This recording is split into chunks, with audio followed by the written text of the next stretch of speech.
when it came, the uprising was far from feeble. On July 29, 1912, Minister of War Mina launched a rebellion of dispossessed liberals and others opposed to Washington's reach that was so bipartisan, nationwide, and formidable that it bordered on being a social revolution. 109.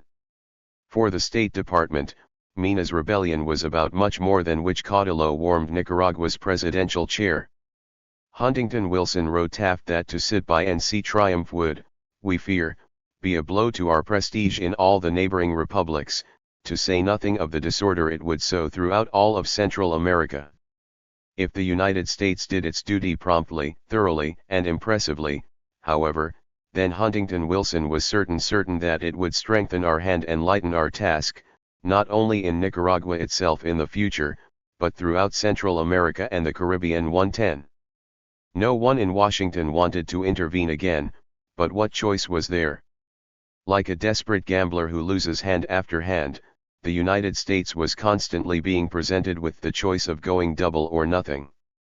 Seeing no alternative, Taft directed a full expeditionary force to Nicaragua. 111. Revolution was on again, and we Marines were off again, Butler quipped. Shortly after the Major entered Managua with an advance battalion, Mina's forces cut off the capital's communications.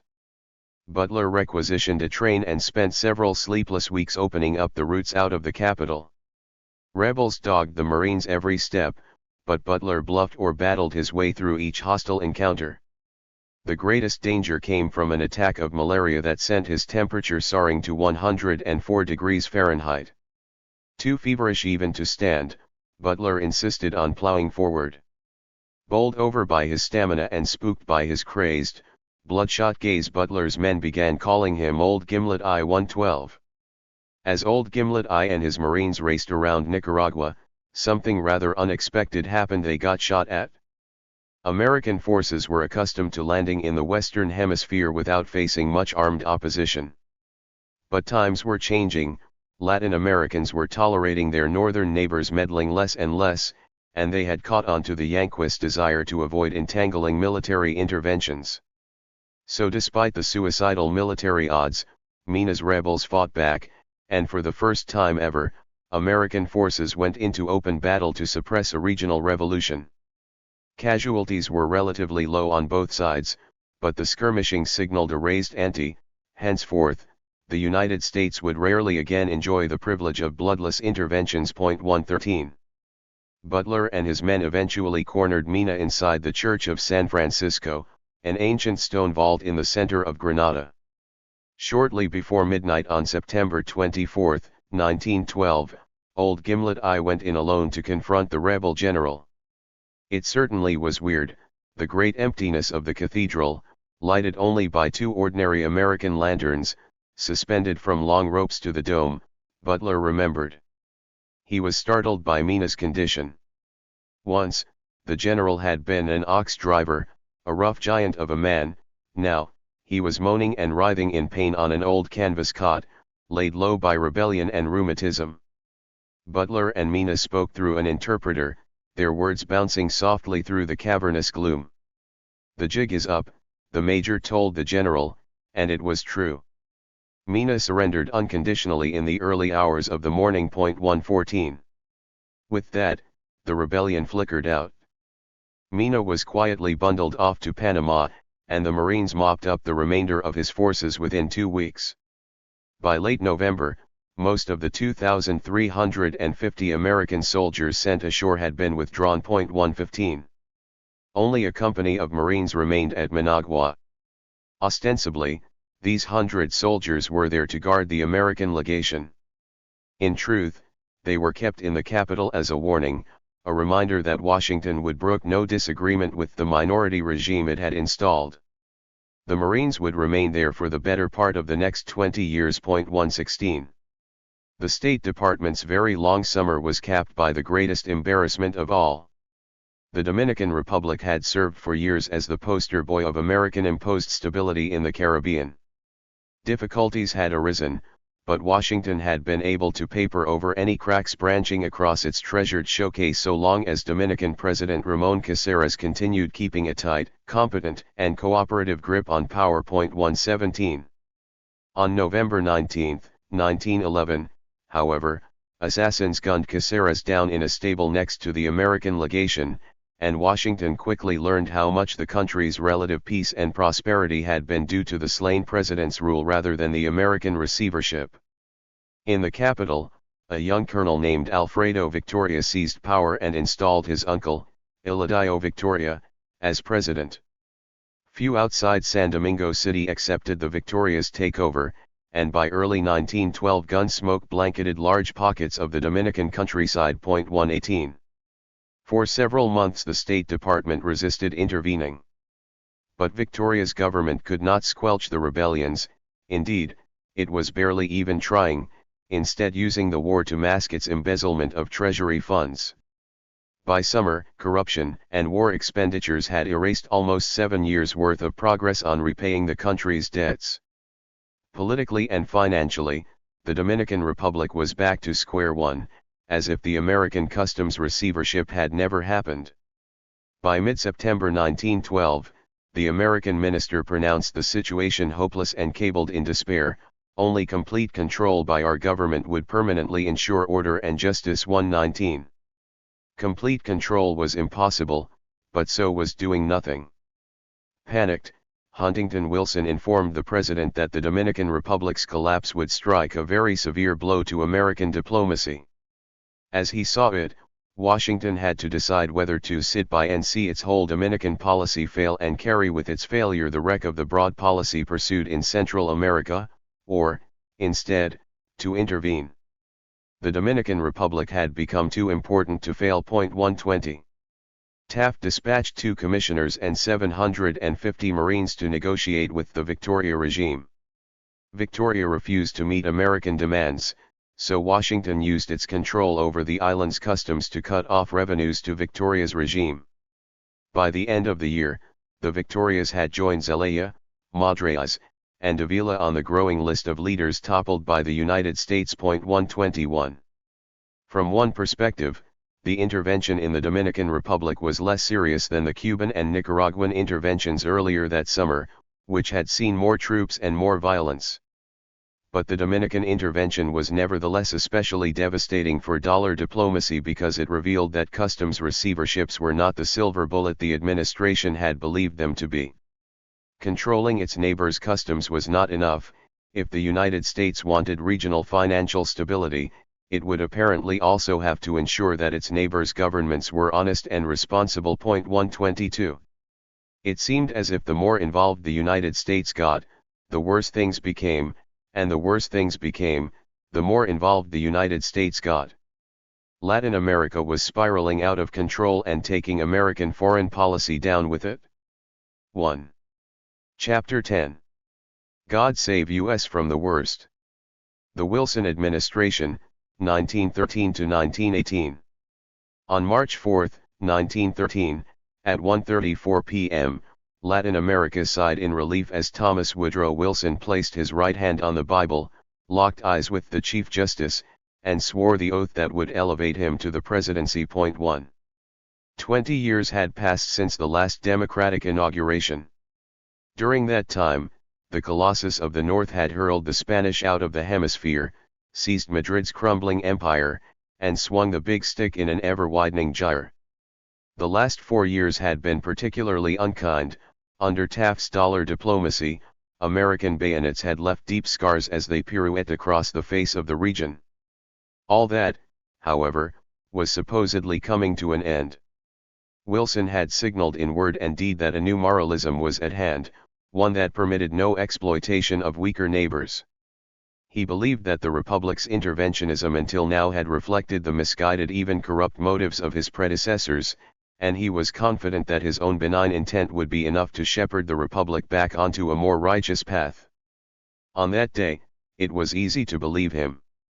Wilson looked every bit the Redeemer, standing tall and determined with his penetrating blue-gray eyes, square jaw, and high cheekbones. Indeed, the moment was almost too perfect. Just as Wilson took the oath, the sun broke through the clouds. He kissed his inaugural Bible at the 119th Psalm. And take not the word of truth utterly out of my mouth. For I have hoped in thy judgments. So shall I keep thy law continually forever and ever. Point 2. This hardened saint. Wilson had undergone 2 great baptisms in his life. The first occurred shortly after December 28, 1856, when he was born the son of a Southern Presbyterian minister. Calvinism suffused young Woodrow's childhood, and he grew to believe that God presided over a just universe, his laws governing men and nations alike. Morality was no trifle, but the highest ideal, the yardstick against which all human actions were measured. Point 3. Wilson's second baptism was secular and gradual, but no less revelatory. After graduating from Princeton College, he found his calling as a scholar of law, history, and government. His studies converted Wilson to the cause of democracy, whose virtues he came to believe in as devoutly as his Christian faith. Point 4. Earning a doctorate in history, Wilson returned to Princeton as a professor in 1890. From his new pulpit, Wilson preached the creed of self-government to his students and the public. His ideas resonated, and Wilson became Princeton's president in 1902 and New Jersey's governor in 1911. When Roosevelt and Taft split the Republican vote in the 1912 election, Wilson stepped through the breach into the White House. Point 5. President Woodrow Wilson, once he made up his mind that a particular course of action represented the will of God, nothing could shake him loose from it. God save us from compromise, he used to say. Wilson's idealism was both his greatest strength and his greatest weakness. His principles told him what to do, and they gave him the strength to do it. They also inspired his many supporters. But to others, his Puritanism was alienating.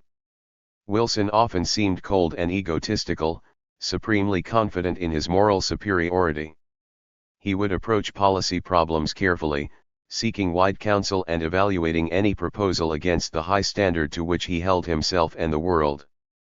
Once his mind was made up, however, little could change it. Wilson had found the essential truth as surely as if it were manna fallen from heaven. Any dissent, any concession, was suspect, bordering on blasphemy. Point 6. Such stubbornness made any give-and-take relationship like diplomacy challenging. He does not seem to have the slightest conception that he can ever be wrong, observed the French ambassador disgustedly. The British ambassador agreed, there is nothing to do with this hardened saint. Shades of grey did not exist in Wilson's international politics any more than in his personal affairs. The world is run by its ideals, he snapped toward the end of his life. Only the fool thinks otherwise. 7. Latin Americans at first welcomed Wilson and his ideals, which they hoped would check the implacable force that had been dragging relations with the United States downward. If a simultaneous change in party, personnel, and principles could not arrest the capsizing relationship, then perhaps nothing could. Point 8. For over a decade, the Democrats had been the self-proclaimed party of anti-imperialism. They had stalled Roosevelt's customs receivership over the Dominican Republic and scuppered Taft's treaties for receiverships over Nicaragua and Honduras. Some of that was reflexive partisanship, but the party's views also reflected the convictions of Wilson's new Secretary of State, William Jennings Bryan. Following his notorious Cross of Gold speech in 1896, Bryan had become the party's leader and 3-time presidential nominee, including in 1900 when Democrats declared imperialism the campaign's paramount issue in response to the annexation of the Philippines. Bryan lost that election, but none of his fervor for supporting democracy in its mortal combat against the swaggering, bullying, brutal doctrine of imperialism. The fruits of imperialism, be they bitter or sweet, must be left to the subjects of monarchy, he counseled his fellow citizens. It is the voice of the serpent, not the voice of God, that bids us eat. 9. Secretary of State William Jennings Bryan, his heart often leaped to conclusions in fields of thought which his mind had scarcely explored. Other members of the new administration had also abstained. Secretary of the Navy Josephus Daniels was a pacifist, and Colonel Edward House, the president's closest advisor, disparaged Roosevelt and Taft's Latin American policies as futile. In wielding the big stick and dominating the two continents, House observed, we had lost the friendship and commerce of South and Central America. 10. Wilson was determined not to make the same mistake. Shortly after entering office, he issued a public statement declaring that one of the chief objects of his administration would be to cultivate the friendship and deserve the confidence of our sister republics. The president did not look kindly on Latin American revolutions. He was not going to let them have one if he could prevent it, he told his cabinet sternly, but he did not plan to perpetuate dollar diplomacy's failures. The United States has nothing to seek in Central and South America except the lasting interests of the peoples of the two continents, he pledged, and Bryan confirmed that dollar diplomacy was now dead. 11. Wilson doubled down on those promises later that year.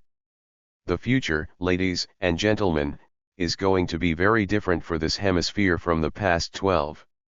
Sunday school superintendents.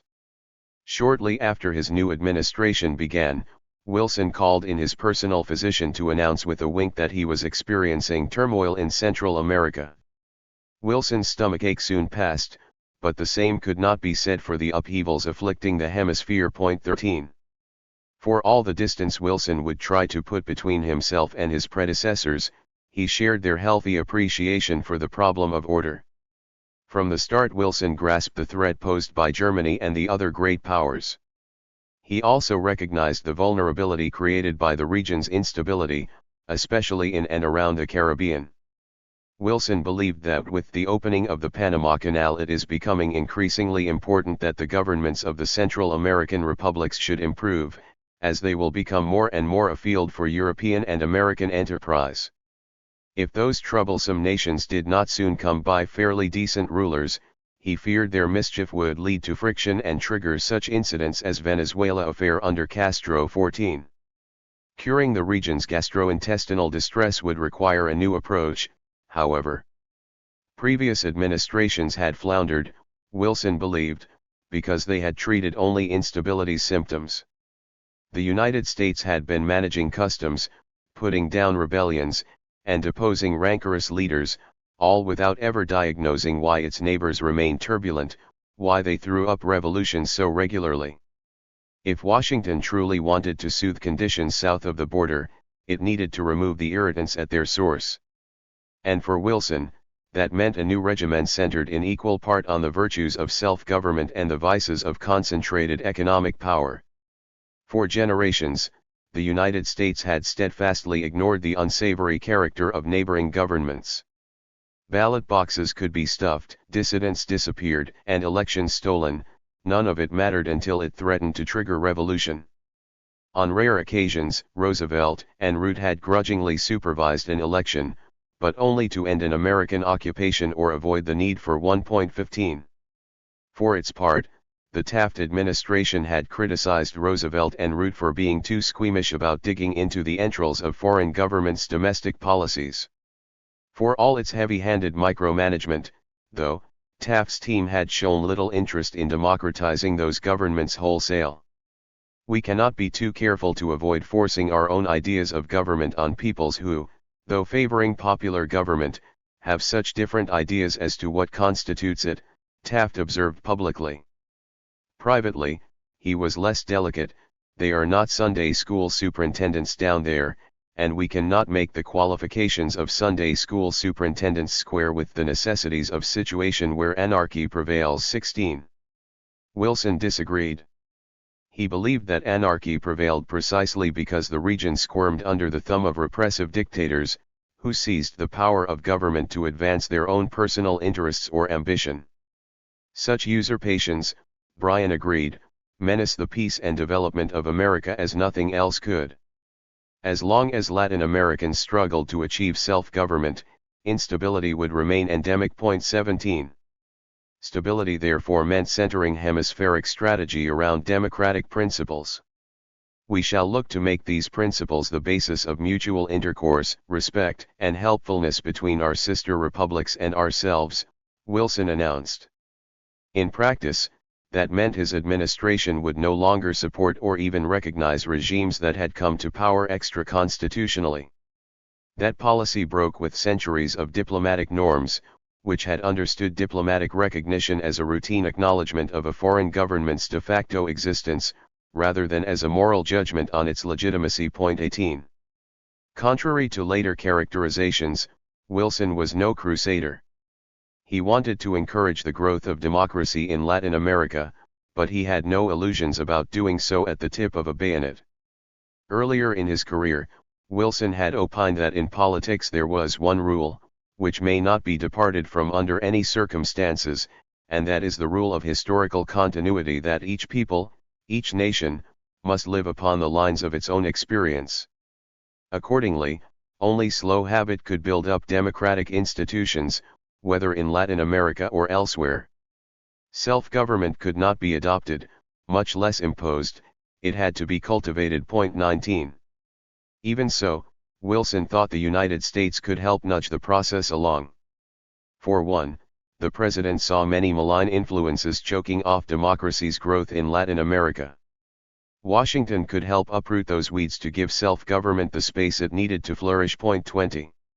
Wilson also envisioned the United States descending from the city upon the hill to educate its neighbors and share its experiences in self-government with them. He wanted to extend a strong guiding hand to steer the region's most troubled countries back into the paths of quiet and prosperity. Of course, Washington would let these nations work out their own destiny. Anything less would flatly contradict his principles, but the region was remarkably fortunate in that Wilson had already figured out exactly where its destiny lay. 21.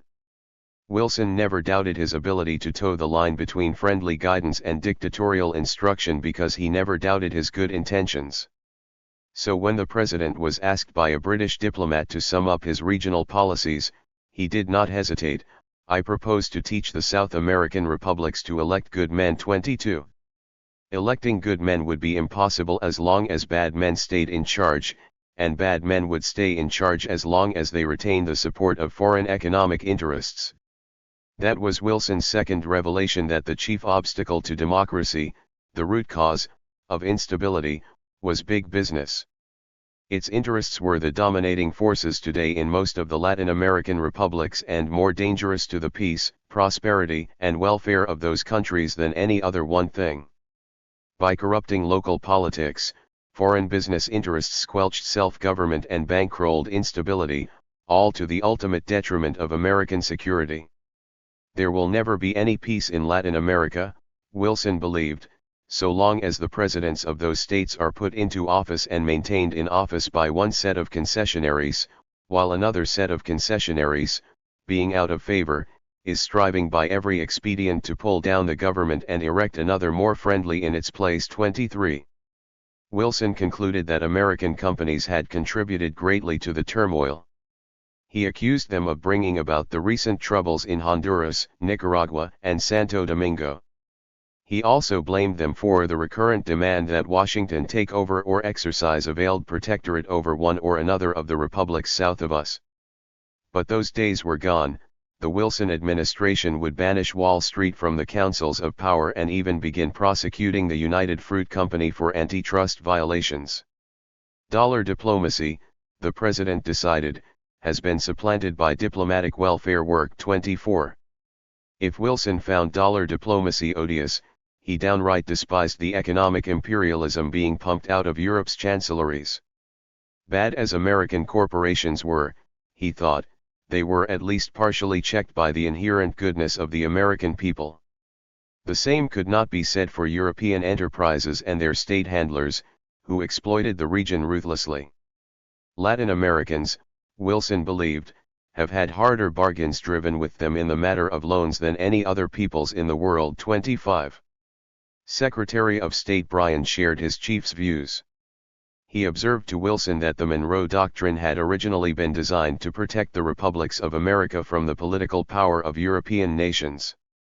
Over the past century, however, new dangers had arisen, and the right of American republics to work out their own destiny is just as much menaced today by foreign financial interests as it was a century ago by the political aspirations of foreign governments. 26. Convinced that he had discovered the germ that causes revolutionary disease, Wilson set out to eradicate it.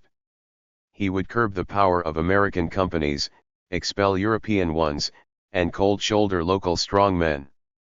Once those strongmen had been stripped of their external support, they would be toppled by their own people, ushering in a wave of free and stable self-government across the region. It was destiny, and Wilson rejoiced at the role he and the United States would play in what he described as the coming Emancipation 27. The Good Samaritan. One of the first proving grounds for this emancipation would be Nicaragua. Taft had left the Central American Republic in a state of suspended chaos, debts dragging its economy down, American bayonets propping its government up. Nicaragua thus offered the new administration a perfect opportunity to repudiate dollar diplomacy. But it would turn out that breaking with the past requires more than good intentions. Secretary Bryan had one overarching rule as he dealt with Nicaragua during the administration's early months: the less involvement from bankers, the better. Bryan thought that these financial pirates had shamelessly plundered Nicaragua and other republics, their tactic being to first demand a high rate of interest and a big discount to cover risk taken and then appeal to their governments to eliminate the risk. He spat, "We see in these transactions a perfect picture of dollar diplomacy 28. If not Wall Street, however, Nicaragua needed money from somewhere.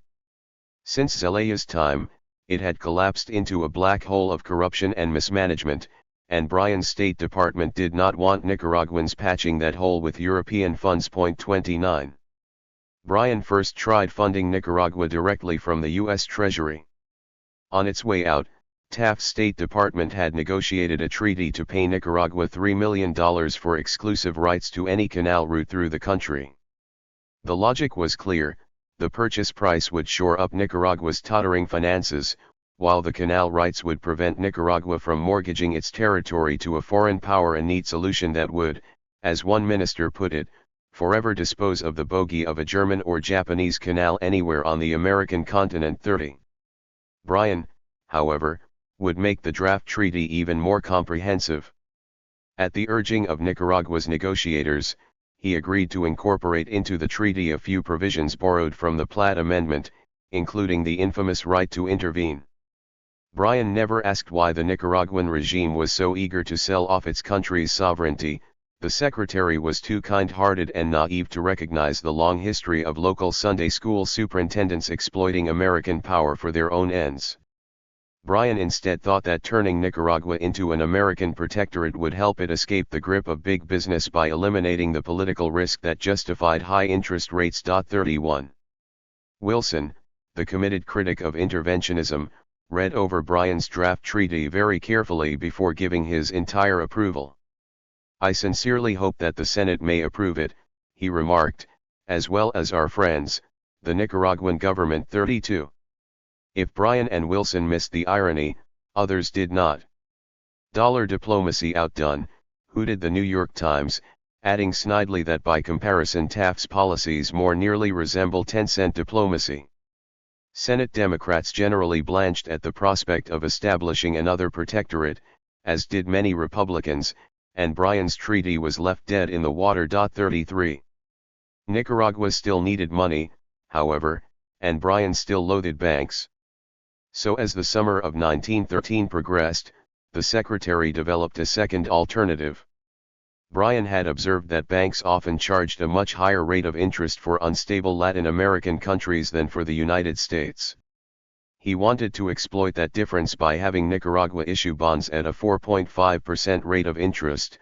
The United States would then scoop those bonds up while issuing its own parallel set of bonds at 3%. Over time, Washington would use the difference paid by Nicaragua to repay the bond's principal. In effect, the United States would be loaning its lower credit rating to Nicaragua. 34. Bryan crowed that his plan would furnish a modern example of the Good Samaritan, helping those who have fallen among thieves. Economically, he argued, the proposal would confer a material and substantial benefit on Nicaragua. But Bryan also saw political upsides.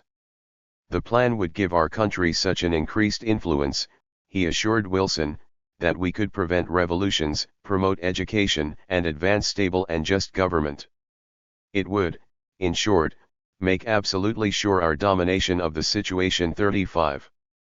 Once Nicaragua accepted the plan, Bryan believed the other countries in the region would soon clamor for the same neighborly assistance. How could they not? Like Wilson, Bryan knew to a moral certainty that greedy foreign financiers had caused the region's troubles. If Washington pushed those interests aside, its own expanded influence would naturally be welcomed because obviously beneficial. 36. Bryan did not apparently understand what he was proposing. The secretary insisted that his plan was perfectly safe, with no risk of loss. But the United States enjoyed lower rates of interest because it was objectively a much safer credit risk. For the Republic to lend its credit risk-free, it would have had either to dramatically reform its unstable neighbors ex ante, or to intervene ex post, following up any default with gunships to forcibly extract the money owed. Bryan's proposal, in other words, would have eliminated private banking interests only by drawing the United States further into its neighbors' affairs. 37.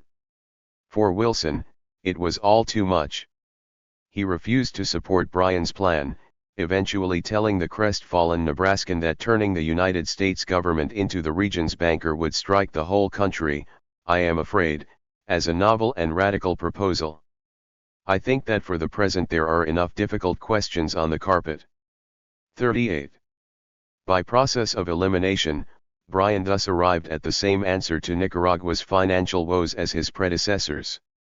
He could neither permit European loans nor use the American government's money or credit. That left only one option. 39. On October 8, 1913, Nicaragua took out another loan from the bankers Bryan so despised. Bryan had bargained hard for fair terms for Nicaragua, and its government expressed gratitude for his strenuous efforts on its behalf. From the outside, however, it was hard to see the promised deliverance from dollar diplomacy. Taft's State Department had also haggled with banks for better deals, and in any event, a percentage point or two of interest either way was not what separated Nicaragua from financial ruin. Even more ominously, the episode suggested that the administration was so determined to expel financial interests that it had lost sight of an obvious truth: once those interests were gone, the Good Samaritan who took their place would inevitably be none other than the United States itself. 40. All hands off excepting our own. Of the administration's inherited crises, Nicaragua was a relatively minor affair. Far more consequential was Mexico, where the Mexican Revolution had taken a reactionary turn only weeks before Wilson's inauguration. Mexico would demand the president's attention continuously and, more than anywhere else, put his anti-interventionist ideals to the test only to find them deeply wanting. Francisco Madero had overthrown longtime Mexican President Porfirio Diaz in 1911. Since then, Madero had teetered atop a shaky coalition government made up of two implacably hostile groups: reactionaries who yearned to return to the Porfiriato, and old comrades in arms who wanted the revolution to blaze into new areas. Madero had successfully suppressed revolts launched by disaffected elements on either side, but his path forward was narrowing. Every day, Madero relied more and more on the military to hold the balance, but there was always the risk that one day, the generals would begin wondering why they needed Madero at all. 41. On February 9, 1913, that day arrived when Felix Diaz, Porfirio Diaz's nephew, attempted a coup. At first, it seemed destined for failure.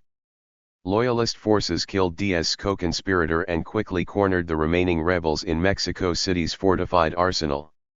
Madero then ordered one of his generals, Victoriano Huerta, to finish the job. 42. It was a fatal mistake. Over the next week and a half, known as the Decena Tragica, Huerta and Diaz pretended to attack each other while secretly working toward an understanding. Even though their hostility was staged, their artillery duels were not.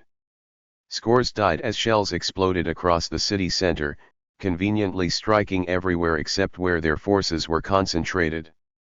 Finally, on February 18, Huerta's men rushed into the National Palace and after a short gun battle seized Madero and his cabinet. 43.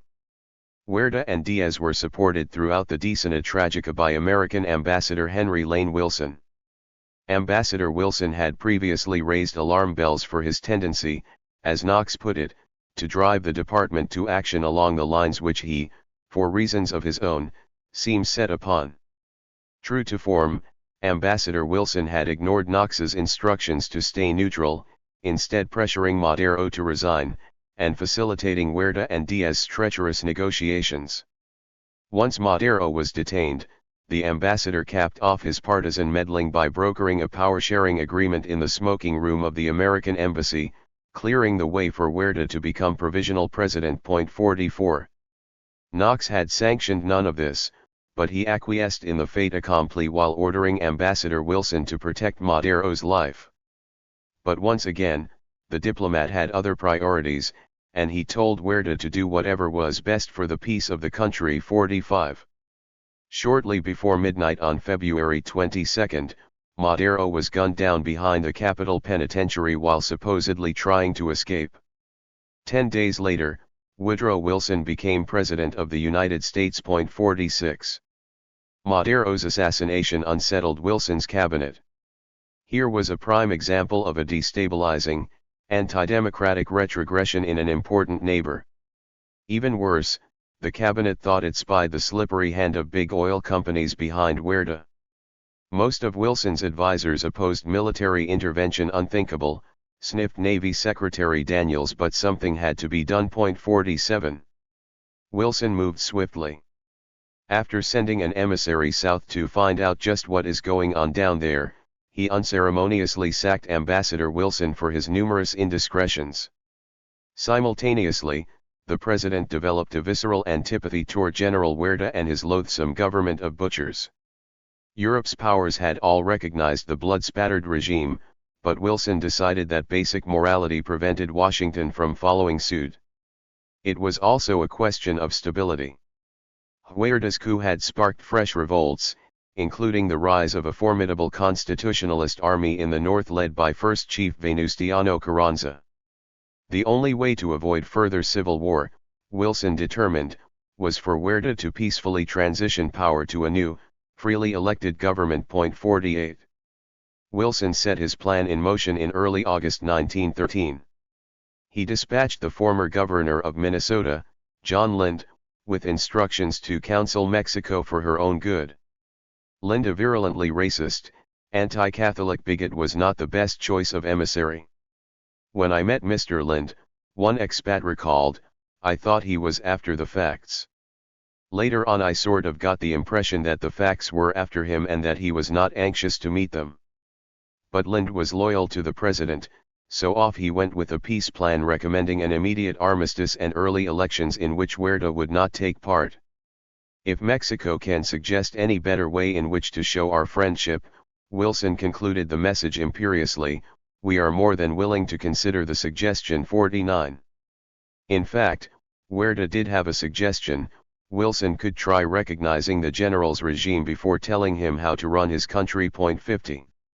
Surprisingly, it had never occurred to Wilson that Huerta might not agree to step down, and he took the general's rebuff personally. Our friend Huerta is a diverting brute. Wilson stormed. One moment you long for his blood, out of mere justice for what he has done, and the next you find yourself entertaining a sneaking admiration for his nerve. Sneaking admiration or not, Huerta had to go.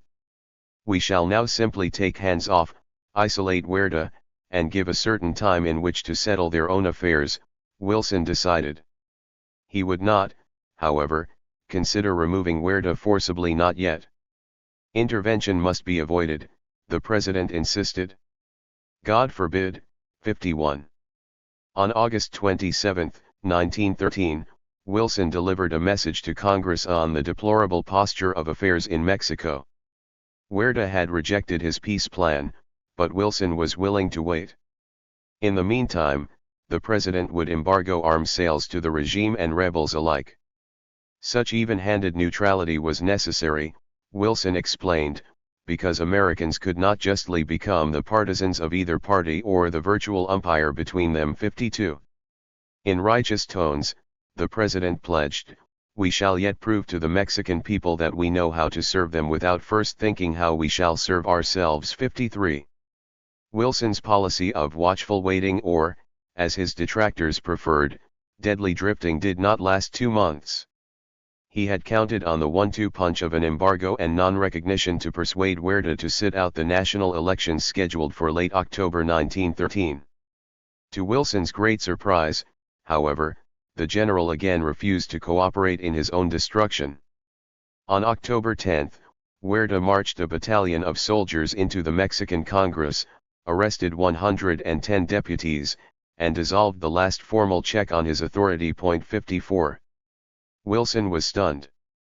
But the bigger shock came a day later, when the new British minister to Mexico, Sir Lionel Carden, formally presented his diplomatic credentials to Huerta. Carden was a notorious Yankee phobe who scorned the Monroe Doctrine. Carden's timely appearance struck the president like a calculated show of British support for Huerta's latest power grab. 55. Wilson had long suspected that British oil interests backed Huerta, but the coup-Carden coincidence revealed just how far the rot had spread. The Huerta regime was practically at the end of its rope, the president fumed, when Sir Lionel Carden gave it renewed life. 56. Wilson had intended to take hands off Mexico to avoid becoming the virtual umpire of its future. But the president was realizing it was not that simple. Transitions from military dictatorships to self-government were messy, back-and-forth affairs even at the best of times, and they presented limitless opportunities for foreign meddling. In an ideal world, Mexico would be hermetically sealed off while it sorted out its problems, in which case Wilson would trust the people to protect themselves. But Mexico was not sealed off, and it was increasingly obvious to the president that foreign influences were seeping in. Watchful waiting had been appropriate when everyone else was waiting as well. But if foreign powers were dealing themselves in, the United States had to get more involved. 2.57. By late October, Wilson had decided that Washington would be derelict in its duty if it did not assist in maintaining Mexico's independence. British oil interests and banks had formed an unholy alliance with Whitehall to sustain Huerta, and other European states were undoubtedly trespassing too. The solution was obvious: the United States would cast Huerta down by whatever means necessary. 58. Smiting Huerta would not be intervention, not exactly, more like anti-intervention, Wilson thought, to counter the malign foreign interests holding Mexico back. Lind agreed, later explaining nonchalantly that because Washington wanted only to afford the Mexican people an opportunity to resume orderly government, even an American invasion that culminated in taking Mexico City would not be intervention in the offensive sense. 59.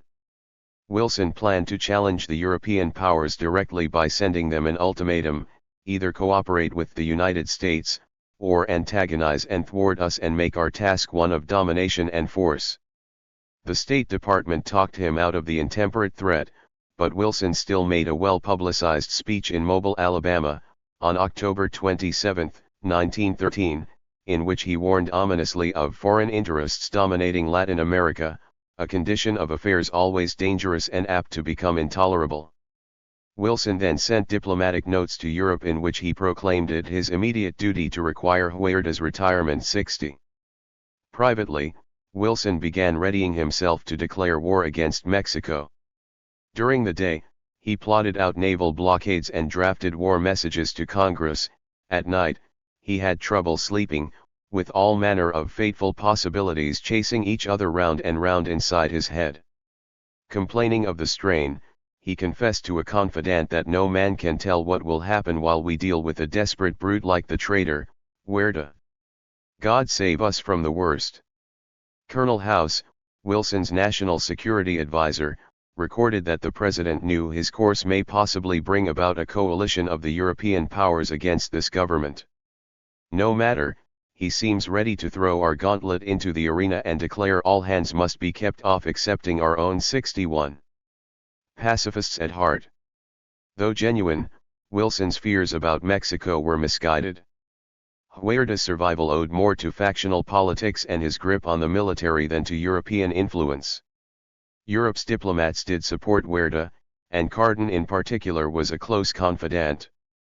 Carden's wishes notwithstanding, however, the great powers had little interest in fighting a proxy battle against the United States in Mexico. All they asked was that order be restored, one way or another. 62. Europe responded deferentially to Wilson's diplomatic notes, and the president inched back from the brink. But the self-spun war scare had convinced him that every day Huerta remained in office posed unacceptable risks. Wilson didn't want to intervene militarily, but he couldn't afford to keep waiting. 63. One middle ground was to aid Carranza and his constitutionalist rebels, much like General Sheridan had once aided Benito Juárez's rebels against the French. In mid-November 1913, Lind urged that step over military intervention, which the ex-governor worried would not suitably chasten the Mexico City elites he loathed. To make a dog feel that he really is a cur, he must be whipped by another dog, and preferably by a cur, Lind explained. Consequently, let this house cleaning be done by home talent. 64. By early 1914, Wilson was ready to lend home talent a hand. Huerta had suspended interest payments on Mexico's debt, prompting the New York Times to recall how a similar debt suspension in 1861 had led the French to invade. Nothing so dramatic was in the offing now, but there is danger of serious complications. Wilson agreed, telling a friend that he was feeling all but unbearable strain managing the threat of European intervention alongside numerous other perils. I am growing cross-eyed with watching people in so many separated quarters at the same time, he complained. 65.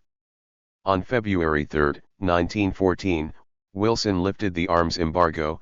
The constitutionalist rebels could henceforth buy as much arms and ammunition from the United States as they could cart across the border.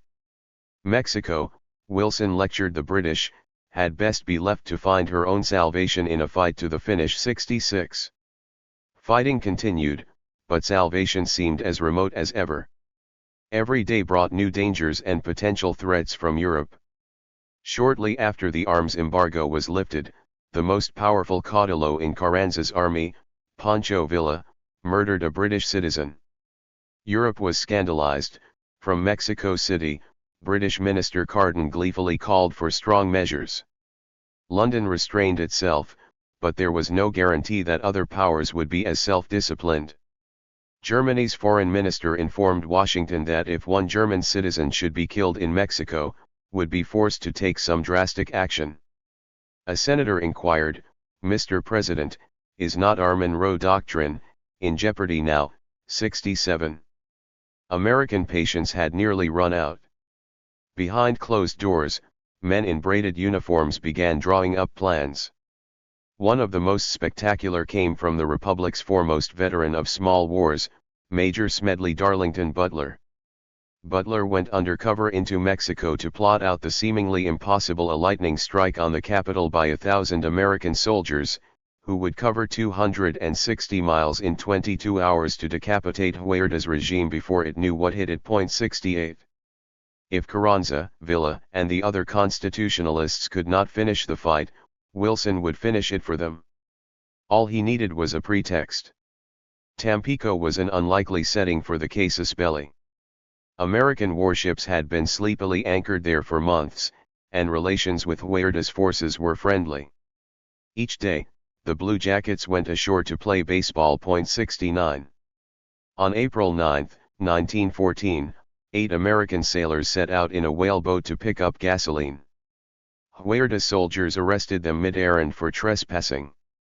Less than an hour later, the sailors were released with the military governor's apologies, and the incident seemed closed. But the commanding American admiral wanted more than an oral apology. He believed the sailors had been unlawfully removed from a vessel, however small, flying the American colors, the equivalent of American soil. 70. Spying the pretext he'd been waiting for, Wilson rebuffed Huerta's attempts to de-escalate what was now a crisis. On April 20, the president asked Congress for the authority to forcibly punish Huerta. 71. As far as the public knew, the plan was to seize Tampico, where American honor had been impugned. Shortly before his address to Congress, however, Wilson had learned that a German freighter, the Ipiranga, was headed to Veracruz with almost 18,000 cases of guns and ammunition for Huerta in its holds. Plans were hurriedly revised. That night, Wilson was awakened at 2:30 a.m. for a four-way call with Bryan, Daniels, and Wilson's private secretary, Joseph P. Tumulty. Bryan told the president that the Ipiranga had just left Havana and would dock at Veracruz in a few hours. If the arms shipment was to be stopped, the United States had to act, now. Wilson gave the order, "Take Veracruz at once." He then hung up and went back to sleep. 72. Silently, Tumulty wondered at the incongruity of the three pajama-clad men, all pacifists at heart, deciding upon armed intervention. But Wilson slept soundly because he knew to a moral certainty that no harm would befall the men and boys he had just ordered ashore. Surely Mexicans would understand that the Americans came not as war makers, but as liberators, ready to deliver Mexico from Huerta and Europe alike. 73. On April 21, 1914, at 11:20 a.m., the first American soldiers landed in Veracruz under gray skies. Originally, they had intended to seize only the harbor facilities, but a limited incursion proved impossible once snipers began firing at the Americans. Butler and a mix of battle-hardened Marines and raw bluejackets occupied the whole city after a day of bloody street fighting. 19 Americans were killed and 47 wounded. On the Mexican side, the corresponding figures were in the hundreds. 74. Mexicans, divided for years by civil war, united in hot anger against the Yankee occupation. Support for Huerta's regime spiked, and rebel officers briefly contemplated supporting him against the invaders. 3 years of fratricidal war was forgotten in a day, reported the London Daily Telegraph. Even Carranza heatedly demanded that Wilson withdraw.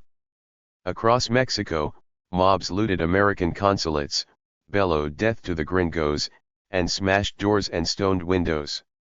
In Mexico City, demonstrators pried a statue of George Washington from its pedestal. Anti-American riots also broke out in Chile, Costa Rica, Ecuador, Guatemala, and Uruguay. 75.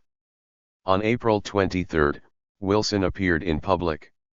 One reporter thought he looked preternaturally pale, almost parchmenty, and positively shaken. "I cannot get it off my heart," Wilson confessed to his secretary. It was right. Nothing else was possible, but I cannot forget that it was I who had to order those young men to their deaths. His nerve lost, Wilson forgot why he had intervened. He ignored new and far graver slights to American honor, including when a mob ransacked the American consulate in Monterrey, burned its flags, and imprisoned its consul. Nor did the president stir when the Ipiranga, blocked in Veracruz, offloaded its deadly cargo in Puerto Mexico instead. Instead, Wilson seized an invitation to mediate extended by Argentina, Brazil, and Chile, welcoming it as an exit from the blind alley into which he had unwittingly plunged. 76. Wilson could not withdraw from Veracruz, but he had lost interest in going any further. It took the Mexicans themselves to accomplish his objectives. On July 15, 1914, as constitutionalist armies neared the capital, Huerta resigned and fled the country. 77. Later that summer, the Secretary of War pushed the president to reinforce Veracruz against a possible constitutionalist attack. Wilson waved him off. "We shall have no right at any time to intervene in Mexico," he explained with a serene lack of self-awareness. "There are in my judgment no conceivable circumstances which would make it right for us to direct by force or by threat of force the internal processes of what is a profound revolution." 78. The world is on fire.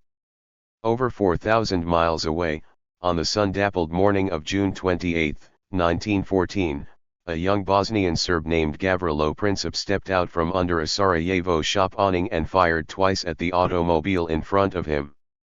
His first bullet tore Duchess Sophie Shotek's abdominal artery, the second bullet caught her royal consort in his jugular vein. Blood began spilling from the Archduke's mouth, and his helmet, plumed with iridescent green ostrich feathers, flashed as it slipped from his head. Asked about his pain, Franz Ferdinand whispered his last words. "It's nothing." 79. It was everything. Princeps shots reverberated throughout Europe, triggering a month-long crisis in which even the greatest of the powers lost agency, each little more than an axis in a doomsday device whose gears had started to turn. Blame was assigned, culpability denied, demands made, demands ignored. Treaties were consulted, then troop mobilization schedules.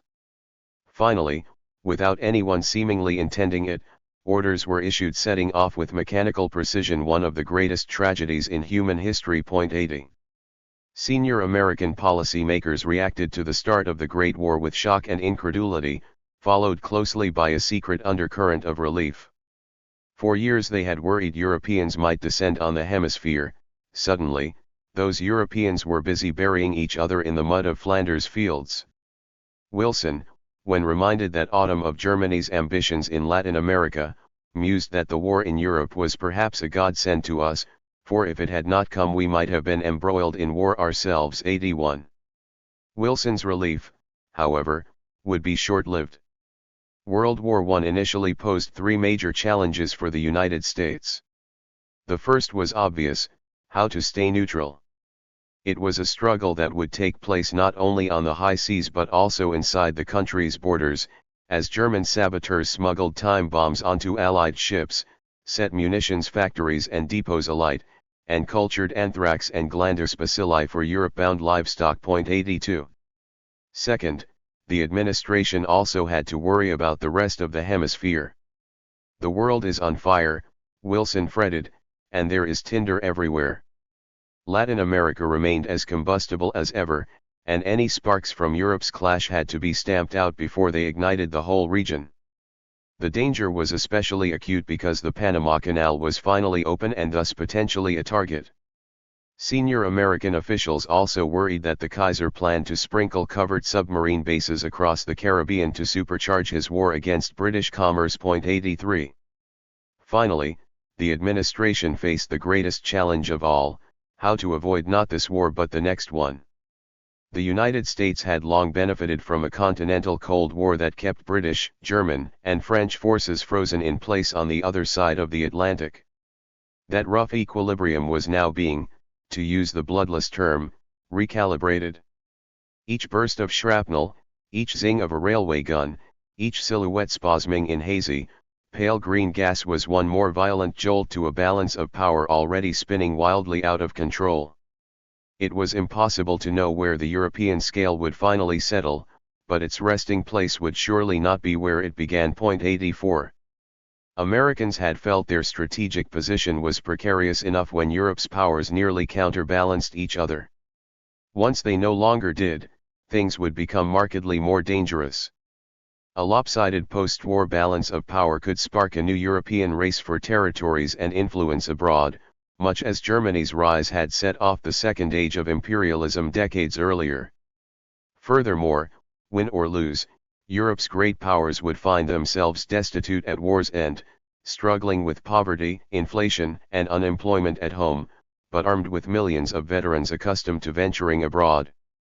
The temptation to solve domestic problems with foreign expansion could prove irresistible, and as always, Latin America would beckon as one of the last unclaimed treasure houses of the world. 85. Germany, as ever, was the main concern. A victorious Germany, warned the Atlantic Fleet's Chief of Staff, means a great army and a great navy flushed with success and animated by the spirit of Bernhardi. The Kaiser would likely not rest until he has practically attained the dominion of the world. Wilson's ambassador in London agreed. If Germany should win, he observed in September 1914, our Monroe Doctrine would at once be shot in 286. If the Kaiser were defeated, however, the situation appeared no less dire. For one thing, Germany might try to recoup its fortunes in the New World. Few things are more dangerous than a great power grown desperate.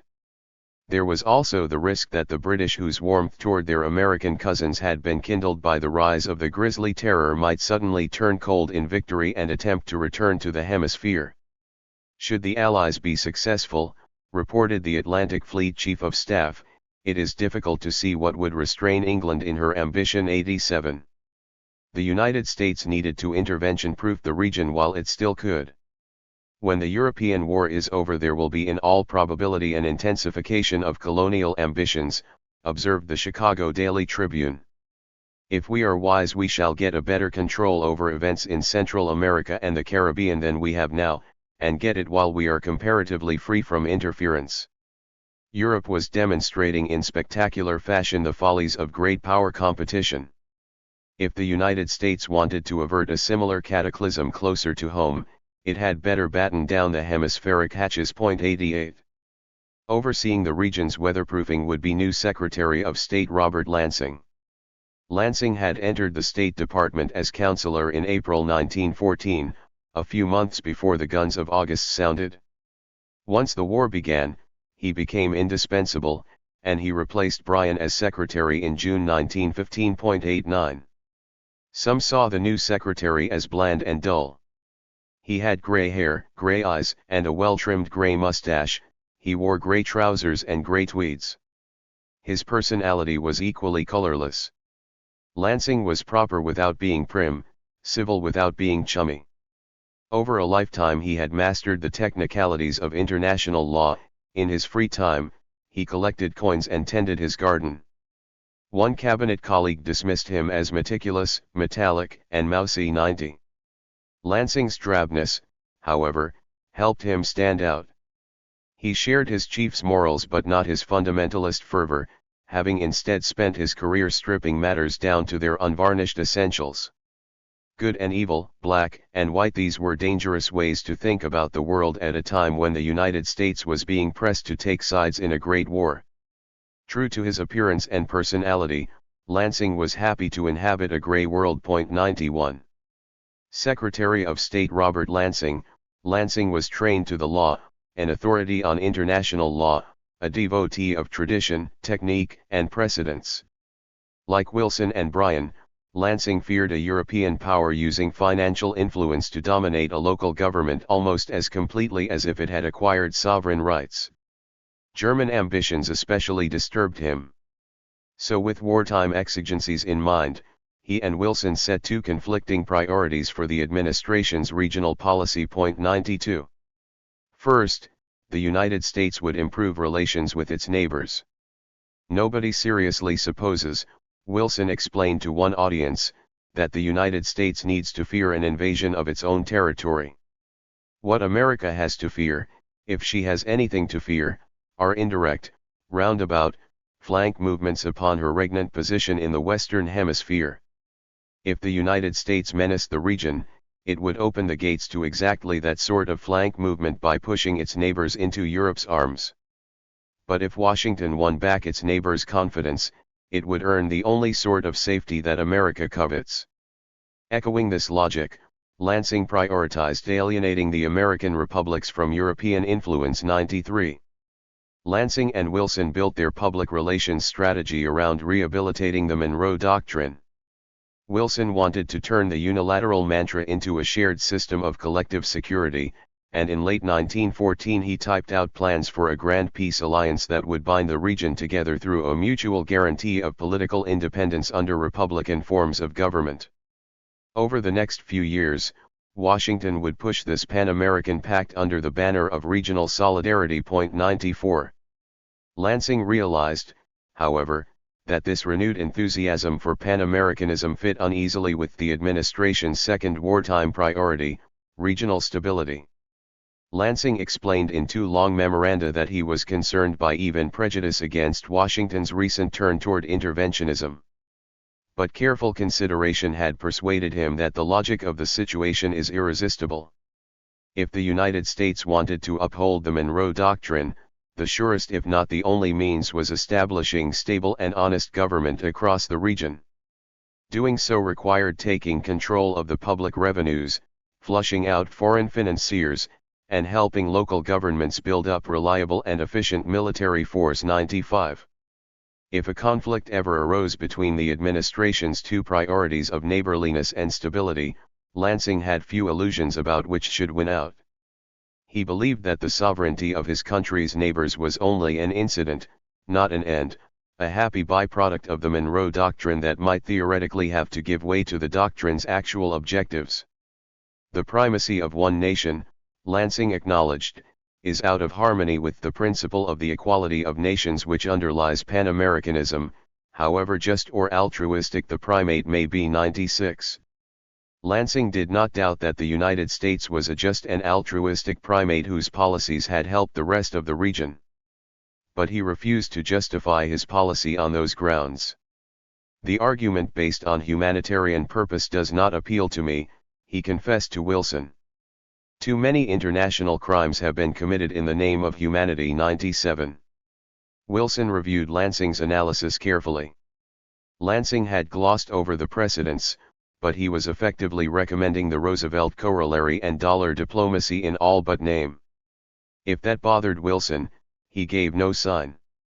The argument of this paper seems to me unanswerable, the president responded. 98. Sometimes, Washington would be able to paper over the conflict between its two goals of neighborliness and stability. In Nicaragua, for example, the State Department rescued Bryan's Canal Treaty from legislative purgatory by eliminating its Platt Amendment-like provisions. Senators still had misgivings about the propriety of signing a treaty with a government that was, as now Senator Elihu Root put it, maintained in office by the presence of United States Marines. But in February 1916, rumors of a competing bid by Germany caused the Senate to swallow its doubts, and the United States soon cornered the market on Central American canal routes. 99. Other times, the conflict between the administration's priorities would be a little more obvious, as in the Danish West Indies. The United States had signed treaties to purchase the strategically positioned islands twice before, but to no avail. Once, under Seward, the Senate had refused to consent. Then, under Roosevelt, it was the Danish Parliament's turn to object. Even though the United States no longer needed the islands for naval bases, Lansing and Wilson wanted to keep them from Germany. Lansing bluntly informed the Danish minister that Washington would seize the islands if control of them threatened to pass to one of the great powers of Europe. Shocked and embarrassed, Denmark agreed to sell. Wilson was pleased. "I am glad the Danish minister gave you an opportunity to be so frank with him," he told Lansing brightly. "I hope he realizes how entirely friendly to Denmark the frankness was." On March 31, 1917, the United States annexed the newly rechristened U.S. Virgin Islands. It would be the Republic's last major territorial acquisition in the Western Hemisphere, and, British-held Jamaica aside, it buttoned up American control of the Greater Antilles and the major sea lanes approaching the Panama Canal. 100. Least of the evils in sight. Lansing and Wilson would take their wartime policy to its extreme in Haiti and the Dominican Republic. Lansing saw German agents plotting and intriguing everywhere, and he had no doubt that the Kaiser planned to exploit those two nations' disorder in particular, in the hope of expanding Germany's influence, securing submarine bases, and perhaps even paving the way for intervention. But the United States would sooner extinguish those nations' independence entirely than permit them to fall under Germany's sway. 101. Haiti had never been a byword for peaceful democratic transitions, but since 1889 most of its presidents had at least come respectably close to serving out their full 7-year terms. Starting in 1911, however, the Haitian presidency became an actuary's worst nightmare. Over the next 5 years, Port-au-Prince would burn through 7 different presidents in a blur of revolutions and assassinations. 102. Haiti and Dominican Republic. Simultaneously, Haiti was losing its grip on its once stable finances. By 1915, Haiti's foreign debt had bulged to $21.5 million, with 80% of government revenues going to service it every year. Such extreme financial dependency was worrying even if Port-au-Prince never missed a payment. With official funds tied up, Haitian leaders hungered for new sources of foreign funding, no matter how usurious or politically compromising. 103. Officials in Washington found Haiti's growing political and financial disorder intolerable given long-standing European influences in the country. France was Haiti's chief market abroad, as well as a cultural role model for its elite. Meanwhile, German businessmen owned many of the nation's public utilities, carried most of its trade, and were notorious for financing Haiti's many revolutions. 104. At first, the Wilson administration worried primarily about the foreign threat to Mole St. Nicholas, a strategic harbor perched opposite the Windward Passage from Guantanamo Bay. In June 1913, Bryan urged Wilson to take the mole out of the market so that no other nation will attempt to secure a foothold there. Wilson agreed, and the administration made the incumbent Haitian regime promise to never alienate the harbor to a foreign power. 105. Such a promise, however, was only as good as the government that gave it. A revolution wiped both away in early 1914, and the State Department was left scurrying to secure another pledge of non-alienation from the new president. The department went through the rigmarole again after another successful revolution in late autumn, then again in February 1915. Roosevelt had once compared negotiating with Colombia to nailing currant jelly to a wall. For Wilson, negotiating with Haiti entailed the additional frustration of the wall itself falling down every few months. 106. Concerns about the mole reinforced growing concerns about Haiti's independence more broadly. Just before World War I began, France and Germany had each proposed patching up Haiti's finances through joint customs receiverships with Washington.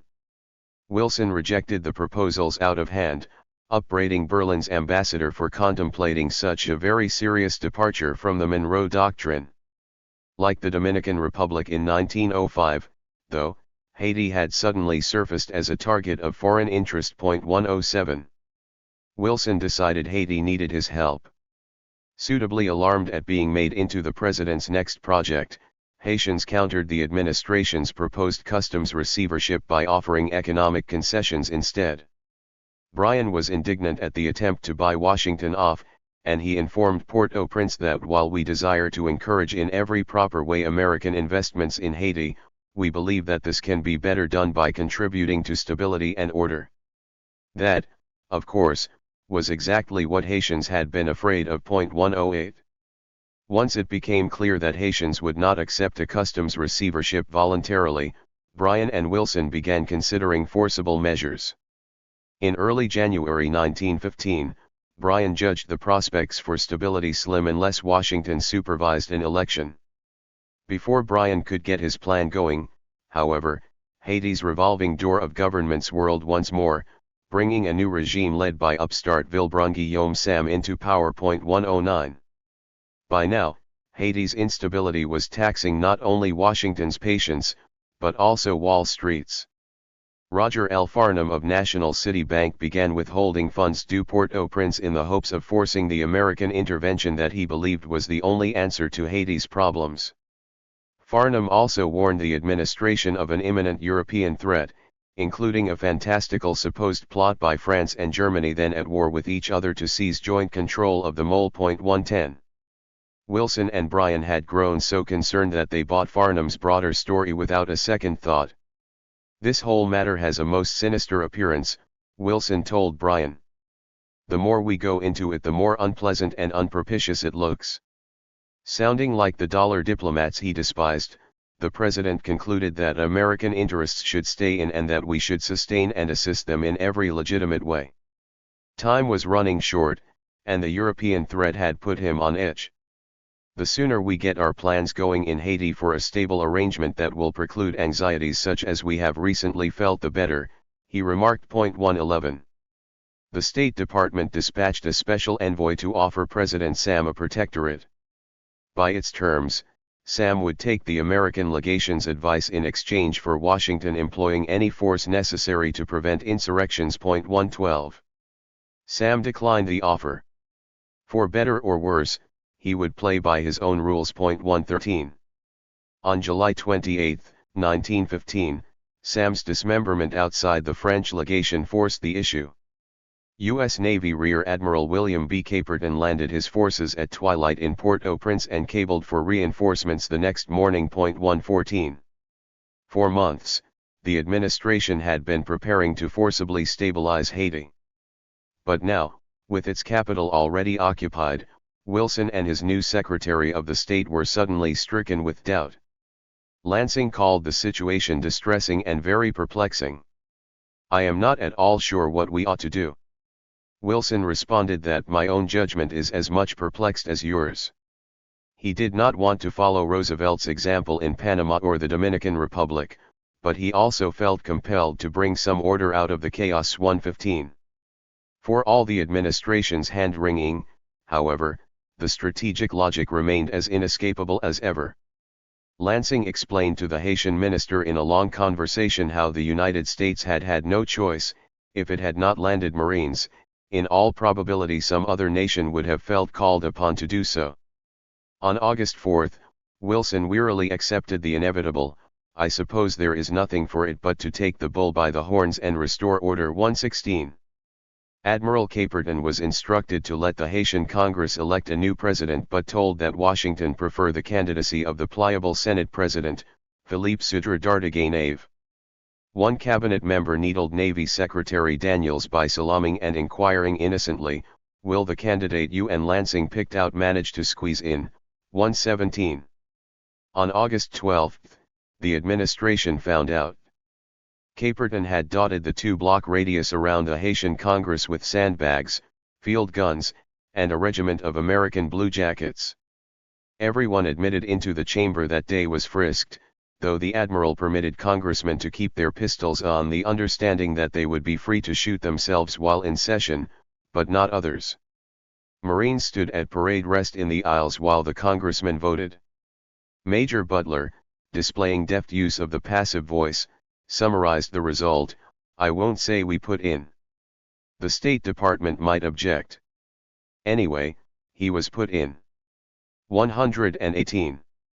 Dardegainave installed, Lansing next drew up a treaty granting Washington what he described as extensive control over Haiti, with the objective of preventing foreign intervention in the future based on political and financial disorders. Borrowing heavily from the Platt Amendment, the treaty gave Washington the unfettered right to intervene in Haitian affairs and all but complete control of its fiscal system. It also mandated an American officered constabulary. 119. Lansing did not like the way things were turning out. "I confess that this method of negotiation, with our Marines policing the Haitian capital, is high-handed," he fretted to Wilson. "It does not meet my sense of a nation's sovereign rights and is more or less an exercise of force. But," he shrugged, "from a practical standpoint, it is the only thing to do if we intend to cure the anarchy and disorder which prevails in that republic." 120. Wilson, too, suffered pangs of doubt. "I do not like the argument that the end justifies the means," he remarked uneasily. "Still, we must insist. Haiti would experience the most sordid chaos if the United States did not amicably take charge, even through means that were nothing less than high-handed." 121. High-handed was putting it mildly. Dardegainave balked at the treaty, but he was in no position to argue after American forces declared martial law in Port-au-Prince and started occupying other cities. Legend has it that Dardegainave finally relented after Butler, who else, climbed up through a palace window and accosted the beleaguered Haitian president in the bathroom where he had been hiding. With Butler glowering over him, Dardegainave was forced to sign the treaty there and then, and Haiti was added to Washington's growing portfolio of nations under management. 122. Soon it was the Dominican Republic's turn. General José Bordas Valdez had become provisional president in mid-April 1913, but his political maneuvering and attempts to hold onto power spawned new rebellions. The Wilson administration initially supported Bordas, encouraging rebels to register their opposition through ballots rather than bullets. From the sidelines, the American minister unhelpfully chimed in that Dominicans could find a real substitute for the excitement of revolutions in baseball, demonstrating a profound misunderstanding of revolutions, baseball, or both. 123. By summer 1914, Bordas had lost control of the country. Wilson decided to reset Dominican politics through the so-called Wilson Plan, which demanded an immediate ceasefire, Bordas's resignation, and American-supervised elections. Washington would then back the newly elected president against future rebellions. The State Department forced Bordas out and implemented the plan, and in early December 1914, General Juan Isidro Jimenez became president. 124. Jimenez found himself in an impossible position. Wilson insisted that the new president dissolve the Dominican army, create an American-led constabulary, and let Americans control all public expenditures, public works, and internal revenues. For Washington, anything less would condemn the island to continued instability. We have constitutional government and constitutional reforms jacked up here and resting upon props, the American minister had advised earlier that year. We should build our foundation at once. Only once that foundation was built, reasoned one receivership official, could our Dominican friends be safely left to play the game of self-government to their heart's delight. Dominicans, however, did not look kindly on this condescending attitude, and they opposed the reforms vehemently. 125. Jimenez tried to meet the State Department halfway, but he only destroyed his legitimacy at home while failing to budge Washington. The department continued to demand that Jimenez accept its proposed reforms while throttling his government's access to funds from the customs receivership, which constituted roughly 90% of the government's revenues. 126. The Dominican political situation finally gave way in April 1916. The Minister of War, a powerful caudillo named Desiderio Arias Alvarez, seized the capital while Jimenez was away. The State Department had long seen Arias as the worst of the bomb throwers in Dominican politics, not least because of his pro-German sympathies. In keeping with the Wilson Plan's pledge, Washington landed 150 Marines to support Jimenez. 127. Arias was unfazed. Smiling, he taunted the Marine captain who came to demand his surrender, "Has the United States sent people down here to teach us how to behave?" 128. In fact, that was exactly what Wilson proposed to do. But his plan hit a snag when President Jimenez decided enough was enough and resigned instead. 129. Washington, however, would not be stopped by anything so pedestrian as the resignation of the president it had landed forces to support.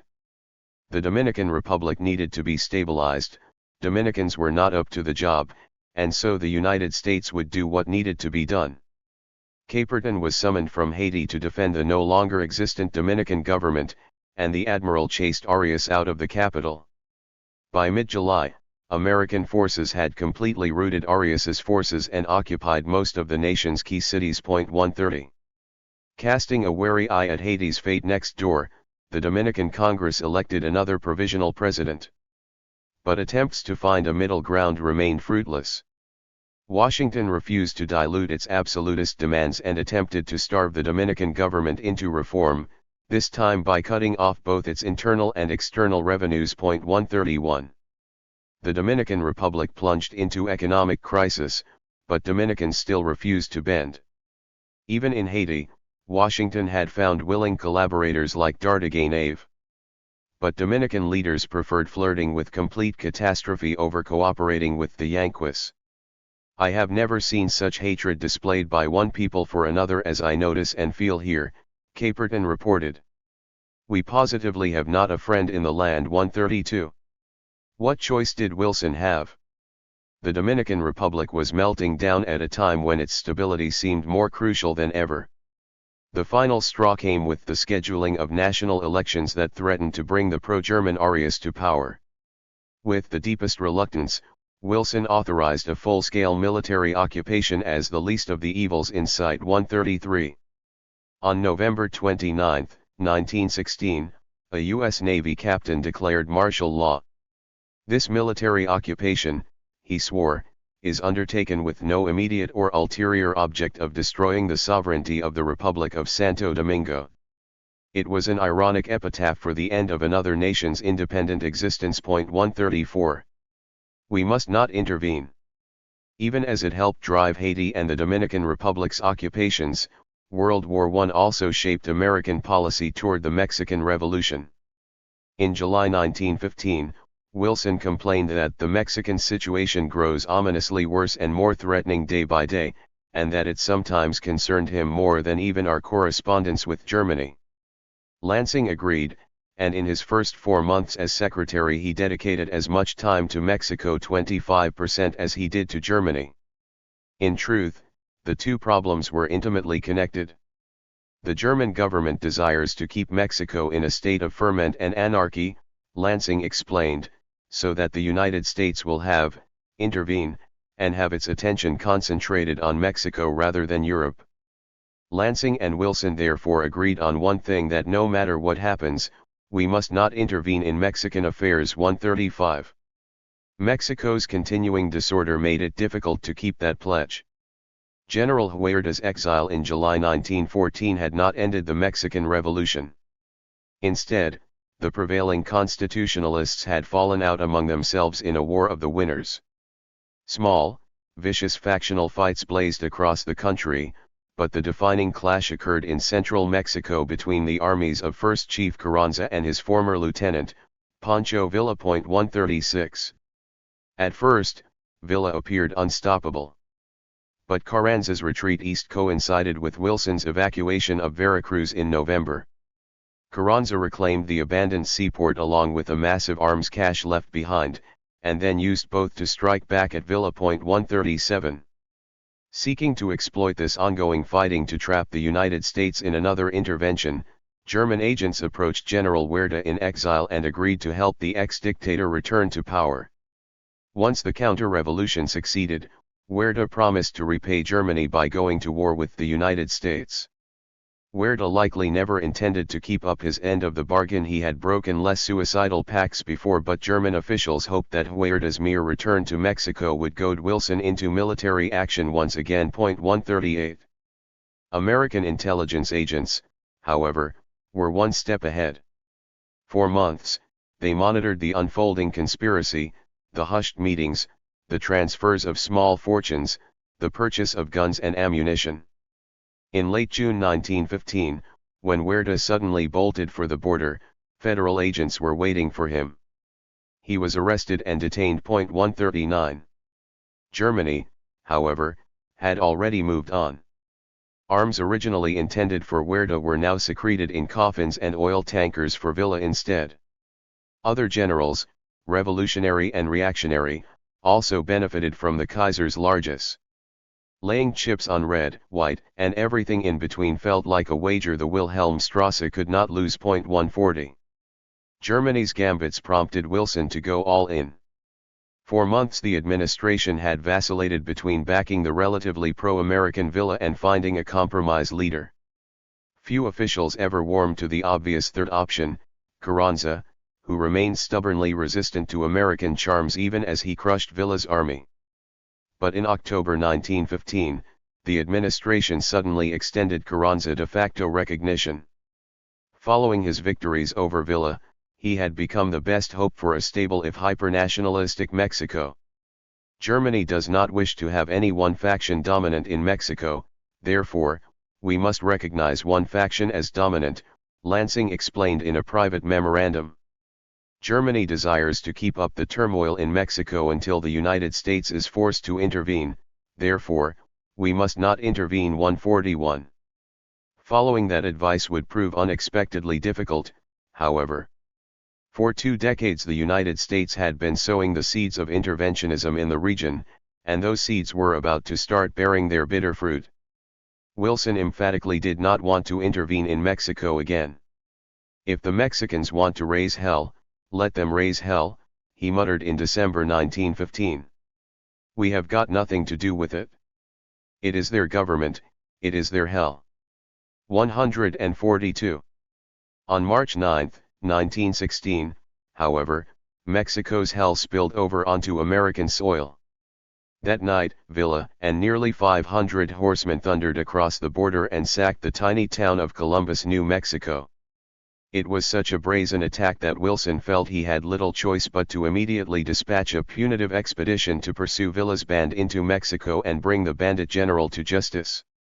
At its height, the punitive expedition involved 10,000 American soldiers operating hundreds of miles inside Mexico. Each step they took risked open war with Carranza's increasingly hostile forces. 143. German intelligence watched the punitive expedition's progress with ill-concealed glee. Berlin had not organized the attack on Columbus, but it had armed Villa and egged him on. The Wilhelmstrasse prayed the punitive expedition would spark a war between the neighbors, and for a while, Germany seemed likely to get its wish. Tensions between the expedition and Carranza's forces exploded in a skirmish on June 21 near the town of Carrizal. 13 Americans were killed and 23 captured in a humiliating defeat. For several days, a full-scale American invasion seemed unavoidable. Wilson despaired while drafting another war message. "The break seems to have come in Mexico," he told an advisor. "I am infinitely sad about it." 144. Germany was to be disappointed, however. Carranza released the American prisoners and worked with Wilson to sidetrack the crisis onto diplomatic rails where it could be safely neutralized. After winning re-election in November, and with Germany foremost in mind, Wilson ordered the expedition withdrawn. 145. From one perspective, Wilson could not be seriously faulted for his second major intervention in Mexico. Carranza was either unable or unwilling to control the borderlands, and Wilson could not let Villa's depredations on American soil go unanswered. 146. From another perspective, however, the punitive expedition was the natural consequence of years of American interventionism. Villa did not attack Columbus out of lifelong hatred for the United States. In fact, his relatively pro-American views had once made him an administration favorite. Villa, however, reversed course in early 1916 for two reasons. First, he was angry at Wilson's decision to recognize Carranza, and second, he correctly calculated that his raid would provoke an American invasion, which would drive a wedge between Washington and Carranza while simultaneously restoring Villa's fading reputation. Each rationale stemmed from earlier American meddling, which had set Villa's expectations for American support unrealistically high while priming Mexicans for his reinvention as an anti-American folk hero. 147. The punitive expedition. Even though the punitive expedition had not sparked the war Germany wanted, it had still pushed Mexico into Berlin's open arms. Carranza had long mistrusted Germany because it had supported his domestic foes. But the old enemy of my enemy adage had irresistible force, and in the wake of the punitive expedition, Carranza needed a powerful foreign friend to counterbalance the threat of a full-scale American invasion. Over 1916, he secretly began cooperating with Berlin, and by year's end, Carranza was dangling the possibility of building a German submarine base in Mexico. 148. Berlin did not take the bait, not yet. German officials worried that violating the Monroe Doctrine so brazenly would aggravate Washington unnecessarily. Such concerns, however, became moot in January 1917 when the German High Command decided to resume unrestricted submarine warfare. It was a red line for Wilson, and German military planners understood that by crossing it they had very likely ensured American entry into World War I. The gamble was that their U-boats would defeat the Allies before the United States could save them. 149. Following the decision, Berlin's appetite for risk in Mexico soared. In mid-January, German Foreign Secretary Arthur Zimmermann sent a telegram to Carranza that proposed a military alliance between Germany and Mexico. Even more audaciously, the telegram stated that it was understood that Mexico is to reconquer the lost territory in New Mexico, Texas, and Arizona with the Kaiser's financial support. Germany did not think that Mexico could actually defeat the United States. Instead, the goal once again was to instigate war between the two neighbors in order to absorb American forces and distract the United States. 150. The Zimmermann telegram seemed miraculous to the British intelligence agents who intercepted and deciphered it. By that point, Germany's unrestricted submarine warfare had led Washington to but not quite over the brink of war. Frustrated, the British ambassador in Washington reported that the United States' reluctance to enter the war approximated a soda water bottle with the wires cut but the cork unexploded. Zimmermann's telegram was just what London needed to pry the cork loose and bring Americans rushing into the war. 151. On February 24, 1917, British intelligence shared the telegram with the administration, who furiously passed it on to the press. The public was initially incredulous. Surely Germany was not seriously proposing to carve up the American Southwest?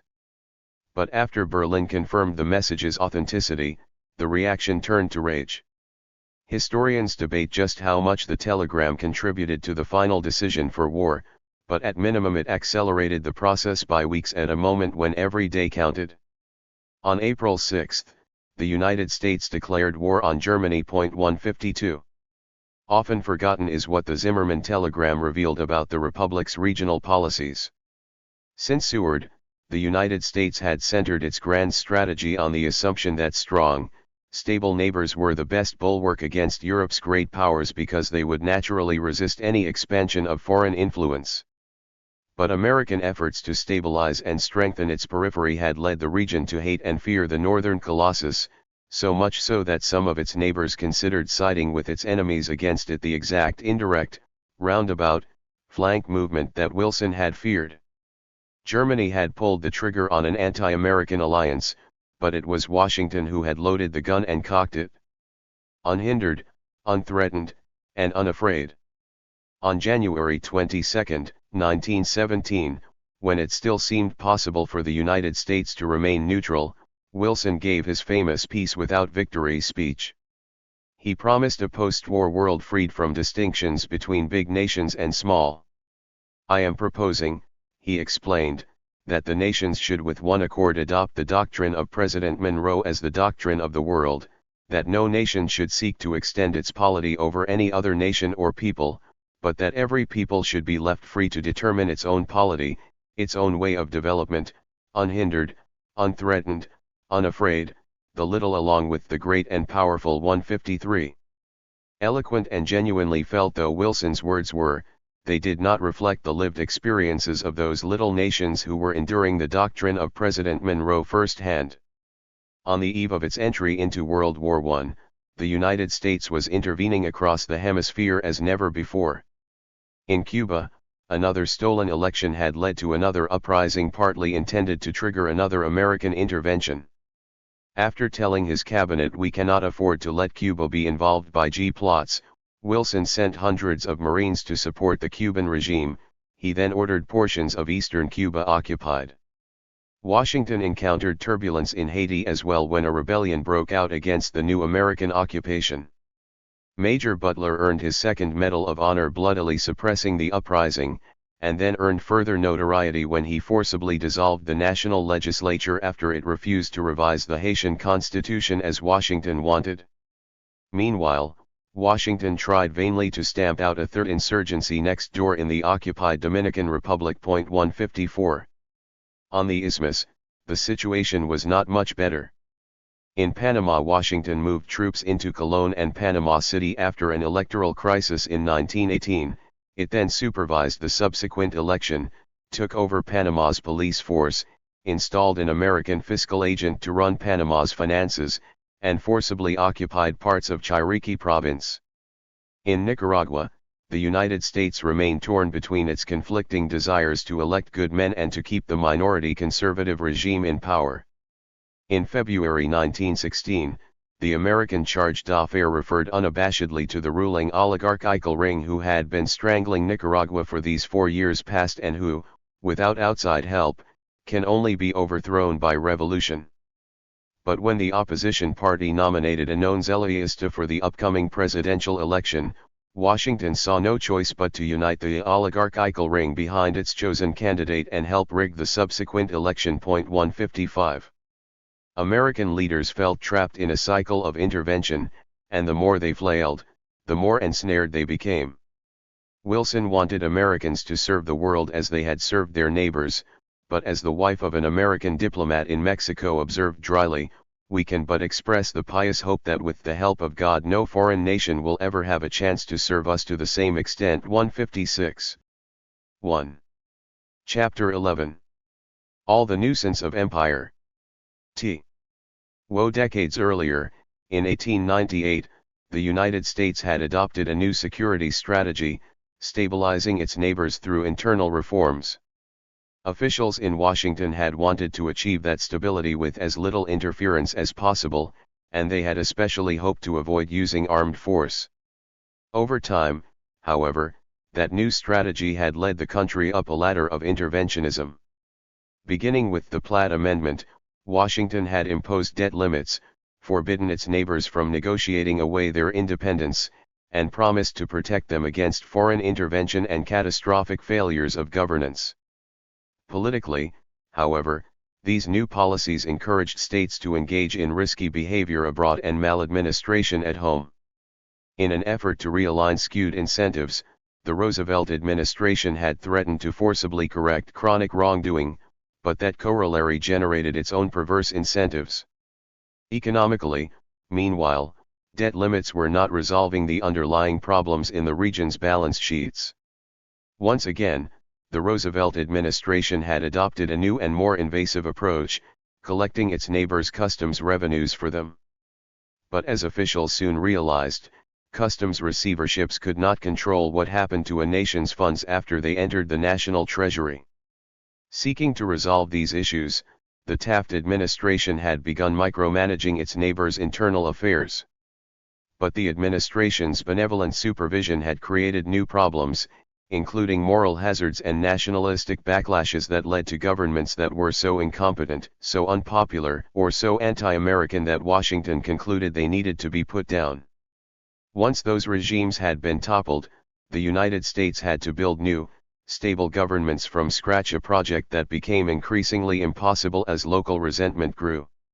Eventually, in the most extreme cases, it seemed as if the United States could stabilize its neighbors only by governing them outright.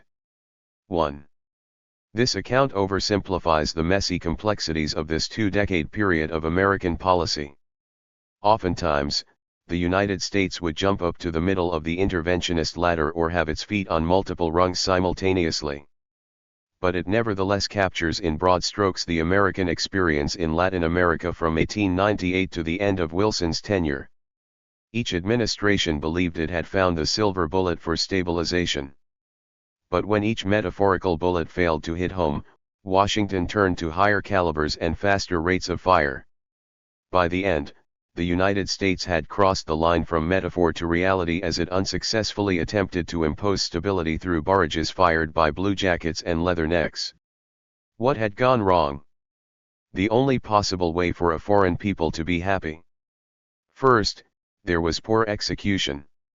Americans didn't know what they were getting into, and they made a terrible mess of things once they got there. Officials and administrations were ignorant.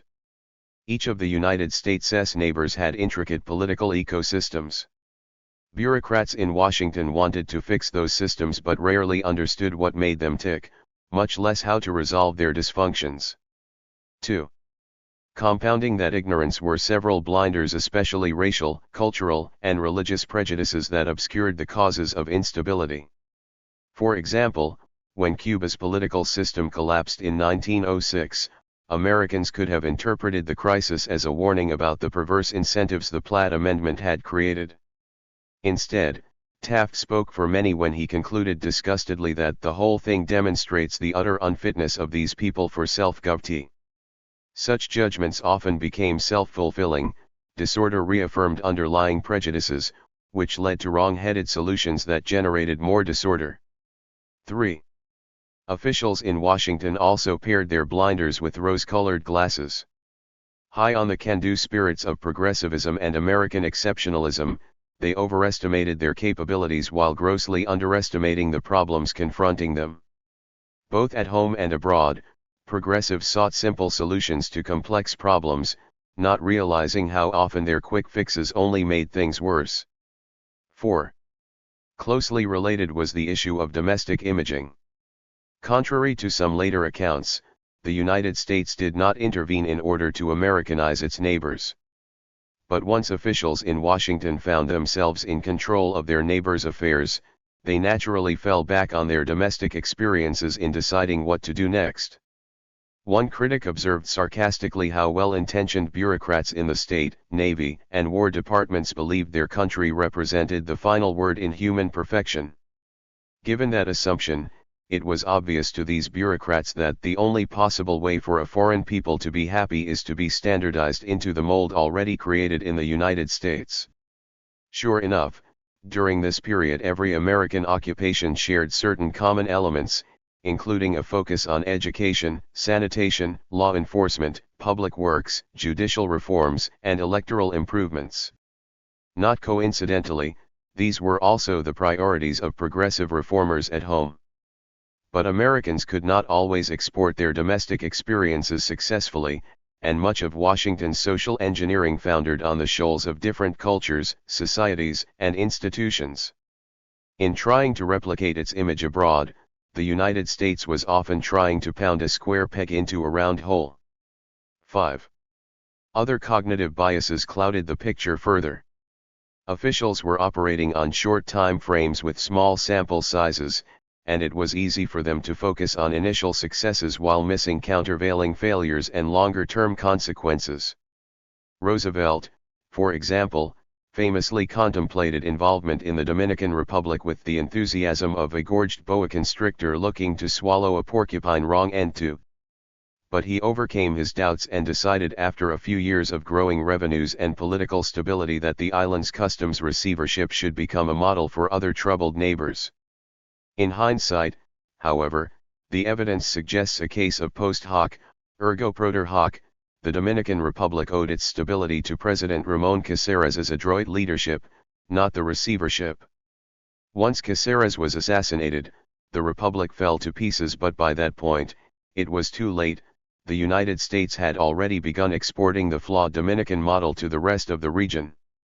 6. Officials in Washington were also making policy based on slanted and incomplete information. Most of what they knew about Latin America came from the region's political and economic elites.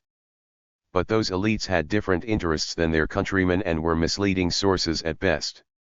For example, Washington often expected its interventions to be welcomed, and in a narrow sense they were, but only by the local leaders those interventions propped up, and not by the rest of their nations. Likewise, American officials often bought into local leaders' inflated threat assessments and thus considered interventions more urgent and necessary than they really were. 7. Similar misinformation problems arose with business interests. For example, National City Bank's representative repeatedly informed officials in Washington that European powers were conspiring to seize a strategic harbor in Haiti. That was untrue, but the bank wanted to push the Wilson administration into occupying the country because it believed American control would lead to greater profits. 8. Finally, Washington also made its mission immeasurably harder through its cautious, piecemeal approach. Early interventions were too minimal to be effective, but they nevertheless stirred up nationalism and pushback, upping the ante for future interventions. So while at the outset the United States could convince its neighbors to enact reforms with relative ease, later on those same reforms had to be negotiated and finally compelled. By the 1910s, Washington could no longer count on even the grudging acquiescence, much less the support of the nations it was trying to stabilize. Since its stabilization tools often required at least a modicum of cooperation, that meant the United States had to intervene more and more invasively just to implement the same reforms as before, reforms that were considered inadequate by that point anyway. Washington thus ended up shooting at a rising target from a falling platform. Closing the gap often required coercion and direct occupation. 9. Combined together, all these shortcomings blinded Americans to an obvious truth: stabilizing failed or failing states was a monumental task without any easy fixes. In 1900, officials had naively believed that the United States could stabilize the region quickly and efficiently by applying American power decisively in a few narrow areas. 2 decades later, it was becoming obvious that if forcible stabilization were even possible, it required total overhauls of the afflicted societies. Roosevelt had imagined his country as the policeman of the Western Hemisphere, but his successors would belatedly realize that the United States needed to act as lawgiver, judge, financier, social worker, and health inspector too.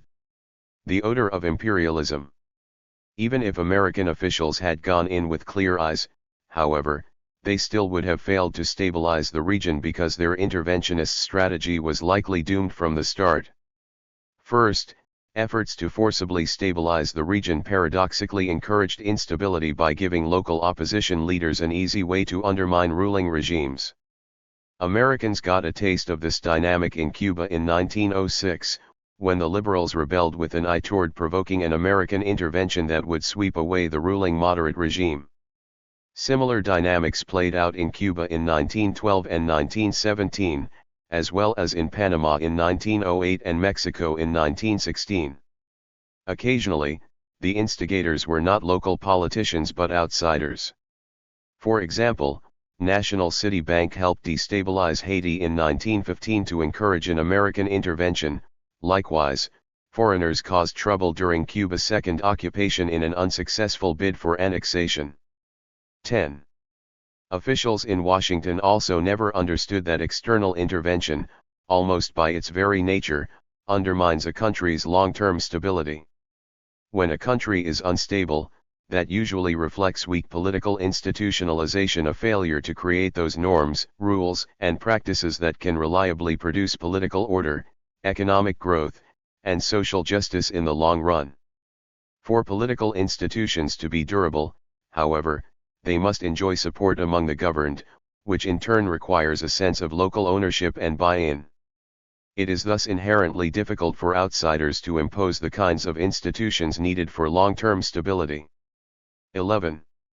Still worse, interventions usually corrode and destroy what few stabilizing institutions a country has. Every time the United States squeezed itself into the internal affairs of a neighbor, it displaced some local authority. In the short term, that was fine, the United States could fill the resulting vacuum with its own power. But since Americans were not looking to stay for the long haul, they ended up smashing their neighbors' existing institutions while crowding out opportunities to build new ones. 12. Furthermore, even when the United States was not directly displacing local institutions, it was warping existing ones through its mere proximity. Ordinarily, a country's leaders must work with other leaders and factions to bridge gaps, find compromise, and build sustainable coalitions, the day-to-day work that provides the grist for long-term political development.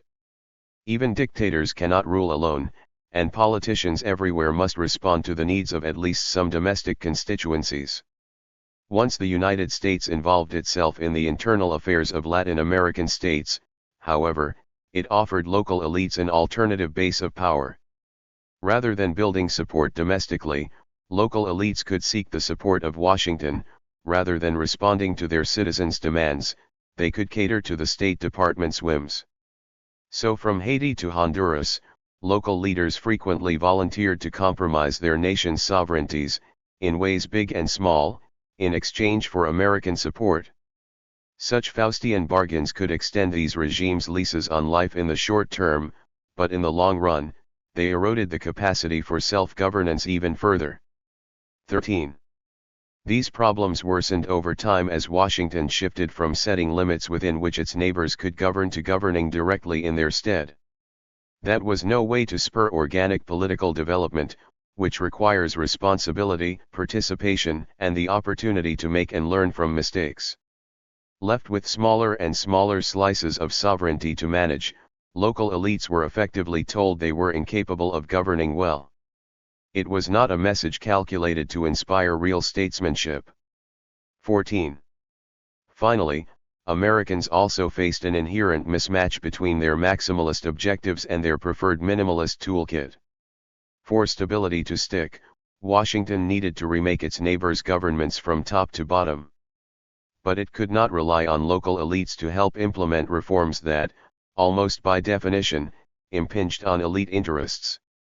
Nor could Washington force elites to cooperate through external pressure, because it was too easy for elites to evade or subvert desired reforms. So although the United States wanted to avoid governing these societies directly, direct governance including armed occupation was often the only path to the social overhauls that Washington really wanted. 15. U.S. Marines on patrol in Haiti. In case of intervention, as in Haiti or Nicaragua, political power is divorced from all organic connection with the politics, the government, and the culture against which it is exercised. One example of this dynamic was the Republic's attitude toward revolutions. In effect, the United States wanted to ban revolutions in Latin America. But in many places, revolutions were the traditional and often the only way of ousting incumbent regimes. So to succeed, Americans needed to find some plausible substitute. One approach, favored by Roosevelt and Taft, was to support local strongmen who could stabilize their countries in the mold of Mexico's Porfirio Diaz. But Diaz's fate and the decade-long chaos of the subsequent Mexican Revolution demonstrated the shortcomings of this approach. As President John F. Kennedy would later observe, those who make peaceful revolution impossible will make violent revolution inevitable. If anything, American support for strongmen only encouraged long-run instability, as it made autocrats less popular and less accountable. That led to a vicious cycle. The more Washington supported a strongman's regime, the more unpopular the regime became, the more unpopular the regime became, the more Washington needed to support it. Often, these ever-deepening commitments would culminate in the United States sending its citizens to fight and die on behalf of foreign autocrats it despised. This problem emerged in Cuba and elsewhere during the 1910s, but it would peak in Nicaragua during the late 1920s and, later, in Vietnam. 16. On the other hand, a different if equally grave set of problems hindered American efforts to substitute democracy for revolution. First, there was the difficulty of determining which leaders were popularly supported, no easy task in unstable nations awash with guns and political violence. Wilson attempted to solve this difficulty through the Wilson Plan in the Dominican Republic, but that approach required foisting elections on nations that were culturally, socially, and institutionally ill-prepared for them. 17. Once a popular government entered office, the problems only multiplied. Governments were often popular precisely because they stood up to Washington. That risked turning the United States against them, and few regimes could survive without American recognition, loans, and trade. If Washington did embrace a popular regime, however, that was often the kiss of death for that government's domestic legitimacy. So by the end of the Wilson administration, the United States had boxed itself into the ultimate catch-22, any leader who cooperated with the United States lost the domestic legitimacy needed to govern, but without the United States' support, no leader could hold onto power. In the most extreme cases, the logical result was direct American rule. 18. One contemporary critic, Walter Lippmann, summarized the end result. American policy, he wrote, is designed to prevent interventions, and it simply makes intervention more elaborate and costly. It gives us the odor of imperialism, and yet our intention, I believe, is not to create an empire. Not only had the policy boomeranged, Lippmann noted, but it had also brought down on the United States all the nuisance of empire without the constructive advantages of a well-managed imperialism. 19. A far-reaching effect. Even once the flaws in its stabilization strategy had started to emerge, it was hard for the United States to reverse course. Credibility was one reason why. Having signed treaties, proclaimed policies, and sunk many resources into its regional strategy, Washington could not backtrack in one location without risking serious consequences elsewhere. If the United States failed to suppress one revolution, what would stop other disaffected factions from trying their luck and also rising up? If the United States did not respond to instability in one country, why should Europe's powers expect it to respond to instability elsewhere? 20. On that score, the Taft administration marked an important turning point. Roosevelt had applied his corollary rarely and ad hoc, so if he chose not to intervene in any given case, that mattered little either for him personally or for the overall credibility of the Monroe Doctrine. But the Taft administration departed from that loose approach and froze the Roosevelt corollary into place as a formal and comprehensive policy. Every intervention became linked, and failure anywhere began to mean failure everywhere.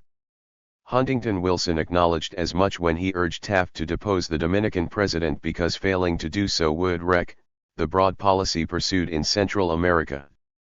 Similar considerations pushed the Wilson administration to insist on control of the Dominican Republic's finances and police. The chief of the Latin American division observed that at stake was the entire principle that control of customs in turbulent countries precludes the possibility of revolution. Should it fail, he added, it will have, I fear, a far-reaching effect upon the countries of Central America and Haiti. 21. Officials were also slow to re-evaluate their failing policies because the costs were not always immediately obvious. For most of the 1900s and 1910s, it was relatively easy for American policymakers to throw good money after bad under the delusion that success was right around the corner. Only once the United States had clambered up the ladder of escalation several times did the meager benefits and high costs start to become clear. As Winston Churchill might have said, American officials could be counted on to do the right thing in the region, but only after they had tried everything else. 22. Changing course was also made more difficult by partisanship. By 1913, the failures of American regional strategy were glaring. But influenced by partisan suspicions, Wilson and many of his fellow Democrats attributed the failures to the previous administration's intentions rather than its policies. The stage was thus set for a repeat of dollar diplomacy's prescriptions and its problems. Only after both political parties had made the same mistakes was a new, bipartisan consensus possible. Finally, and most importantly, the United States did not reverse its interventionist course because it did not see any better options. Above all, the United States had been intervening to fill the region's power vacuums before its rivals could. If the United States stopped, and suddenly pulled out, it would have recreated those vacuums, and that was not a risk Washington was willing to take at a time of escalating imperial rivalries and, eventually, world war. In the end, it seemed better to destabilize and then occupy vast swaths of the hemisphere no matter how costly, immoral, and aggressive that option was than to let it fall under the sway of foreign powers. By the end of Wilson's tenure, however, this calculus was beginning to change. 1. Part 3. Hegemon. Chapter 12. At the point of bayonets. Retrenchment, 1918 to 1933. On July 4, 1821, then Secretary of State John Quincy Adams boasted that his beloved republic had without a single exception respected other nations' sovereignty. The United States would sacrifice much for the cause of freedom, he swore, but never under other banners than her own, not even those of foreign independence. Otherwise, Adams warned, the republic would become trapped in endless wars, intrigues, and interventions. Over time, her policy would insensibly change from liberty to force, until at last there lay on her head an imperial diadem, flashing in false and tarnished luster the murky radiance of dominion and power won. So, Adams concluded memorably, wherever the standard of freedom and independence has been or shall be unfurled, there will her heart, her benedictions, and her prayers be. But she goes not abroad in search of monsters to destroy. 2. 1 century later, Americans were battling monsters, real and imagined, in nearly a dozen states across the New World. Their soldiers and diplomats were occupying 2 entire nations, garrisoning parts of 3 more, running half a dozen protectorates and customs receiverships, prosecuting several bloody counterinsurgencies, and deposing regimes with a frequency that bordered on the gratuitous. Over 2 decades, the United States had used force in the region more than 36 different times. 3. For its trouble, the Republic had at last attained regional hegemony, its power unrivaled in half the world. Finally, there were no more enemies left, no one for the United States to fight and fear but itself. As Adams had anticipated, however, the nation's new crown did not sit well not with the neighbors it ruled, not with its own people, and not even with its own security needs. Over the course of the 1920s and early 1930s, the United States thus did something unprecedented. At the peak of its regional power, when it could easily have turned hegemony into the murky radiance of outright dominion, the Republic instead started surrendering control over its neighbors' affairs. It was a halting and gradual process, and it involved one of the country's largest interventions to date. But the policies of the previous 2 decades had proved grossly ineffective, and they were no longer necessary or sustainable. If the Republic's newfound hegemony was to avoid collapsing under its own weight, something new was needed. Conquest of the world. Several factors drove the end of the United States' interventionist streak, but 2 were especially important: the Republic's changing security situation and the backlash its interventionist policies had provoked. Since 1898, the United States had been intervening to prevent its rivals from expanding into the hemisphere. On November 11, 1918, however, the guns of August had fallen silent, marking not only the end of the First World War but also the culmination of American grand strategy. For many years, Americans had been dominant in the Western Hemisphere, but it was only now that they so overshadowed their great power rivals that they saw no chance they could be meaningfully challenged in the hemisphere in the near future. The United States was, at last, supremely powerful in its own neighborhood, a regional hegemon. Few Americans had expected that result at the start of the war. To the contrary, the Wilson administration had feared the conflict would either spill into the hemisphere or propel the great powers into Latin America afterward. Such fears, however, had not foreseen the magnitude of the war's destruction. Germany, for 2 decades the bête noire of American strategists, had been decisively defeated, its Kaiser overthrown, its military machine dismantled, and the much-vaunted Kaiser-like Marine of the 1st and 2nd Fleet Bills scuttled at the bottom of Scapa Flow. Shorn of territory and saddled with staggering reparations, Berlin would not be rebuilding its expeditionary forces anytime soon. Germany's opponents were not much better off. France had borne the brunt of the fighting on the Western Front, and its countryside was pockmarked by shells and corpses. Russia had lost its Tsar to revolution, and Vladimir Lenin's crusade to turn the country red was bleeding it white. Even the British Empire was looking shaky, though its war deaths 908,000 paled next to France's 1,357,000, Russia's 1,700,000, or Germany's 1,773,000.4. By contrast, the United States stood tall. Americans counted only 126,000 dead out of a population of over 100 million. They were also brimming with self-confidence, and they held the world spellbound with the Wilsonian creed of democracy, liberalism, and self-determination. Even as Wilson drove Europe's leaders up the wall personally, the French Prime Minister moaned that talking to Wilson is something like talking to Jesus Christ. The continent's masses idolized the American president. Once an isolated city on a hill, the United States had become a global beacon of hope, and Wilson imagined the Founding Fathers looking on with a sort of enraptured amazement that the American spirit should have made conquest of the world 5.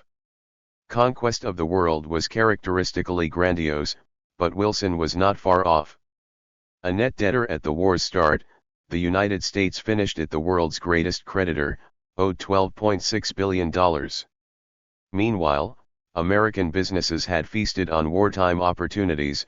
From 1914 to 1918, the United States grew its manufacturing by 25% and its gross national product by 21%, even as modest firms like DuPont and Bethlehem Steel sprouted into multinational giants. By 1919, the United States boasted an economic output that rivaled that of the entire European continent. 6. American ascendancy was even more stunning closer to home. Once the war began, the British blockade had snipped Germany's economic links with Latin America, while German U-boats, wartime exigencies, and the demands of the front had slowed the Allies' regional trade, credit, shipping, and investment to a trickle. Europe could scarcely have chosen a worse time to go missing in action, as the opening of the Panama Canal was just then resetting the region's trade patterns. 7. Americans had made short work of this opportunity. In 1913, the United States had accounted for roughly 25% of Latin America's imports and 31% of its exports. By 1917, it was 54% and 51.7%, respectively.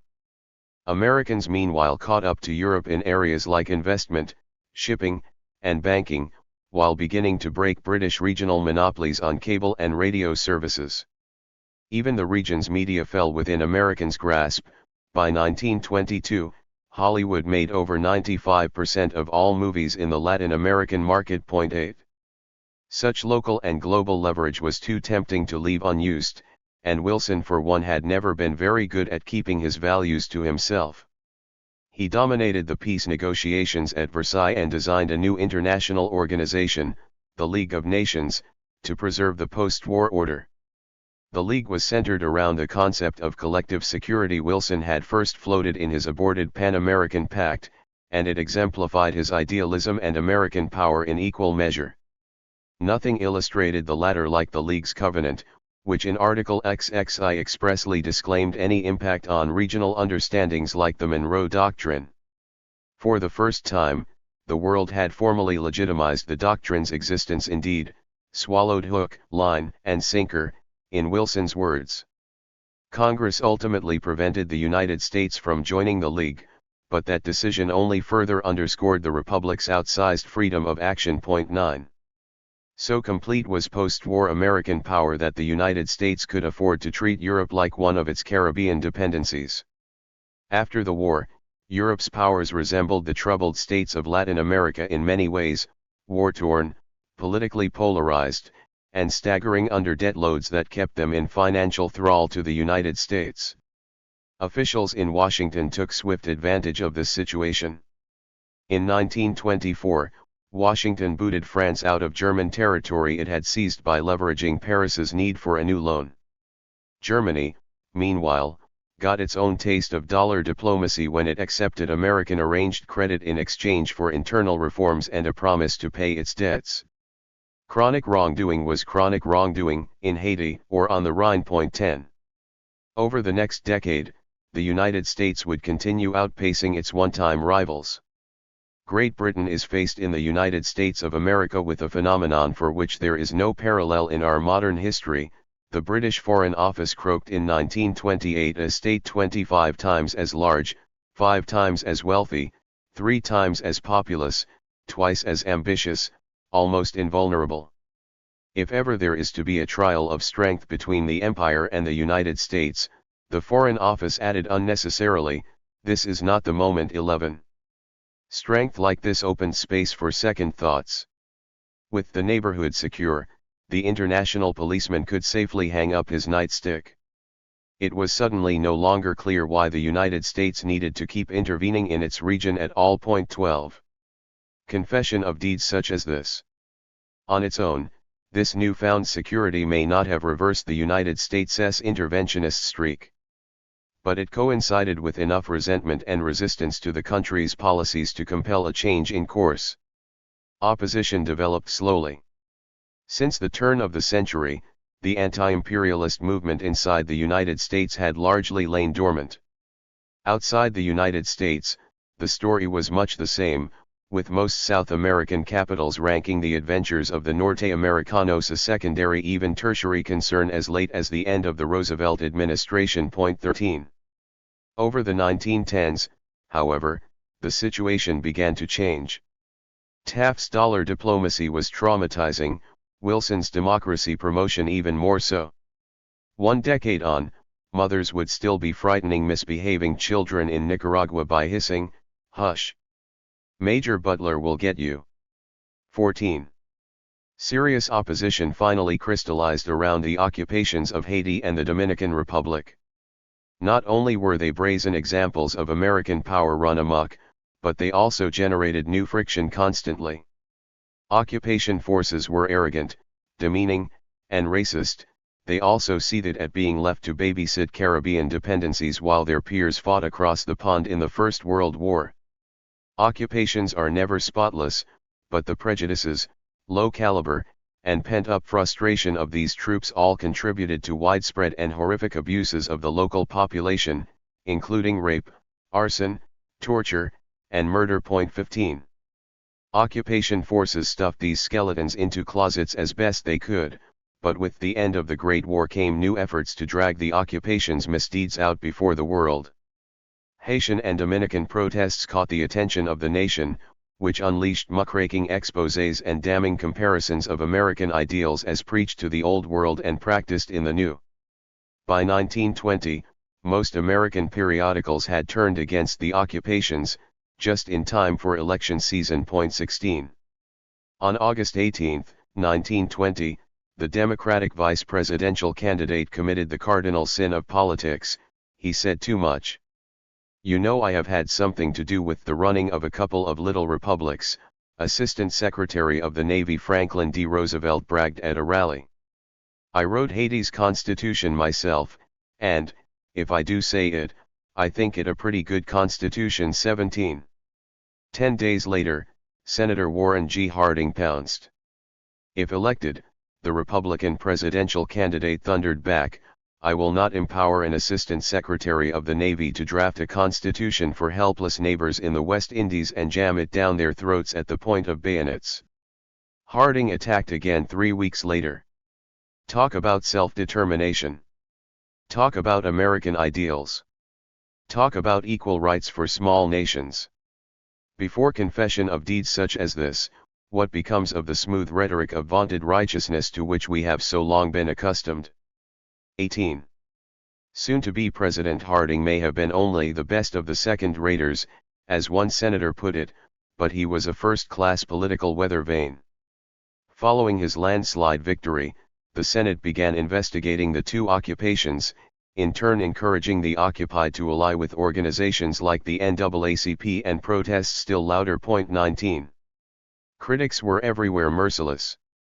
Emissaries from occupied countries fanned the region's anti-Americanism until it burned white-hot, and Latin Americans founded new papers from Argentina to Honduras just to attack the endless chain of indignities meted out by the Colossus of the North. Mexico meanwhile began organizing a united regional front against the United States. "We are piling up hatreds, suspicions, records for exploitation and destruction of sovereignty in Latin America, such as have never failed in all history to react in war, suffering, and defeat of high moral and spiritual ideals," one American observer warned. 20. On the ground, it was even worse. Dominicans and Haitians resisted the occupations in every way, from launching uprisings to making American soldiers patrol in the middle of streets to avoid getting hit by garbage bags thrown at their heads. One fed-up Marine was approached by a Dominican woman selling tickets to a benefit performance. "How much?" he asked, "and what's it for?" "For getting the Americans out of the Dominican Republic," she replied. "Gimme two," said the Marine, "and I don't care how much they cost." 21. Officials in Washington worried that this rising tide of resistance was not just annoying, but dangerous. Washington had wanted strong, stable neighbors on the assumption they would help defend against the mutual threat of European imperialism. Once the United States replaced European imperialism as the greatest threat to Latin America, however, that reasoning went out the window. 22. Someday, a rival would again arise across the oceanic moat, and when that day came, the United States could not afford to have its neighbors enthusiastically lowering the drawbridge. The complacent North American may smile at the possibility of our losing our position of dominance, one critic cautioned, but Latin Americans are beta-king themselves as fast as they can to Europe for protection against us. Sooner or later, agreed a former minister to the Dominican Republic, an alliance will be formed to enable to break away from the Monroe Doctrine or fight it. I can see no other peril to our country so great or so imminent. Change was clearly needed. 23. Let them work out their own salvation. Together, the Republic's newfound security and the resistance it faced forced a course correction. Roosevelt's porcupine had won, and the engorged American boa constrictor would regurgitate each turbulent little republic it had swallowed. Retrenchment was slow, messy, and exceedingly uncomfortable for everyone involved. Even though American policymakers wanted to interfere less in their neighbors' affairs, they were unsure how far or fast to pull back. They were also still coming to terms with what had gone wrong, and even under retreat they often repeated past mistakes or blundered into new ones. But constantly pressured by both its public and its neighbors, Washington wound back the clock, first liquidating Wilson's occupations, then phasing out Taft's dollar diplomacy, and finally questioning even the fundamentals of Roosevelt's policies. Chastened by his failed interventions, Wilson had started musing in late 1918 on the need to let foreign peoples work out their own salvation, even though they wallow in anarchy for a while. Electing good men was no longer his priority, and he refused to intervene to stop a coup in Costa Rica, election rigging in Cuba, or new outrages from revolutionary Mexico. In late 1920, Wilson also announced his intent to end the occupation of the Dominican Republic. The State Department explained that the status quo was untenable, citing the increasing agitation among the Dominicans and the anxiety expressed by the governments of other American republics. 24. Characteristically, however, Wilson doubted whether his opponents had also seen the light. "If Harding is elected," he scowled, "the prospects that we shall have war with Mexico very great." 25. But Harding's administration was even less interested in new adventures abroad. Harding appointed eminent Republican statesman Charles Evans Hughes as his Secretary of State. Roosevelt had once called Hughes a whiskered Wilson, but the former Supreme Court justice displayed little of Wilson's interest in hemispheric emancipation. On the Monroe Doctrine's centennial year, Hughes reaffirmed Washington's interest in regional stability but utterly disclaimed any intent to superintend the affairs of our sister republics, to assert an overlordship, to make our power the test of right in this hemisphere. 26. Such promises were by now a rite of passage for secretaries of state, but Hughes was determined to live up to his words. He tried to repair the United States' damaged reputation in numerous ways, including by paying Colombia $25 million in reparations for Panama's secession. But he would ultimately make ending Washington's many occupations the calling card of his regional policy. 27. Sumner Welles was the junior diplomat who masterminded the withdrawals. Born in 1892, Welles was an American aristocrat by both breeding and belongings. As a child, he showed up to playdates wearing white gloves. As a State Department official, he pierced his black cravats with jeweled stick pins, marched with a gold-headed Malacca cane, and was tailed by a British valet surnamed Reeks. Educated at Groton and Harvard, Welles acquired a haughtiness that tried the patience of everyone he met. "He conducts himself with portentous gravity," observed one cabinet secretary, "as if he were charged with all the responsibilities of Atlas." Even a British earl's son lamented how Welles must have inadvertently swallowed a ramrod in his youth. 28. Chief of the Latin American Division Sumner Welles, Welles is a man of almost preternatural solemnity and great dignity. "If he ever smiles, it has not been in my presence." Few knew what to make of this wealthy loner. State Department functionaries feigned shivers when leaving his office, and newspapers likened his criticism to being stabbed to the heart with an icicle. But Welles complimented his glacial manners with a blazing intellect. "He is brilliant, tireless," marveled one boss. "When there is work to be done the clock does not exist." Time called him a casting director's dream of a diplomat, a 6'3" giant who was precise, immaculately dressed, and prodigiously disciplined, and in the end seemed almost too impressive to be real. 29. Such superhuman qualities did indeed have their dark mirror image.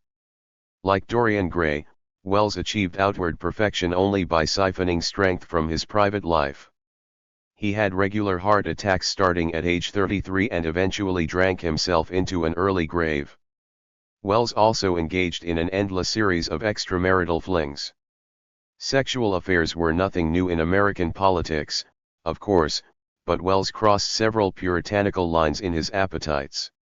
Most fatefully, he did not limit his romances by either sex or race, and the resulting scandals would eventually rip his career apart. 30. For now, however, Icarus flew high. In 1920, at the precocious age of 27, Welles became the acting chief of the State Department's Latin American Division, where he oversaw the end of most of the country's regional occupations. 31. Some of the withdrawals were straightforward. American forces had occupied parts of Cuba in 1917 and Panama in 1918, but since those occupations were informal and limited, it was easy enough to pull American soldiers back to their bases in 1922 and 1921, respectively. 32. Getting out of the Dominican Republic was harder. The island teetered on the tips of American bayonets. If Washington withdrew precipitately, it would mean chaos. So the question for Wells and his compatriots was how to devolve power in a stable and sustainable way while getting local buy-in and also preserving American interests. 33. Wells handled this delicate task with aplomb. He patiently negotiated his country's withdrawal over 4 years, including 2 in the field. On July 1, 1924, the occupation formally ended, and the last American Marine left the Dominican Republic soon after. 34. Even as Washington ended some occupations, however, it was not yet ready to leave its interventionist days entirely behind. Before withdrawing from the Dominican Republic, for example, Washington insisted on continuing the American customs receivership. 35. Washington also refused to withdraw from Haiti. It had some ostensibly valid reasons for treating the nation differently. For instance, Haitians had never had the same tradition of organized political parties, but it mostly came down to skin color. Contrasting the occupations of Haiti and the Dominican Republic, one State Department analyst explained that the two demand different treatment because Dominicans have a preponderance of white blood and culture, whereas Haitians are Negro for the most part and are almost in a state of savagery. Washington would periodically make noises about leaving Haiti, but these someday dreams would take another decade to turn into reality. 36. Washington kept its fingers in other regional pies as well. In 1923, Wells persuaded the states of Central America to refuse to recognize revolutionary regimes, an attempt to resurrect the Central American peace system that Secretary of State Elihu Root had created in 1907 but which had decayed since. 1 year later, however, the dangers of this non-recognition policy became clear when United Fruit funded a revolution against Honduras's government. Instability beckoned, and despite Hughes's desire to stay out, the United States was once again powerless to resist the call. Wells and the Marines went in, and over several sleepless days, the Groton Harvard alumnus trekked inland using whatever means he could find, including a banana train, a rickety Ford, a rented launch, and for the final stretch, a mule. Wells mediated the conflict and the Marines left, but the episode foreshadowed future troubles. 37. Elsewhere, the Harding administration tried to fall back on the familiar routine of dollar diplomacy, arranging private loans to Latin America in exchange for stabilizing internal reforms. The intent, somewhat counterintuitively, was to shrink American influence. Stung by Wilsonian militarism, Washington was once again trying to substitute dollars for bullets. 38. Starting around 1923, however, the State Department began backing away from even dollar diplomacy. Some administration officials had grown disenchanted working with self-interested financiers. In several cases, banks had maneuvered the department into supporting loans of dubious merit. Official support also seemed less and less necessary. For ages, American companies had been fighting to make headway against established European commercial interests in the region, but in the wake of the First World War, it was American businesses who had the upper hand. With American companies increasingly able to fend for themselves, officials in Washington saw less need to get involved on their behalf. 39. Ending dollar diplomacy was also made easier by the rise of a privatized alternative, the money doctors. Epitomized by Princeton economist Edwin Kemmerer, the money doctors were American financial consultants who visited foreign countries, diagnosed their economic ills, and prescribed a rigorous cocktail of reforms as a cure. Latin American states invited these house calls in hope of using the resulting bill of clean health to enter the frothy American investment market. In effect, the money doctors gave the State Department a way to outsource dollar diplomacy while making it more consensual, and the department unsurprisingly jumped at the opportunity. 40. Once again, however, it was external criticism that drove most of the government's retreat. State Department officials had hoped ending the country's occupations would appease the raging anti-imperialist movement. But critics showed no signs of letting up, and their fire shifted instead to the cozy relationship between Wall Street and Washington. 41. By 1925, dollar diplomacy had faded to a shadow of its former self. Even as Washington continued promoting private loans and consultants, it pared back its links to the banking community and got out of the sordid business of micromanaging its neighbors' internal affairs. Wells publicly declared that the day of dollar diplomacy is past, and internal memoranda confirmed the State Department's sincerity. The United States will get better results, stressed one official, if it let the natives work out their solution. 42. Sound advice, but officials in Washington would appreciate its full wisdom only after a disastrous new intervention in Nicaragua. Butchered in the jungle. Consistent with its broader retreat, the United States also sought to evacuate Nicaragua in the mid-1920s. But its withdrawal was clumsy and rushed, and Americans were sucked right back in. Catastrophic in most respects, the resulting intervention did have one virtue: it reinforced Washington's commitment to ending its interventionist policies. Since 1912, the United States had prevented revolutions in Nicaragua by garrisoning Marines in its capital. By the early 1920s, Washington was ready to bring those Marines home, but a premature withdrawal risked sparking a revolution against the embattled conservative government. So the State Department devised a two-part withdrawal strategy: first, free and fair elections that would presumptively bring a popular liberal government to power; second, the creation of a nonpartisan constabulary that would defend that new government once the Marines left. 43. Little of this plan survived contact with Nicaraguan politics. Conservatives knew they maintained power by the grace of American arms alone, so they sabotaged the withdrawal plan at every turn. By 1924, the State Department had lost the will to fight back. Officials preferred to see their plan fail rather than to forcibly compel its success through additional interventions in Nicaraguan politics. 44. On October 5, 1924, Nicaraguans voted, and as always, force and fraud swept the regime's preferred ticket to victory. On the way to Election Day, however, something unexpected had happened. Conservatives had nominated former President Emiliano Chamorro as their candidate, but the sitting President Chamorro arch-rival had instead backed a fusion ticket of conservative Carlos Solorzano and liberal Juan Bautista Sacasa. Conservatives generally supported Chamorro while most liberals favored Solorzano and Sacasa, so when the latter won, it was a liberal victory in all but name. 45. This was nowhere near the free and fair election the State Department had wanted, but it was close enough. For over a decade Washington had allowed conservatives to win rigged elections, and in a perverse sort of way, it seemed only fair to give liberals the same opportunity. Washington recognized Solorzano's government, slapped together a semi-functional constabulary, and pulled its Marines out of Nicaragua on August 3, 1925. 46. Slipshod or not, the withdrawal was complete. But the State Department's celebrations were short-lived. On August 28, barely 3 weeks later, Managua's International Club was hosting a grand gala for Nicaragua's most distinguished citizens, including most of the new cabinet, when a band of drunken men burst in.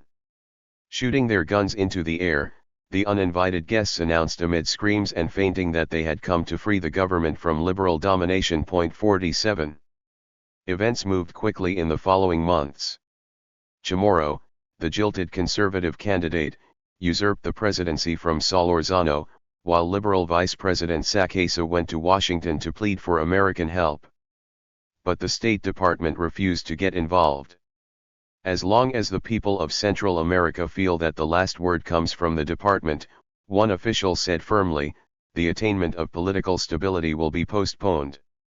Rebuffed, Sacasa returned to Nicaragua to lead a liberal revolution against Chamorro. 48. As Nicaragua descended into civil war, the State Department struggled to maintain its hands-off attitude. Efforts to broker a settlement led Chamorro to resign in favor of Adolfo Diaz, the conservative ex-president who Americans had propped up during the Taft administration. Sacasa kept fighting, however, much to Washington's growing annoyance. 49. Sacasa further alienated Washington by letting slip that Mexico was supplying his forces. Mexico had settled down since the 1910s, but one of the final acts of the Mexican Revolution had been a sharp turn toward radical economic nationalism. Sacasa's alliance with Mexico thus raised concerns that Mexico was trying to pump Bolshevism into Central America. Combined with lingering trauma from the country's last Red Scare, some in the State Department even saw Sacasa's war as the tip of a revolutionary spear being thrust into the hemisphere by the Soviet Union itself. 50. Mexico and the United States would soon patch up their differences, but their reconciliation came too late for Nicaragua. Over the fall and winter of 1926, Sacasa's rebels continued gaining ground. American expats demanded boots and boats, and President Diaz shrewdly reinforced these pleas with his own calls for help. Washington understood it was being manipulated, and it refused to fight Sacasa's rebels directly. But it saw no alternative to sending forces to establish neutral zones in cities threatened by the liberal advance, even though doing so helped the conservatives. 51. On January 10, 1927, President Calvin Coolidge tried to justify his country's escalating involvement. Citing the position of peculiar responsibility the United States held because of its canal interests, Coolidge argued Washington could not permit any serious threat to stability and constitutional government in Nicaragua, especially not from outside influences or foreign power. He also could not ignore American and European calls for protection. 52. Coolidge was hoping that Diaz could win the war on his own, but Sacasa's rebels advanced relentlessly.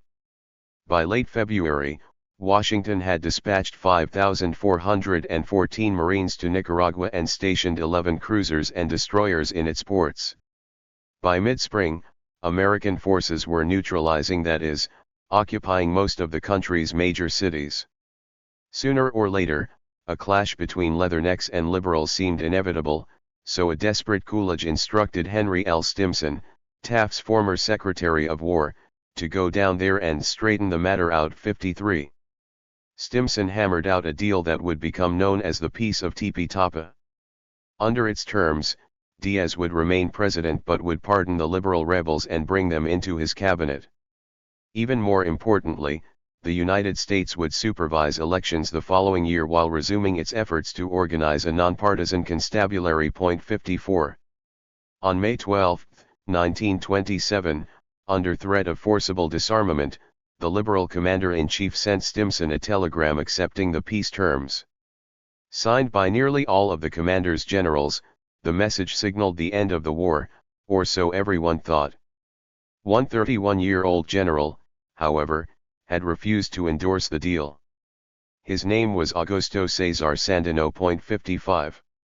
Sandino would bog American forces down in a bloody insurgency for the next 6 years.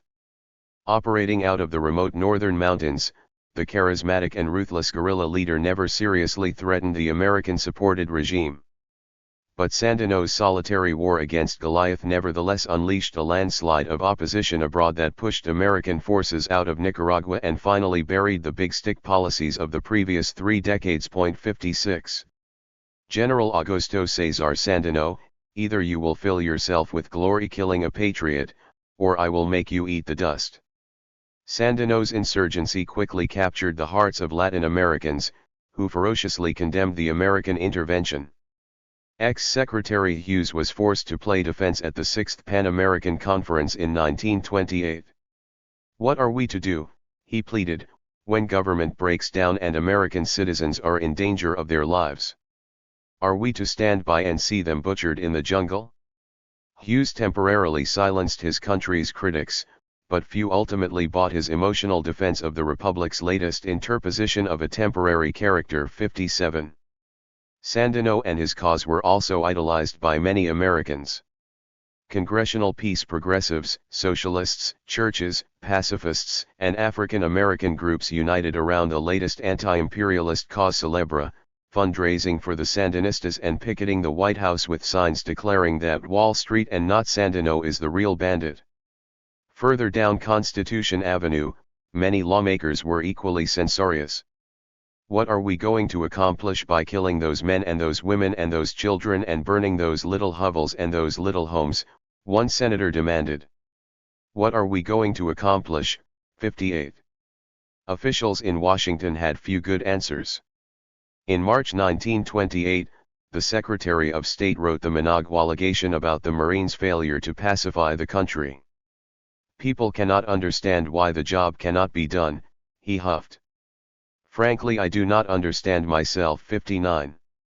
Efforts to get out of Nicaragua, however, were haunted by memories of the failed first withdrawal.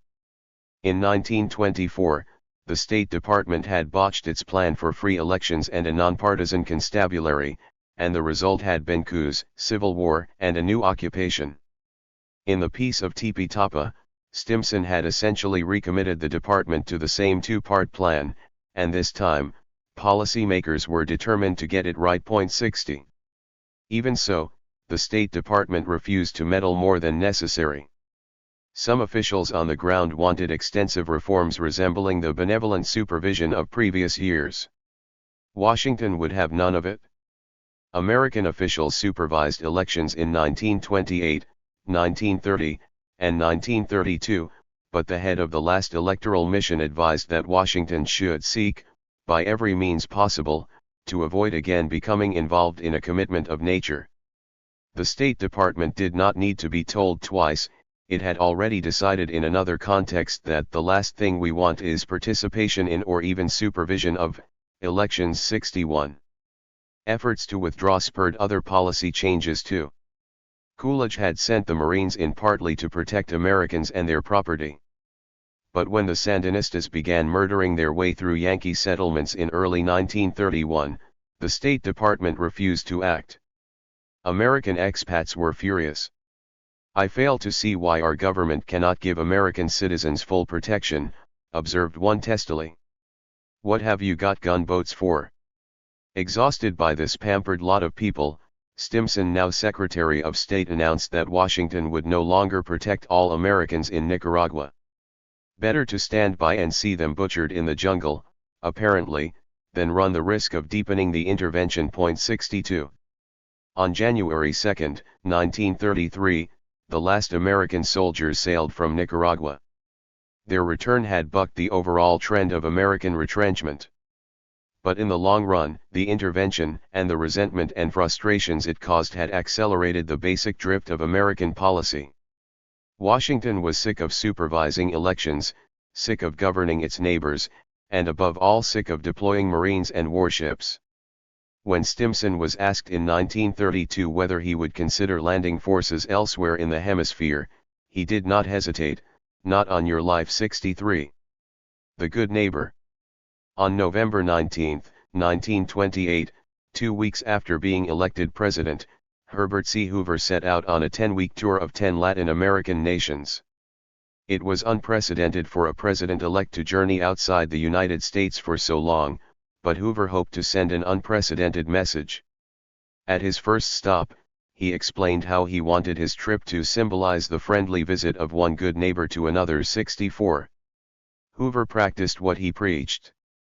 During his tenure, the Quaker president refused to send Marines to restore or maintain order in Latin America, and he even cut back on landings to protect American lives. He also withdrew American forces from Nicaragua, disapproved of new customs receiverships, ended Washington's remaining attempts to promote fiscal reform, repudiated much of Wilson's non-recognition policy, and set in motion the end of Haiti's occupation. 65. Such good neighborliness came not a moment too soon.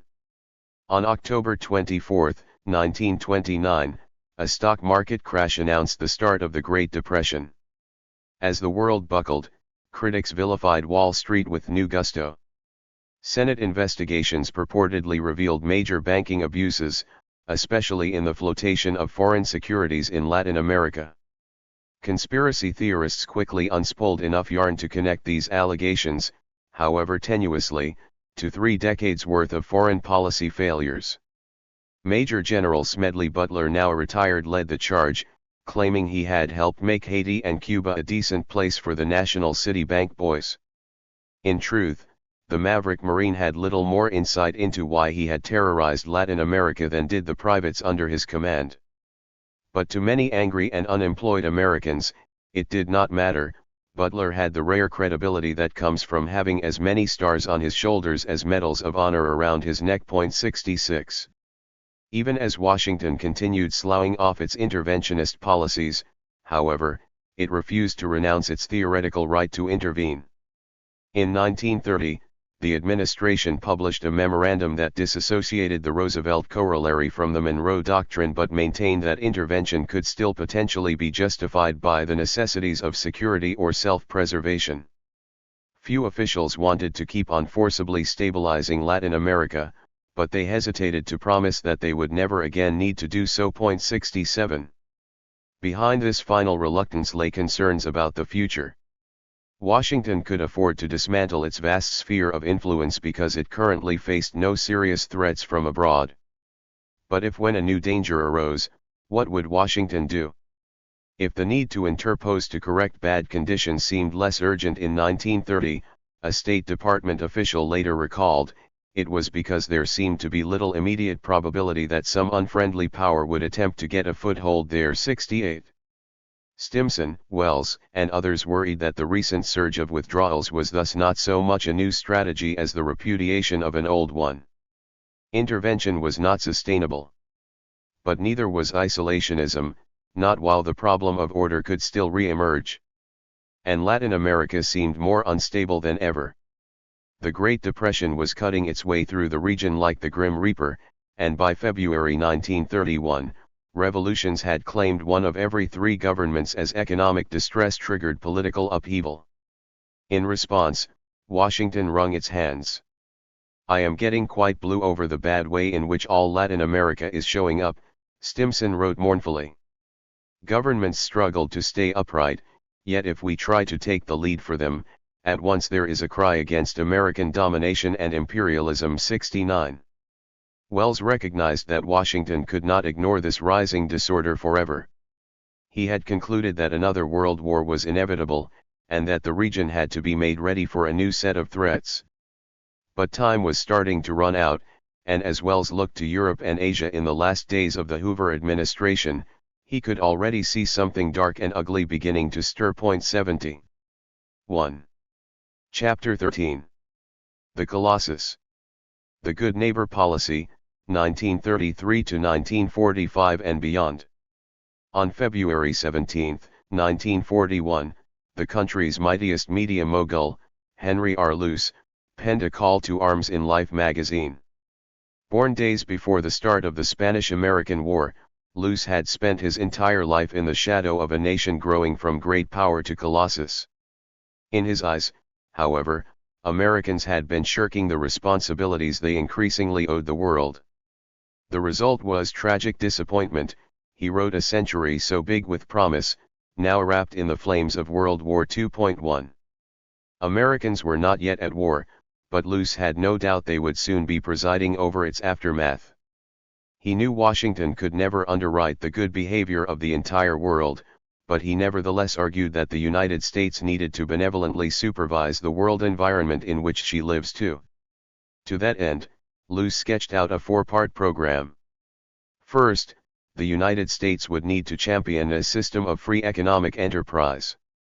Second, it would need to share its technical and artistic skills. Third, it would need to aid the world as a global Good Samaritan.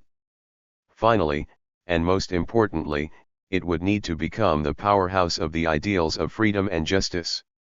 Luce concluded triumphantly, "It is in this spirit that all of us are called, to create the first great American century." 3. Luce may not have realized it, but his breathtaking vision of an American century owed much to the United States' regional experience.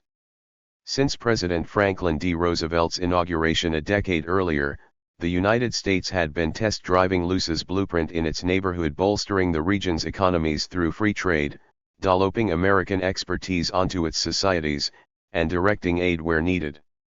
Above all, FDR had promised unprecedented fidelity to the ideals of non-interventionism and non-interference. At first glance, this good neighbor policy appeared a sterling success. Despite an uncertain start in Cuba, the policy had improved relations with Latin America dramatically, and as storm clouds gathered over Eurasia, the hemisphere had become one of the world's few bright spots. When the storm had finally broken and the old world had plunged into Armageddon, Latin Americans followed Washington into isolation and then war. Just as Luce had predicted, the United States would emerge at conflict's end as the indispensable nation, ready to scale its regional policies up into a new world order. But the more things changed, the more they stayed the same. Before the Second World War, the United States enjoyed a rare reprieve from great power competition that allowed it to ignore but not escape the problem of order. Once the problem returned, however, so did the Republic's old habits. Far from being a turning point, the good neighbor policy completed a circle. As Americans marched confidently into their new century, they would encounter the same challenges and make much the same mistakes as before, only this time on a global scale. Sneak up behind him and cry boo. On March 4, 1933, FDR used his inaugural address to announce the policy of the good neighbor, a phrase that quickly became the tagline for the administration's new approach to Latin America. In time, the good neighbor policy would be remembered as a golden age of regional relations, when the United States finally came close to treating its weaker brethren with the respect they deserved. But in 1933, the policy was still in its infancy, and it nearly ended before it even began. Point 4. Cuba, appropriately enough, was the scene for the policy's brush with oblivion. Since the start of the Great Depression, the plummeting price of sugar and tobacco had dragged Cuba's economy into the abyss. Economic misery had contributed to political instability and then repression. By the early 1930s, Cuba's dictator, General Gerardo Machado y Morales, was presiding over a regime so tyrannical that it approached caricature, right down to the way his henchmen fed opposition leaders to the sharks swimming in Havana Bay. But Machado's state-sponsored terrorism only prompted an equal and opposite reaction from his political opponents, who began assassinating government officials with abandon. By late 1932, American embassy staff were reporting feelings of horror and terrified apprehension to a degree which it would be difficult to exaggerate. 5. President Franklin D. Roosevelt, to encounter Roosevelt, with all his buoyant sparkle, his iridescent personality, and his sublime confidence, was like opening your first bottle of champagne. Even as Cuba's politics disintegrated, however, the Hoover administration refused to get involved. Still scarred by the intervention in Nicaragua, Secretary of State Henry L. Stimson did not want to interfere in Cuba, no matter how bad Machado's reign of terror became. 6. FDR had no such compunctions. Shortly after entering office, he dispatched his close family friend and perennial Latin American troubleshooter, Sumner Welles, to sort out the situation. FDR and Welles were, like everyone else, still figuring out exactly what it meant for the United States to be a good neighbor. Both men opposed the hyper-interventionism of previous administrations, but they still drew a hazy distinction between the evils of such remedial interventionism and the benefits of preventive interference that would preemptively eliminate causes for unrest. From their perspective, Cuba needed a dose of the latter, especially because the State Department was desperate to avoid another occupation of the island right before the next Pan-American Conference, only a few months away. Welles accordingly arrived in Havana with instructions to do whatever it took to prevent the necessity of intervention. 7. By midsummer, Welles concluded that Machado was unwilling to compromise with his political opponents and that a political settlement was impossible. If FDR wanted Cuba restored to stability, only one option was left: Machado had to go. Surviving mainly on coffee and chain-smoked cigarettes, Welles worked to secretly unite opposition leaders, peel away what remained of the beleaguered president's support, and assure the Cuban military of American acquiescence if it took action. In early August, following a general strike and island-wide protests, Wells triggered a final showdown by demanding Machado's resignation. 8. Machado's fall was quick. In a final act of desperation, the general reportedly assigned a hit squad to kill Wells, but Machado realized he had been outmaneuvered when even the military refused to support him. On August 12, 1933, he resigned.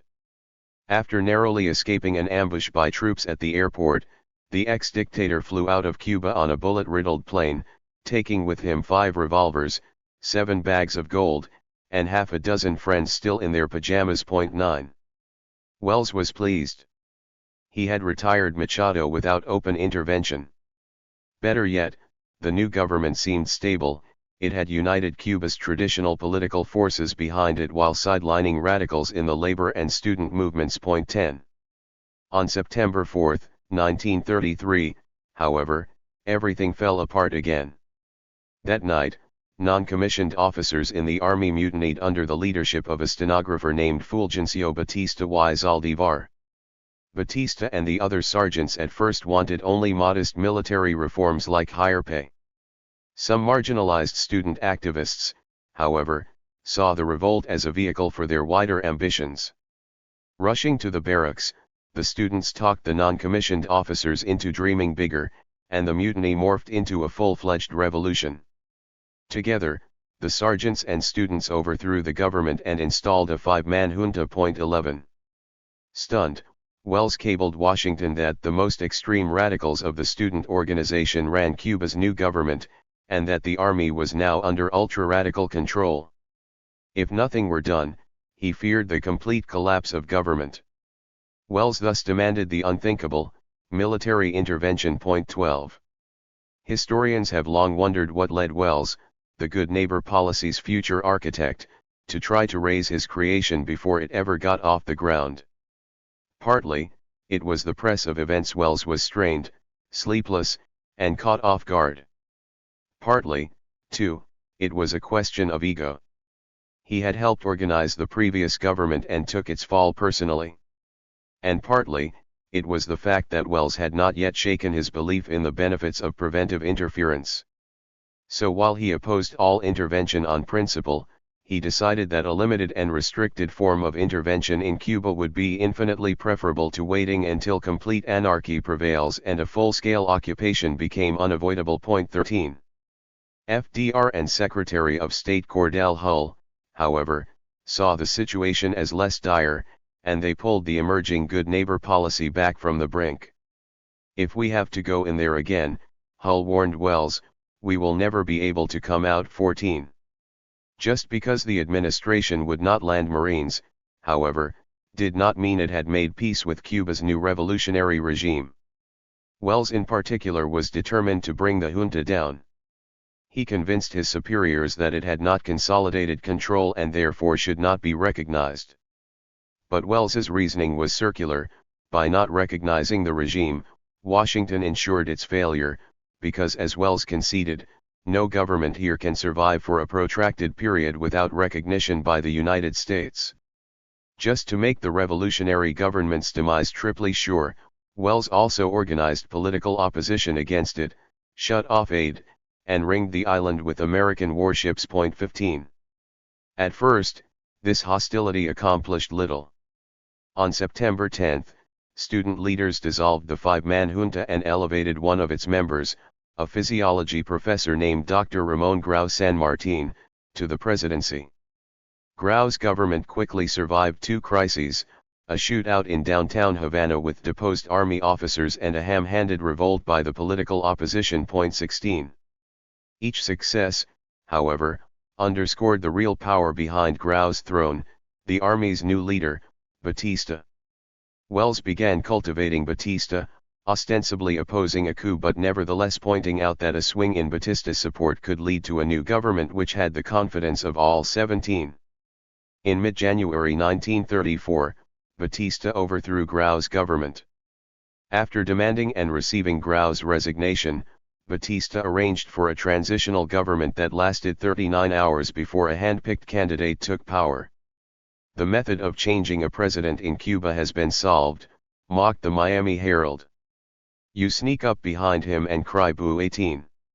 Grau had a different take. I fell because Washington willed it, he remarked bitterly. 19. I am against intervention. Cuba was not the most auspicious start for the good neighbor policy. Wells had helped unseat two governments' hardly neighborly behavior. But Washington had resisted the impulse to land armed forces, and in so doing it had suggested a bedrock for the emerging good neighbor policy, non-intervention. The question was how much the new administration could and would build on that foundation. 20. In December 1933, Secretary of State Hull took the first step in Montevideo, Uruguay, where the hemisphere had gathered for yet another Pan-American conference. On the way down, an advisor informed Hull that American interventionism would again be in the crosshairs. I am against intervention, Hull responded in his thick Tennessee drawl, but what am I going to do when chaos breaks out in one of those countries, and armed bands go woman a wound, burnin', pillagin' and murduin' Americans? Mr. Secretary, the advisor pointed out, that usually happens after we have intervened. 21. Confronted by wild and unreasonable regional pressure in Montevideo, Hull took the unprecedented step of agreeing that no state has the right to intervene in the internal or external affairs of another. FDR confirmed the policy change a few days later. The definite policy of the United States from now on, the president declared, is one opposed to armed intervention. After a 3.5-decade binge, Washington was swearing off intervention for good. 22. The next step was tying up loose ends. Now back in Washington, Wells picked up where he had left off during the 1920s and finished liquidating the country's sphere of influence. He started with the Platt Amendment, which he knew from his time in Cuba offered dangerous temptations. In early June 1934, the two nations abrogated the amendment and ended Washington's protectorate over Cuba. Next, in August, the United States ended its occupation of Haiti, although certain fiscal controls would remain into the 1940s. In 1936, Wells then negotiated a treaty ending the American protectorate over Panama. FDR was sufficiently impressed by these and other results to promote Wells to Undersecretary of State, second in command of the State Department. Finally, in 1941, Wells wound up the Republic's customs receivership in the Dominican Republic. 23. Ending interventions and protectorates was one thing, shunning more subtle forms of meddling was another. Surely, one incredulous diplomat asked in early 1936, the good neighbor policy did not mean taking a completely negative position on other states' internal matters. No one wished to repeat the former sins of commission, but if Washington failed to use its immense power and moral influence, it risked committing a sin of omission with consequences fully as grievous. 24. At first, Wells agreed, in keeping with his long-standing faith in preventive interference. But after consulting with his staff, he had a change of heart, and the good neighbor policy took another step forward. In March 1936, Wells instructed American diplomats to follow a new precedent in the unsettled Caribbean area. They should conduct themselves exactly as if they were dealing with any non-American power, that is to say, that they should religiously abstain from offering advice as regards any domestic question. Non-interference had joined non-intervention at the heart of the good neighbor policy. 25. Finally, the administration rounded out the growing policy with an economic component. Global trade had seized up from 1929 to 1934, collapsing 66% in value. To get the system moving again, the State Department dusted off former Secretary of State James G. Blaine's great love, reciprocity. Officially, this campaign for lower trade barriers was not limited to Latin America. In practice, though, American policymakers focused their efforts close to home, not least because doing so dovetailed perfectly with the emerging good neighbor policy. There is no more effective means of enhancing friendship between nations than in promoting commerce between them, Wells reminded FDR. From 1933 to 1945, the United States would sign over 24 reciprocity treaties, the majority of them with Latin America. 26. Latin America had greeted the election of Woodrow Wilson's former Assistant Navy Secretary with understandable anxiety. But as FDR and his team developed the good neighbor policy, they quickly won the region over with a deft mix of substance and style. FDR did not simply proclaim the end of Haiti's occupation, rather, he went to the island to personally deliver a farewell speech in French. It was the first time any foreign head of state had ever visited Haiti, and it left the kind of impression that few statesmen since Elihu Root had managed to make. FDR had come a long way since boasting about writing Haiti's constitution. 27. Latin Americans cheered the good neighbor policy, but it had a dark side. For the policy to mean anything, the United States had to be a good neighbor to all its neighbors, not just the ones it liked. Washington thus did little to stop the rise of dictators in the region, even when they came to power on the backs of armed forces the United States had helped create. Constabularies, armed forces that did double duty as both police and militaries, first became a fixture of the United States' regional policy in the early 1910s, when it became clear that protectorates and customs receiverships could not ensure stability on their own. Washington's reasoning was earnest, if tragically oversimplified. Latin America was imploding at the hands of either tyrannical leaders or greedy revolutionaries who flipped regimes over in search of loot within. Either way, the solution was the same: Washington needed to establish democratic governments guarded by nonpartisan constabularies. Both were necessary. Without democracy, constabularies would just breed oppression and revolution; without constabularies, democracies would be defenseless against ambitious and unscrupulous men. 28. So during its many occupations, the United States assembled, armed, trained, and disciplined constabularies that could maintain order once American forces withdrew. Simultaneously, American officials stamped out competing centers of power. 29. Carried out with the best of intentions, the program never fully grappled with how to stop constabularies from taking over once the United States left. Giving out guns was easy, ensuring they stayed pointed in the right direction was harder. Efforts to instill nonpartisan values ran up against ingrained norms, values, and history, to say nothing of fundamentally different interests. 30. One Nicaraguan officer named Anastasio Somoza Garcia illustrated the problem. "You Americans are a bunch of damn fools," Somoza scoffed to a Marine during the occupation of Nicaragua. For years, Americans had been chasing the rebel General Augusto Sandino, but they would never catch him until they understood the Latin American way of doing things. Asked to elaborate, Somoza laid out his plan. "It'd be very simple. I would declare an armistice, I would invite Sandino in, and we'd have some drinks, a good dinner, and when he went out one of my men would shoot him." 31. Somoza's advice went over Washington's head.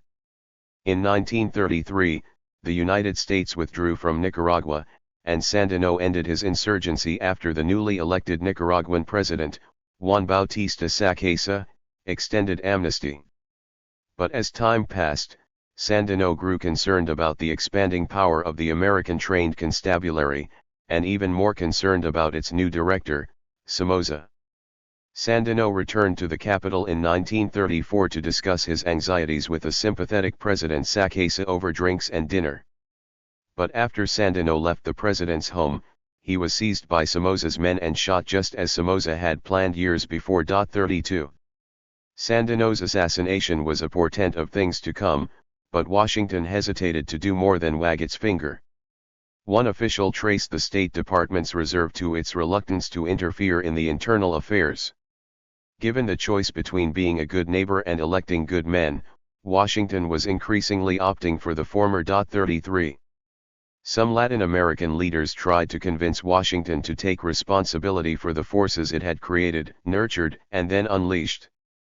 But no matter how anguished their pleas, they could not move the implacable good neighbor, who did little more than watch as its creatures lumbered, jaws open, toward the helpless civilian governments the Republic had so carelessly left behind. 34. Democracies fell like ripe fruit during the Great Depression, and by 1933, dictators ruled at least 15 out of the 20 states in Latin America. In most cases, the regime changes were homegrown. But it was no coincidence that in nearly every nation the United States had occupied, military men eventually seized power. Nor was it surprising that the resulting dictatorships proved unusually durable and tyrannical. In Cuba, it was General Machado and Sergeant Batista. In the Dominican Republic, the head of the constabulary, Rafael Trujillo, overthrew the government in 1930 and established a 3-decade-long dictatorship. In Haiti, the constabulary controlled national politics for decades until it brought François Papadoc Duvalier to power. And in Nicaragua, Somoza followed up his assassination of Sandino by overthrowing Sacase's government in 1936, establishing a political dynasty that would last until the Sandinistas, taking their name from one of Somoza's first victims, finally toppled it in 1979.35. Some Americans cheered the rise of strong regional rulers like Somoza and Trujillo. Most, however, were disappointed by democracy's ebb. But the takeaway was not that Washington should do something about it, it was that Washington should never have gotten involved in the first place. One diplomat considered Nicaragua's constabulary one of the sorriest examples on our part of our inability to understand that we should not meddle in other people's affairs. But the United States had finally learned its lesson. It would redeem itself through the good neighbor policy, even as it left others to pay for its earlier sins. 36. For all its popularity, the good neighbor policy so far was still fundamentally negative in nature. It was a list of prohibitory commandments: thou shalt neither murder thy neighbors nor trespass onto their land, thou shalt neither covet nor steal their resources, and above all, thou shalt not depose thy neighbors' governments to rule in their stead. Rather than enacting a positive program, Washington was mostly ending practices it had never liked undertaking in the first place. In general, the good neighbor policy does not enunciate any new concepts, one official confirmed. What is new is a new and more far-reaching application of principles. 37. For the moment, that was just fine. Secure in its hegemony, the United States could settle comfortably into the hemisphere and enjoy the sort of friendly, peaceful, and profitable regional relations it had always wanted. Stability was nice, so was democracy. But they were no longer necessary, and policies prioritizing them went mostly by the wayside. Meanwhile, the Republic jealously guarded what few security interests it had left. Soldiers still patrolled the Canal Zone, warships still hove into Guantanamo Bay, and Congress still insisted on the American right to secure the Panama Canal in an emergency. Each of these exceptions underlined the larger point: the United States could be a good neighbor because it lived in a good neighborhood. 38. Some, however, had already begun thinking about how the good neighbor policy would have to evolve if extra-hemispheric intruders ever came knocking again. Wells, for instance, had long wanted to soften the blowback from future interventions by getting other neighbors involved, in effect, by multilateralizing the Monroe Doctrine, as Wilson had once tried to do. But most officials, including FDR, were happy to let the good neighbor policy coast along right up until the moment that a new threat jolted them out of their complacency. 39. Whole hog on the Monroe Doctrine. Starting in the late 1930s, the rising threat from the fascist great powers, especially Nazi Germany, forced the United States to reckon with the problem of order once more. At first, Washington doubled down on a hemisphere-centric defense strategy and tools of indirect stabilization. But as the threat grew sharper, and the indirect tools proved as inadequate as ever, Washington reconsidered its choice of defensive line, even as it began nervously fingering many of the interventionist weapons that the good neighbor had supposedly locked away for good. Earlier that decade, German Chancellor Adolf Hitler had launched his nation on a staggering rearmament program far exceeding anything in the annals of modern militarism. The Führer wanted nothing less than German control of all Europe, followed, in short order, by world domination. 40. Since world domination included the New World as much as the Old, Americans once again became concerned about their region's security. Germany had already started cutting into Latin American trade by the mid-1930s through unsavory means. FDR feared that if Hitler also conquered Europe, he could put South America's export-oriented economies into a headlock and exact political concessions in violation of the Monroe Doctrine. FDR's fears grew after Great Britain and France appeased Hitler at Munich. For the first time since the Holy Alliance in 1818, the president told his cabinet, the United States now face the possibility of an attack on the Atlantic side in both the northern and southern hemispheres. 41. German ambitions were especially alarming because of the familiar problem of order. How could Americans stop Hitler from moving on the hemisphere when the hemisphere seemed ready to implode at the slightest touch? Washington did not sweat the usual Caribbean suspects, now firmly under the thumb of pro-American dictators. But South America, long a bastion of regional stability, was looking less and less reliable. It had ever-tightening economic links with the Nazis, and it was home to many with German blood. FDR thus expected that, at the touch of a button from Berlin, revolutions could bring much of South America into the fascist fold. Citing literally hundreds of concrete instances, Hull agreed the danger was real and imminent. 42. Such worries seemed warranted by hemispheric headlines. In 1938, Brazil and Chile beat off attempted coups by local fascist parties. In 1939, Argentina learned of a Nazi annexation plot. The following year, there was evidence of a fresh pot of conspiracies brewing in Argentina, Uruguay, and Brazil. With the benefit of hindsight, it is now clear that some of these intrigues were likely faked by British intelligence, others were the fevered dreams of German expatriates, and the remainder reflected local actors and grievances rather than masterminds in Berlin.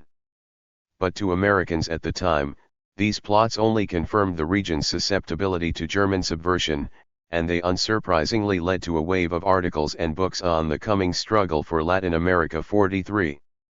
On the other side of the world, meanwhile, Imperial Japan was making its own run at regional hegemony. If successful, the Japanese, who always liked to play with the big boys, FDR smirked, would then look east. Dangling between the jaws of fascist hegemons in Asia and Europe, the Western Hemisphere would rapidly become, as one popular author put it, the ham in the world sandwich. 44. Sometimes historians imagine the tense years before Pearl Harbor as a battle between isolationists and interventionists, pitting Americans who wanted to hunker down behind the country's borders against those who would hurtle over them at the first opportunity. But the debate was never really over Fortress America, it was over the hemisphere. So-called isolationists did reject the interventionists' call to defend free Europe, but not so they could hide behind the Republic's borders. Instead, many wanted to draw a defensive line around most or all of the hemisphere. It isn't isolation to prepare to defend half a world, noted one Crossley. 45. Like most Americans, FDR agreed and focused on hemispheric defense at first. By 1937, he had privately concluded that the fascist threat meant the United States needed to go whole hog on the Monroe Doctrine, a point he soon began stressing publicly at every available opportunity. The epidemic of world lawlessness is spreading, he warned late that year. Let no one imagine that America will escape, that America may expect mercy, that this Western Hemisphere will not be attacked. 46. On September 1, 1939, Germany invaded Poland. 2 days later, FDR expressly committed his nation to a hemisphere-centric defense strategy. In his first fireside chat in over a year, he reiterated that the country's security is and will be bound up with the safety of the Western Hemisphere. Like most Americans, the president sympathized with the Allied cause. But it was not yet the Republic's fight, and he would do everything in his power to keep war from our own firesides by keeping war from coming to the Americas. 47. FDR meant it. On the day war broke out, his administration began organizing another Pan-American conference to establish a maritime neutrality zone stretching hundreds of miles around the Americas. Meanwhile, Wells began to multilateralize hemispheric security by engineering a Pan-American collective security system. Closer to home, FDR assembled an interagency committee of State, Navy, and War Department officials to coordinate defensive plans. Of the committee's nearly 100 meetings through 1940, nearly all would prioritize Latin America. 48. Americans largely followed FDR's lead. Only 1 month after war started, they were ready to go to war with Germany, just not in or for Europe. Polls reported that even as a bare majority of Americans supported strict neutrality, an overwhelming majority favored forcibly repelling any German incursion within 1,500 miles of the Panama Canal. Every poll over the next 2 years would show essentially the same thing: if it came down to it, Americans would defend most or all of Latin America by force. 49. For now, the Republic's priority was containment, the plan to build the hemisphere's defenses, and the hope that Axis aggressions would burn themselves out.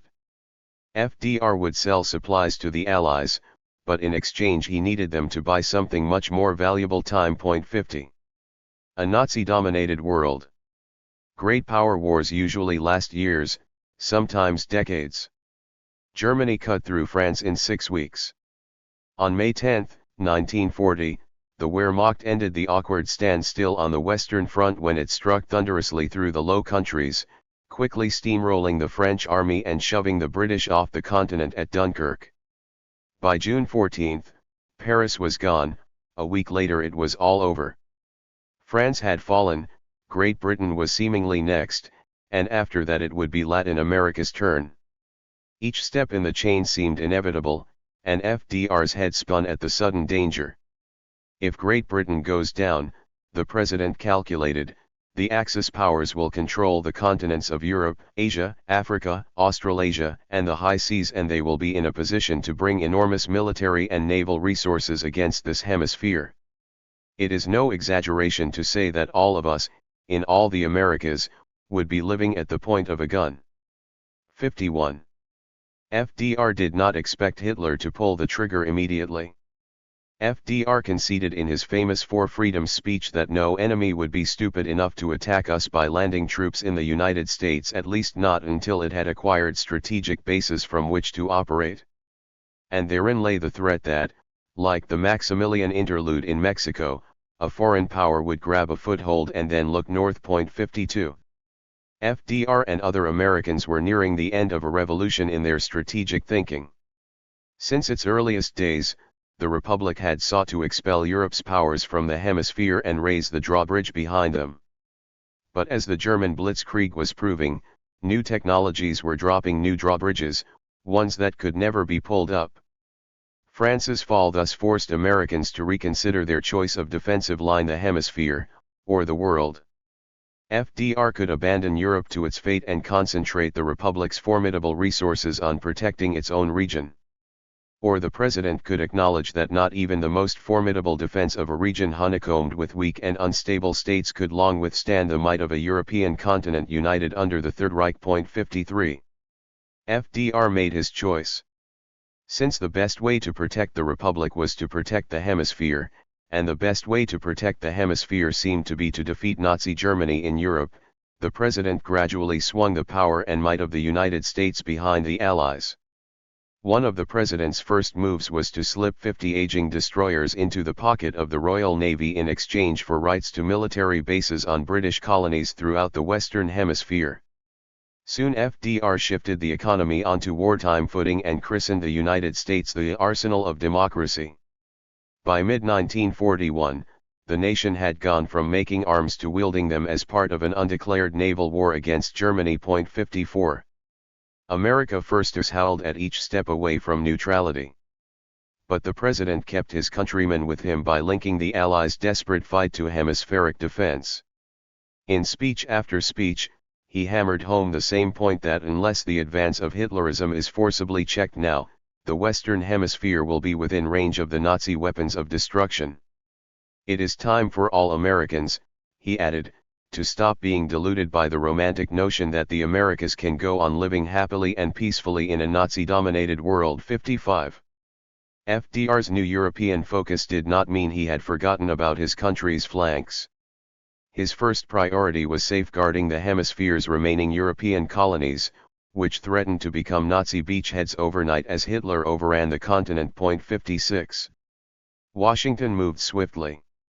Just days after Paris fell, Congress almost unanimously reaffirmed the country's long-standing rule prohibiting transfers of colonies in the region from one European power to another. The State Department then convinced Latin America to permit any state in the region to preemptively seize any European colony in an emergency. Since only the United States could feasibly do that, Latin America was essentially authorizing Washington to invade, occupy, and administer endangered colonies throughout the hemisphere. 57. The issue was not academic. Only a blockade and last-minute capitulation saved Vichy French colonies in the Caribbean from an American invasion. Meanwhile, ostensibly neutral American forces were quietly seizing control of nearby European outposts. In April 1941, the United States established a protectorate over Greenland. 3 months later, American forces landed in Iceland, and 4 months after that, American soldiers were on their way to Suriname. 58. FDR also revamped the Good Neighbor policy to focus on stabilizing the Republic's neighbors, including through a new twist on the old favorite of dollar diplomacy.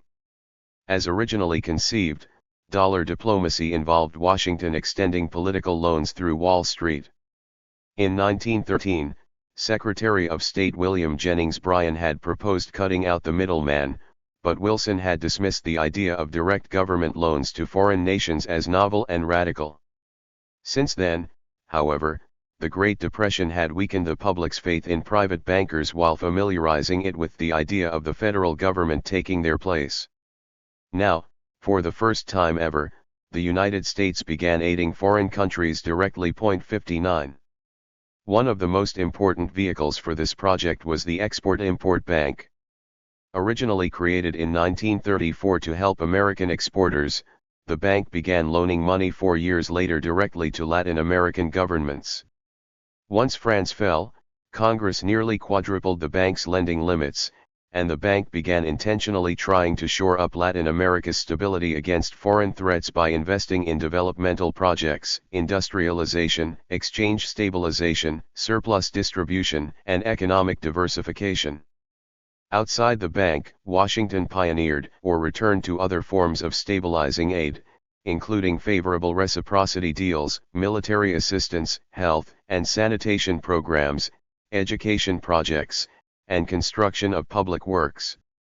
FDR would not admit it, but dollar diplomacy was back in business, bigger and better than ever. 60. Foreign threats also prompted new levels of tolerance for regional misbehavior toward American business interests. In 1937, Bolivia had seized Standard Oil's properties. A year later, Mexico followed suit and expropriated all foreign oil holdings. Officials in Washington decried what they saw as nationalist smash-and-grab operations. But since the administration needed to keep the hemisphere's governments happy and stable, it eventually decided Latin American economic nationalism was better appeased than opposed. After France fell, Hull and Wells strong-armed the luckless oil companies into settling the expropriation disputes. Elsewhere, the State Department forced American creditors to resolve lingering debt disputes on unfavorable terms. Commercial interests were nice, but as always, they came second to hemispheric defense. 61. Some of these new policies were welcomed in Latin America, but there were also disturbing signs that the good neighbor was one bad day away from transforming back into a big stick-thumping colossus. FDR had revealed something of his attitude a couple years earlier. Suppose, he told reporters off the record, that certain foreign governments, European governments, were to organize a revolution, a fascist revolution in Mexico. He asked pointedly, "Do you think that the United States could stand idly by and have this European menace right on our own borders? Of course not. You could not stand for it." 62. And, indeed, FDR did not stand for it. In mid-1941, his administration published a proclaimed list and instructed the region to boycott and sanction the nearly 2,000 listed Latin American entities or else face sanctions themselves. Meanwhile, the return of dollar diplomacy predictably led to renewed interference in Latin America's internal affairs, including embedded financial advisors, control over development projects, and pressure to enact internal reforms. 63. Other, more invasive policies were also readied. American military planners drew up numerous plans to preemptively occupy strategic locations in the hemisphere.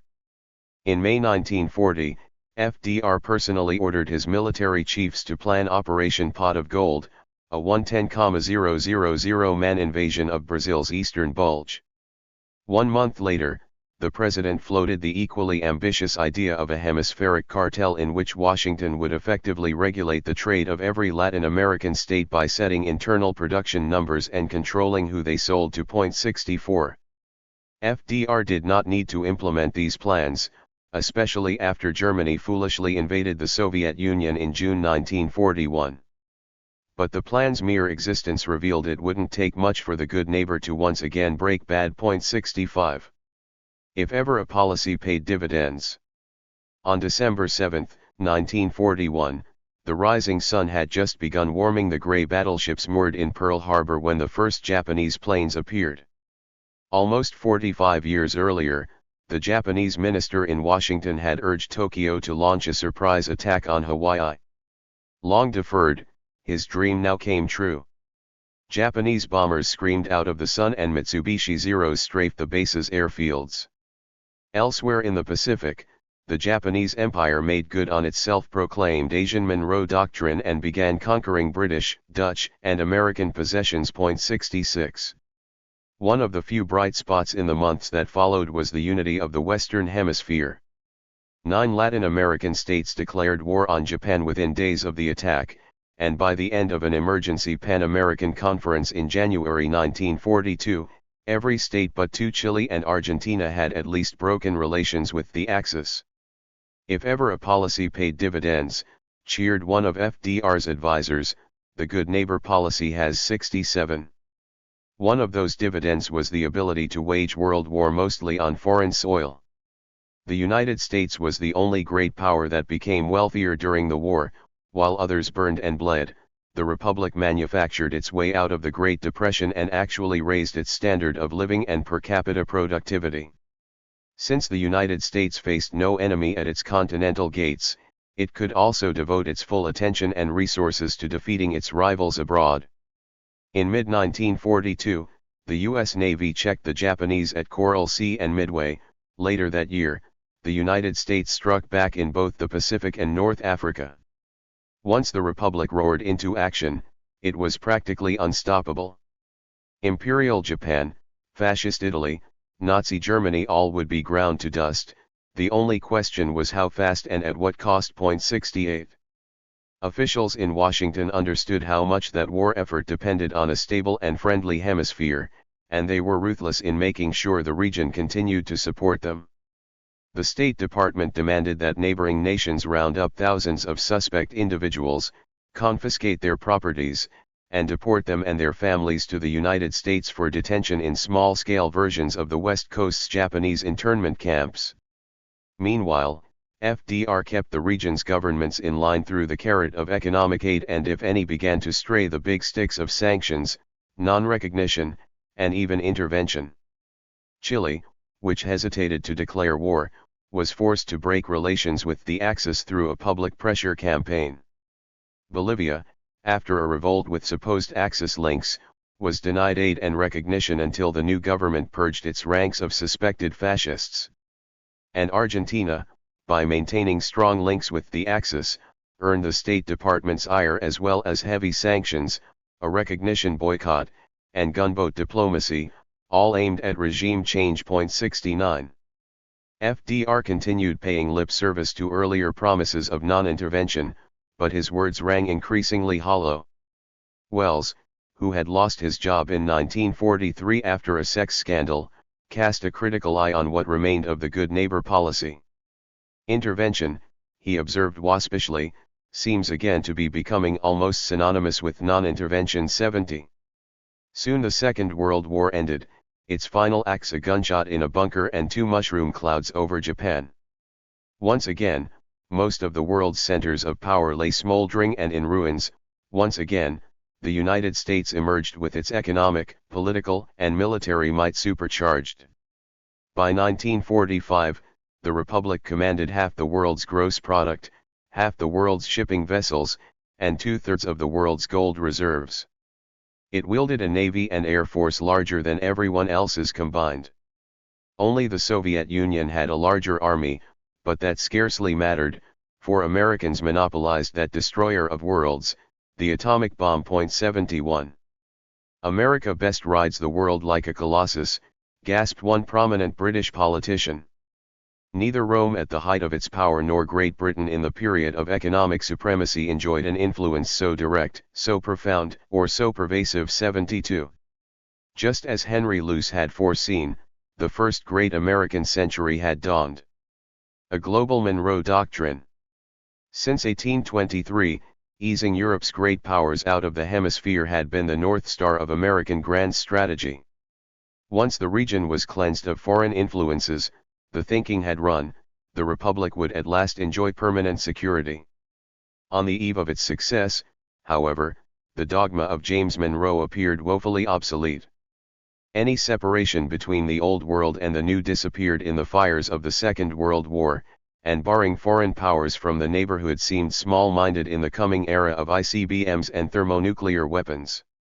Americans could no longer sit in the parlor with a loaded shotgun, waiting, as Secretary of State Dean Acheson put it in 1950.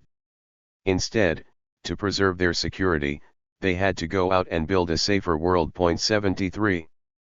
As American planners began designing that post-war world, they found themselves returning again and again to the lessons they had learned managing their own neighborhood. The good neighbor policy had sought to reconcile the Republic's security needs with its ideals. However imperfect the result, it represented the country's best effort at the sort of world it wished to see. One Commerce Department official observed to Wells in 1942 that the good neighbor policy in this hemisphere has been the laboratory in which have been distilled the essences from which a post-war plan can be realistically brewed for the entire world. Wells and FDR emphatically agreed, and British diplomats predicted early on that they would use Pan-Americanism as a model for the post-war world. 74. Sure enough, after the war the United States scaled up its regional policies and institutions to create the new international order.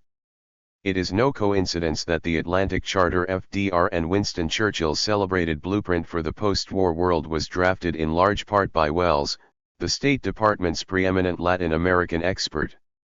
Wells also drafted the United Nations Charter, a document that reflects Wells's Latin American experience through and through, from the emphasis on collective security to the prohibition against external armed aggression. Elsewhere, American officials expanded Hull's reciprocity programs into a full-blown free trade program, structured originally around a general agreement on trade and tariffs but eventually institutionalized in the World Trade Organization and preached as the Washington Consensus. Latin American specialists also used the Export-Import Bank and other regional initiatives as a template for the developmental program of the World Bank, while decades of dollar diplomacy were recast as the International Monetary Fund and its permanent staff of money doctors. 75. Collectively, the result was an international order informed by and often directly transplanted from the regional order first pioneered by Wells, FDR, and their predecessors. The New World Order was, in many ways, a new world order. Officials in Washington at first hoped that their new order could safeguard the peace of the world on its own. On Memorial Day 1942, Wells publicly acknowledged that post-war social and economic chaos would force the United States and its allies, however reluctantly, to the exercise of an international police power. But that Rooseveltian assertion of power would be temporary. Wells thought a bridge to a self-sustaining permanent system of general security. 76. Wells should have known better.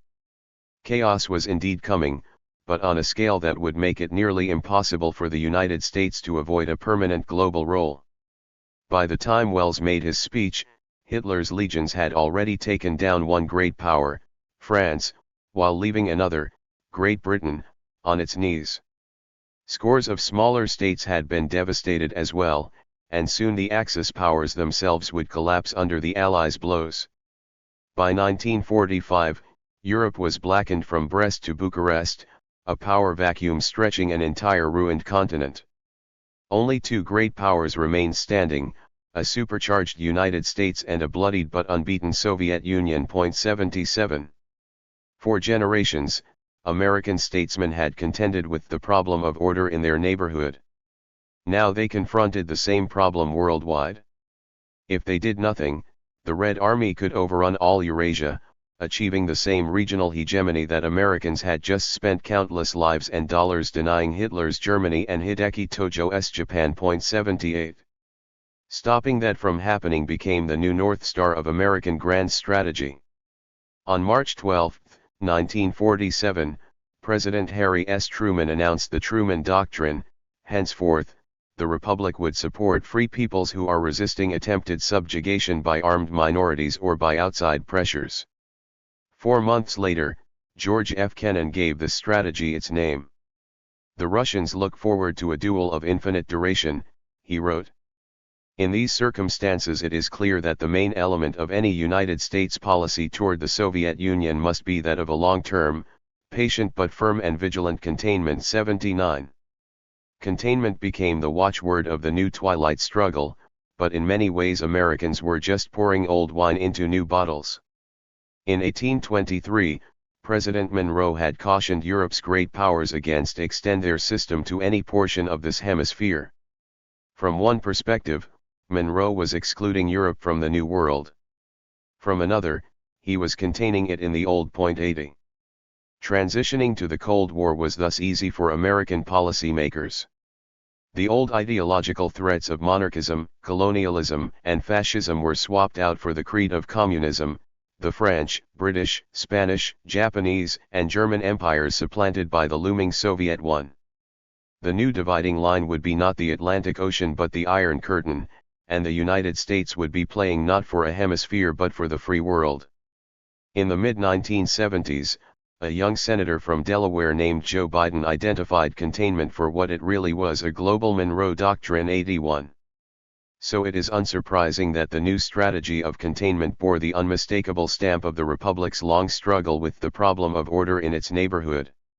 Above all, there was the same obsession with instability and disorder, along with the familiar fear that such power vacuums could tempt the United States' adversaries into expansion. One CIA analysis concluded in late 1947 that the greatest danger to American security came from the Kremlin's unprecedented opportunity to exploit the weakness, instability, and confusion prevalent in neighboring countries to bring to power therein communist or communist-controlled governments. Analysts all along the political spectrum would echo the point for decades. 82. Equally unsurprising, American officials dealt with this new problem of order in ways not very different from how they had long dealt with disorder and instability in their own hemisphere. Most obviously, there was the willingness to go to war to prevent the expansion of hostile influence into vulnerable but strategically important areas. Once, it had been General Philip Sheridan on the Rio Grande. Now, it was General Douglas MacArthur at the 38th parallel. Indeed, NATO and other Cold War alliances were modeled in large part on the Rio Treaty, a mutual defense alliance signed by the hemisphere in 1947 that in turn traced its lineage back through Wells and FDR all the way to Wilson's aborted Pan-American Pact. 83. Cold War officials also retained the same unrelenting focus on removing opportunities for hostile expansion by stabilizing and strengthening weak areas of the world. It should be a cardinal point of our policy, Kennan argued in 1947, that other elements of independent power are developed on the Eurasian landmass as rapidly as possible. Acheson agreed, reasoning that since the Soviets entertained hopes for early expansion into areas of weakness, the United States needed to launch a program for strengthening the free world. Soon American diplomats were saying similar things about the rest of the world, where Secretary of State Dean Rusk noted there is a great deal that can be done by preventive action. 84. Officials in Washington hoped to rely mostly on peaceful preventive action, stabilizing through aid and trade rather than the bayonet blade. So, drawing on political instincts honed over the better part of a century, The United States spent much of the Cold War bankrolling development projects and reconstruction assistance for strategically important areas, most famously, the Marshall Plan for Europe, followed by programs like Point 4 and the Alliance for Progress elsewhere.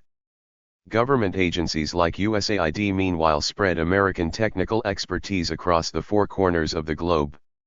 Each of these efforts was in turn reinforced by the global economic and financial institutions Washington had established. In the American century, media mogul Henry Luce had promised that Americans would share their bountiful wealth, technical and artistic skills, and system of free economic enterprise with the world, and in the name of both anti-communism and humanitarianism, that pledge was coming true. 85. Officials in Washington remained split, however, over the fourth and final component of Luce's program, the need for the United States to spread the ideals of civilization and especially the ideal of democracy. Some hewed to Wilson's earlier insights and preached the gospel of self-government not just as an inherent good, but also as a way of averting communist tempting societal instability and collapse. Most policymakers, however, approached democracy promotion cautiously. Going from autocracy to democracy requires demolishing existing power structures and creating new ones, a delicate process in which it is all too easy for reform to slip into revolution. One U.S. Army intelligence report summed up the familiar problem: where dictatorships have been abolished, the resulting governments have been weak and unstable.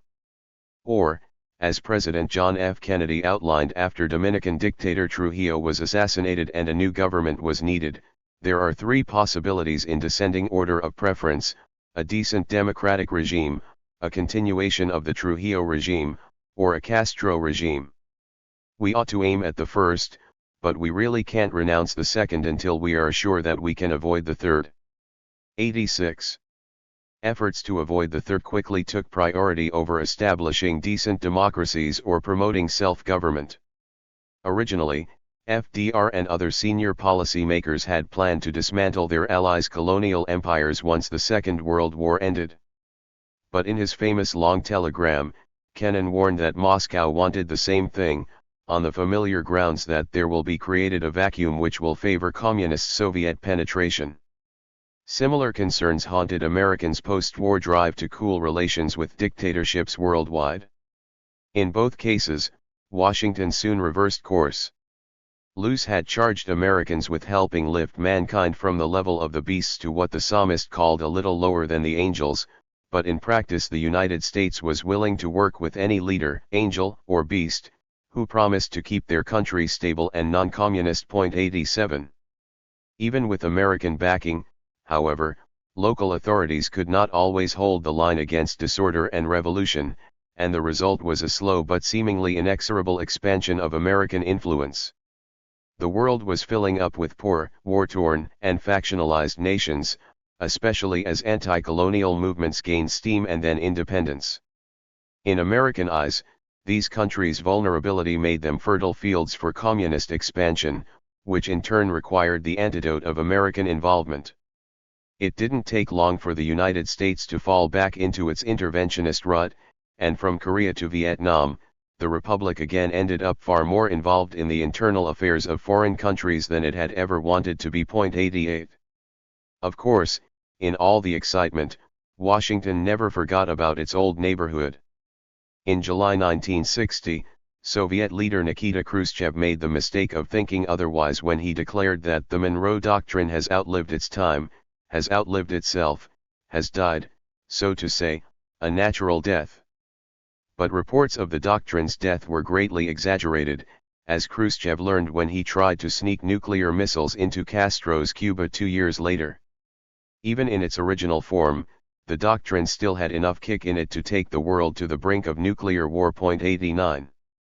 Efforts to stop Latin American states from going red and rolling back those that did would feature prominently in the Republic's Cold War policies. Just like old times, Washington overthrew governments left and right while intervening in the internal affairs of many more. Cuba's turn toward communism was bad enough, but at least the island could be quarantined before it became a true Soviet outpost. If other states in the region followed Cuba's example, however, then the United States could suddenly find itself being contained. 90. Even at its most neighborly, the Colossus of the North always had its limits. Over vociferous domestic opposition, the Carter administration agreed in 1977 to hand control of the Panama Canal to the Panamanians. But when Congress asked what would happen if the Panamanian government tried to close the canal down for repairs, National Security Advisor Zbigniew Brzezinski did not mince words. In that case, he replied tartly, "We will move in and close down the Panamanian government for repairs." 91. Sometimes it seemed like the Republic had learned little from its earlier experiences in the Western Hemisphere. Cold War officials remained prone to paranoia, spying the hand of the Kremlin behind every foreign setback and often responding disproportionately in ways they would later regret. Interventions to prop up unstable governments became as routine as they had been during the 1900s and 1910s, with results no more gratifying than before. And as previously, the United States never ended up being the nation that bore the ultimate costs. But from another perspective, Americans were just re-encountering the iron law of international politics: there are no good choices, only trade-offs. Speaking of his country's role in world affairs, Secretary Acheson once observed irritably that we cannot direct or control, we cannot make a world, as God did, out of chaos. But, driven by the problem of order, Americans sometimes felt like they had no choice but to keep trying, however fallible and imperfect the results. 92. 1. Conclusion. F. From his perch in Paris, the 10th Count of Aranda could see the future. One of the Spanish Empire's ablest diplomats, he had been entertaining powerful statesmen at his ambassadorial residence throughout 1783. His guests had included such American notables as Ben Franklin, John Adams, and John Jay, who had worked closely with the Count to negotiate the treaties officially ending the Revolutionary War. The Americans thought they knew their Spanish friend well, and above all they appreciated his warmth for their new nation. 1. But that warmth was a lie. Spain had helped midwife the birth of the fledgling republic, but the Count thought it had been a terrible mistake. Shortly after the Revolutionary War ended, the Count unburdened himself in a secret memorandum to King Charles III. "I'm struck with grief and dread," he began.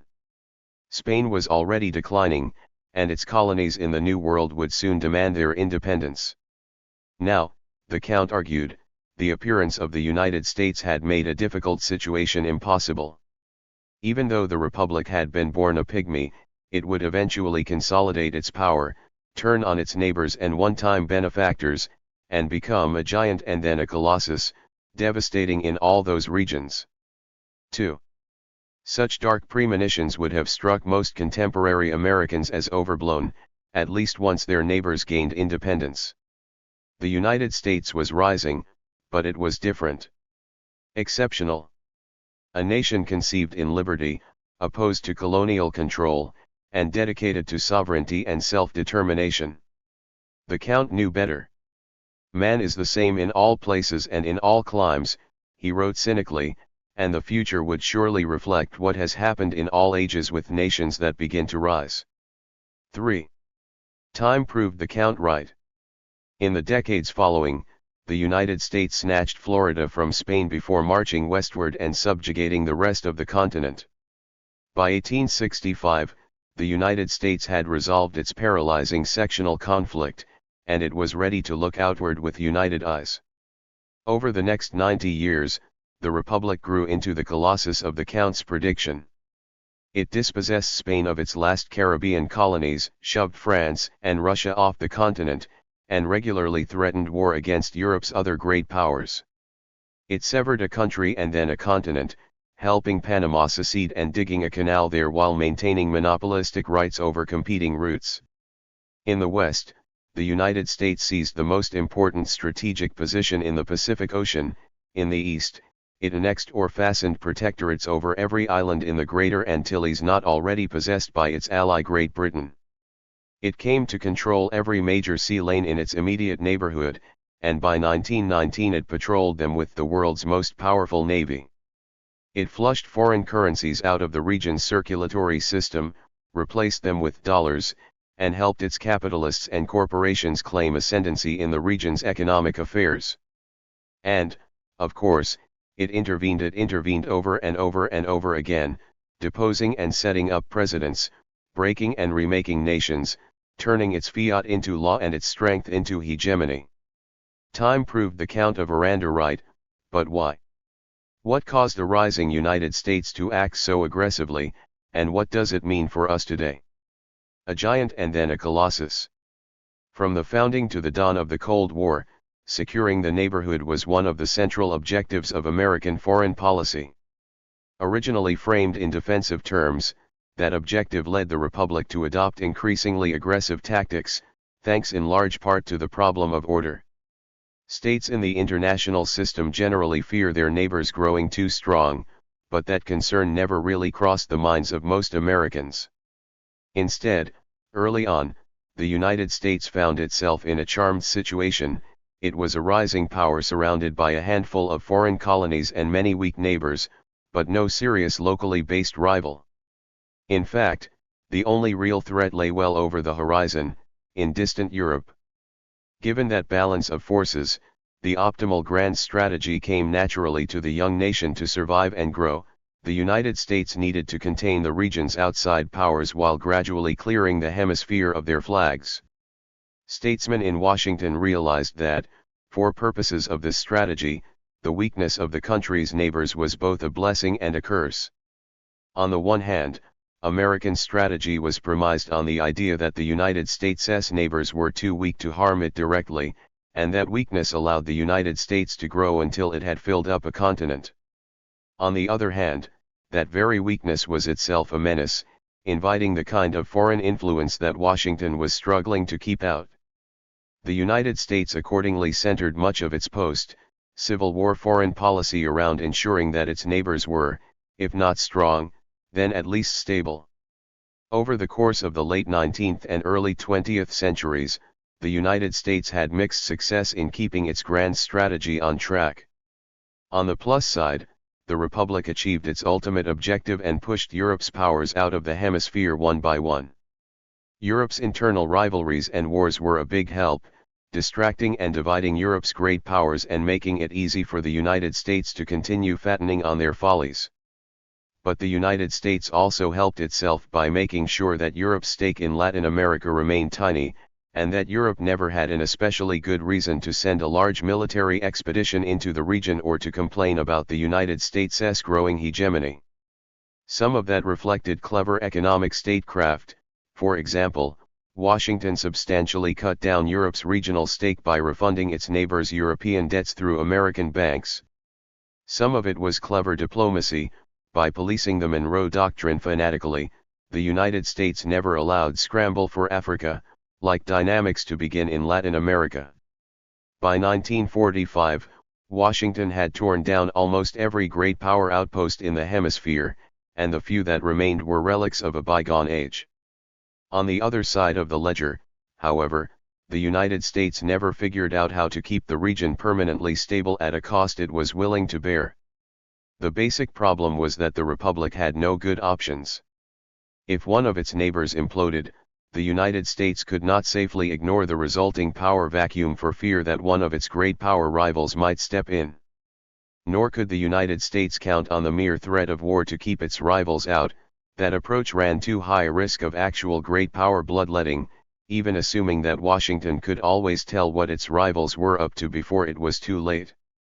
So that left the United States to either quell local disorder as it developed or prevent it from bubbling up in the first place. In an ideal world, Washington would have accomplished either task by working with local authorities. In practice, however, local authority was rarely a sustainable or even available option. Logic and experience thus led American policymakers to a zero-sum conclusion that seemed as tragic as it was inescapable. The safest way, sometimes the only way to stop its rivals from filling local power vacuums, was for the United States to fill them first. On its own, that conclusion was jarring. Making matters worse was the fact that, just as the United States was rising to power, the region was slipping into new bouts of chaos and instability. The timing was no coincidence, as the United States ended up massively destabilizing the region in its clumsy attempts to stabilize it. The result was a self-reinforcing loop: disorder caused interventions and interventions caused disorder that sucked the United States deeper and deeper into the region's affairs. But the timing was no coincidence for a second reason as well: the United States was also destabilizing the region through its rise alone. As the Republic grew, it naturally and often inadvertently pulled its neighbors further into its orbit, a deepening gravitational well that stressed those neighbors' economies, societies, politics, and cultures, and sometimes caused them to break. One example was trade. Sometimes with American encouragement, sometimes not, Latin Americans reoriented their economies north to reap the riches offered by the growing American market. But the United States was insatiable, and local monocultures developed throughout the region. When economic conditions were favorable, the region profited handsomely. When things went wrong, however, they went very wrong indeed. For example, when Congress changed the sugar tariff in 1890, it sent Hawaii spiraling into economic crisis and eventually revolution. When Congress changed the tariff back 4 years later, it plunged Cuba into its own economic crisis and eventually revolution. These destabilizing trends fed off each other, and a growing sense of threat to fuel the United States' accelerating takeover.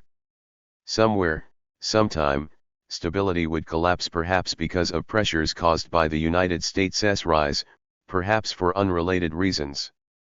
Fearing foreign influence, Washington would intervene to restore stability, but its meddling would only make things worse, leading to a cascading failure of self-perpetuating destabilization and intervention. Characters differed, pacing fluctuated, and emphases changed, but the same basic plotline runs throughout most American interventions of this era.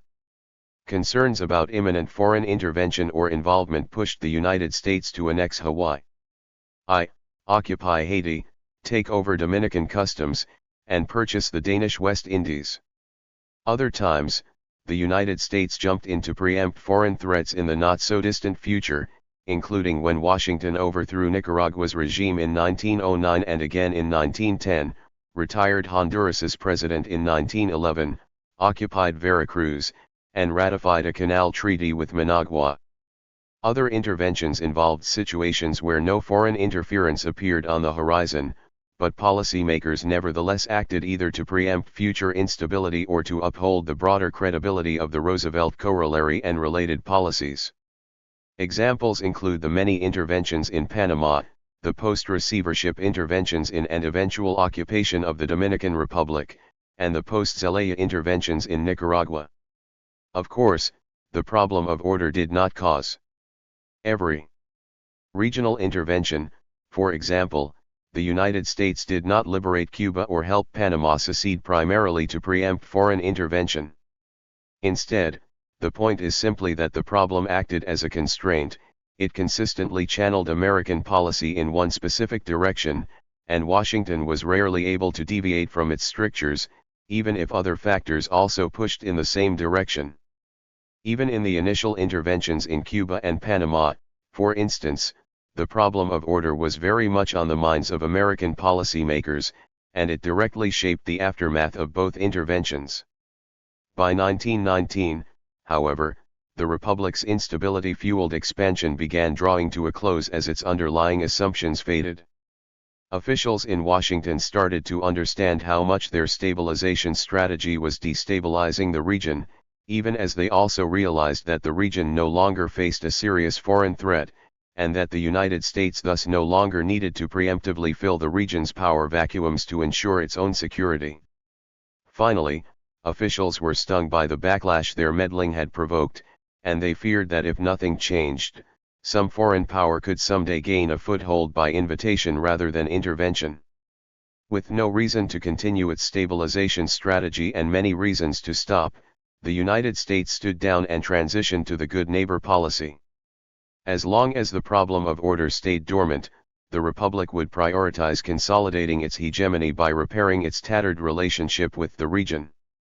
but the good neighbor policy was only as good as the idyllic conditions on which it rested, and when foreign threats returned, so did the hard choices that had driven American policy for the better part of a century. The only kind of hegemony we need to seek or ought to want. Over time, several misconceptions have sprung up about this era of American foreign policy. One of the most common is that the United States set out to dominate the region. That misconception is understandable. Americans, after all, had been dreaming of regional hegemony since the earliest days of the Republic, when Alexander Hamilton urged the country to become ascendant in the system of American affairs. But the choice of means was critical. By definition, regional hegemony required only that the United States become the sole great power in the region. It did not require the Republic to control or bully its neighbors, none of whom stood a realistic chance of becoming great powers in their own right. So in the decades after the Civil War, Americans largely expected to achieve regional hegemony through a process of elimination, by pushing Europe's great powers out of the hemisphere. 4. Officials in Washington had no premeditated plan to reduce the whole region to vassal status. As impressive as the number of American interventions is, the more revealing figure is the far greater number of times that Washington declined its neighbors' invitations to send troops, annex territory, or establish protectorates. For all its interventionism, Washington proved remarkably reluctant to take advantage of opportunities to extend its regional control. Root once underlined the point, that patience and a few years of the right kind of treatment, will give us in the only kind of hegemony we need to seek or ought to want. 5. Obviously, that is not how things turned out. Far from leading a community of friendly nations, the United States ended up clutching many of its resentful neighbors in its terrible thrall. On one level, that was still success of a sort.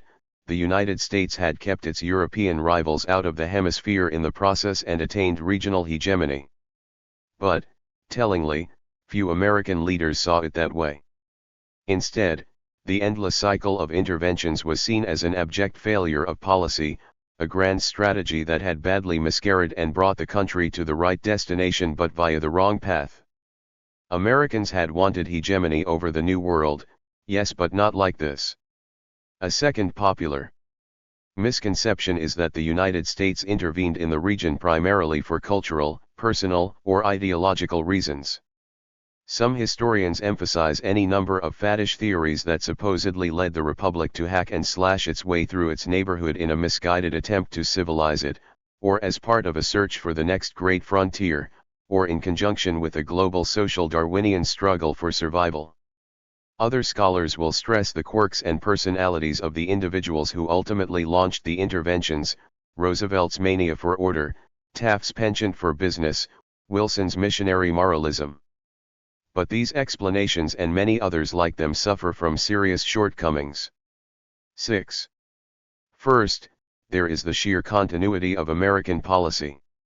From 1860 to 1945, the United States was led by Democrats and Republicans, progressives and conservatives, internationalists and isolationists. Some presidents were soldiers, others were Quakers or the sons of preachers. But all found themselves drawn deeper and deeper into the region's affairs until the United States achieved regional hegemony, at which point all reversed course and withdrew. So Republicans ended up presiding over both interventionism's rise and its fall, while the extremes of American policy were reached under two Democratic administrations. These trends point toward a deeper, more structural explanation for American behavior than personal quirks or passing ideologies. Similarly, there is the consistency of American public opinion. Save for during the Spanish-American War, Americans did not hunger for their government to police nations beyond their borders. Quite the opposite, as electoral campaigns regularly demonstrated. Candidates of both parties, rather than promising bigger and better interventions, consistently promised restraint and ran against their opponents' interventionist records. Sometimes, leaders delivered on those promises, other times, they did not. But their campaign rhetoric alone reinforces just how little interest the electorate had in going abroad in search of monsters to destroy. 7. Cultural, personal, and other ideological explanations also fit poorly with the often extreme reluctance of American officials to use force in the region. Roosevelt, for example, sometimes spoke flippantly about administering spankings, but when push came to shove, he recoiled at the thought of creating a customs receivership in the Dominican Republic or reoccupying Cuba. Cuba's reoccupation also upset Taft and Root. Taft and Wilson likewise dreaded the prospect of intervening in Mexico, and Wilson felt forced into the occupations of Haiti and the Dominican Republic.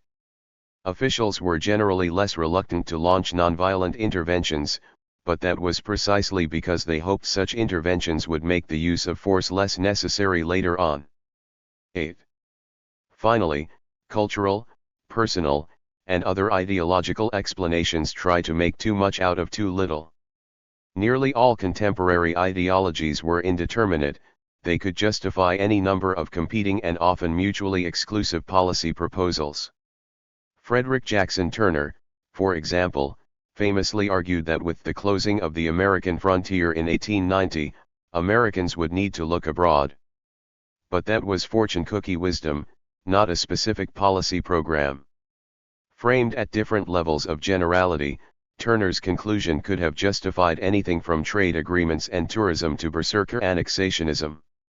At most, one can argue that American policy was consistent with many different ideologies, but that is a far cry from saying that it was caused by those ideologies.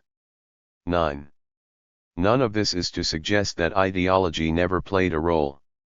Officials in Washington, for example, overestimated their ability to stabilize foreign societies thanks to everything from cognitive biases to their deep-seated faith in American exceptionalism.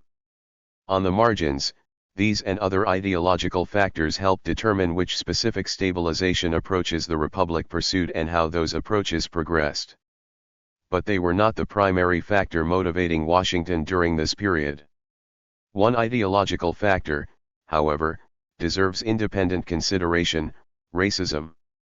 Of all the ideologically tinted explanations, racism contributes most to explaining why Americans meddled in their neighbors' affairs so often and so much, in large part because racism was omnipresent and deeply rooted among American leaders throughout the relevant period. But as recent scholarship suggests, racism had a more complicated and sometimes counterintuitive effect on American interventionism than is often realized. 10. First, it is important to distinguish between decisions to intervene and the interventions themselves. Once an intervention began, racism often shaped how it unfolded. But there is far less evidence that racism played much of a role in initiating interventions in the first place. Calls to take up the white man's burden were the stuff of stump speeches and polemics in the park, not cabinet meetings and departmental memoranda. On occasion, some policymakers voiced interest in uplifting their neighbors, but such views were rare and usually used to justify interventions already begun. 11. Racism did encourage interventions in one significant way, however. By and large, American policymakers believed that their non-white neighbors were inherently ill-suited for self-government. That belief aggravated Americans' concerns about the stability of their neighbors and thereby made intervention both more likely and more invasive when it occurred. Cubans, for example, had no history of unstable independent government in 1901, but officials in Washington nevertheless imposed the Platt Amendment on the island because partially for racial reasons they judged Cuba Libre's prospects for stability slim. 12. At the same time, it is easy to overstate how much this ultimately mattered. The truth is that parts of the region were chronically unstable, and it was the fact of instability, not race, that primarily led to interventions. And even if racism made Americans more pessimistic about their neighbors' political prospects, many policymakers never believed that race was destiny. Countries like Costa Rica proved that Latin American stability was not an oxymoron, and policies like the Platt Amendment would have made little sense if alleged racial inferiority made self-governance completely impossible. 13. On balance, racism instead likely curbed American adventurism.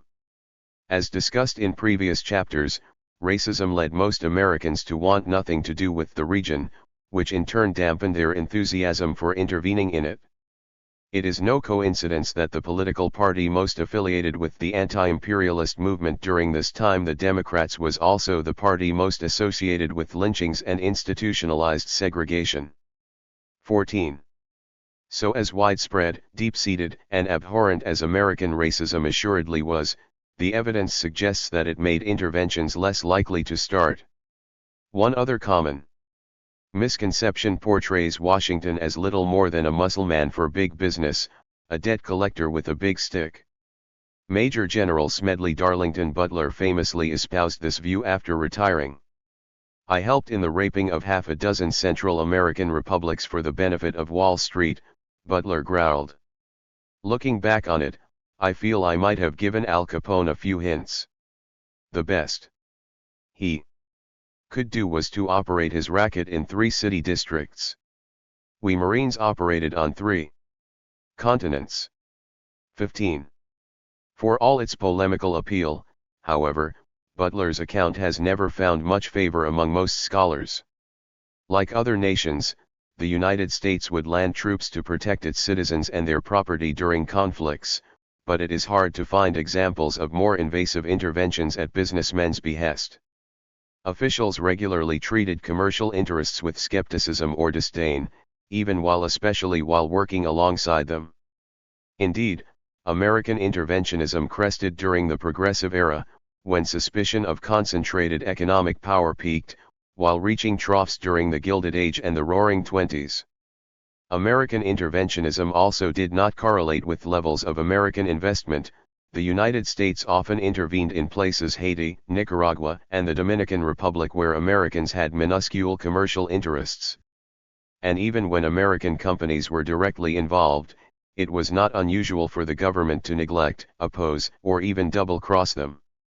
Simply put, Washington was usually after bigger game than bananas, even if it occasionally partnered with private companies to pursue a mutual quarry. 16. Some scholars have instead gravitated toward the more sophisticated New Empire thesis. According to this account, American businessmen were just too good at their jobs, regularly producing more than what the saturated domestic market could bear and thereby triggering economic downturns and social unrest.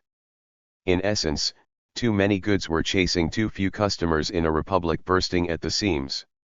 If Americans could not find a release valve, then, as one Gilded Age economist put it, we are certain to be smothered in our own grease. The solution was obvious: the United States should dispose of its production glut abroad.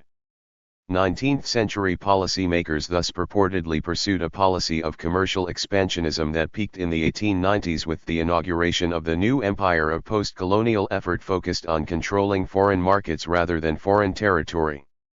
Over time, this effort evolved into a global open-door policy, an attempt to make the world safe for corporate capitalism by breaking down obstacles to American commercial penetration. 17. Despite its popularity, the New Empire thesis has serious flaws.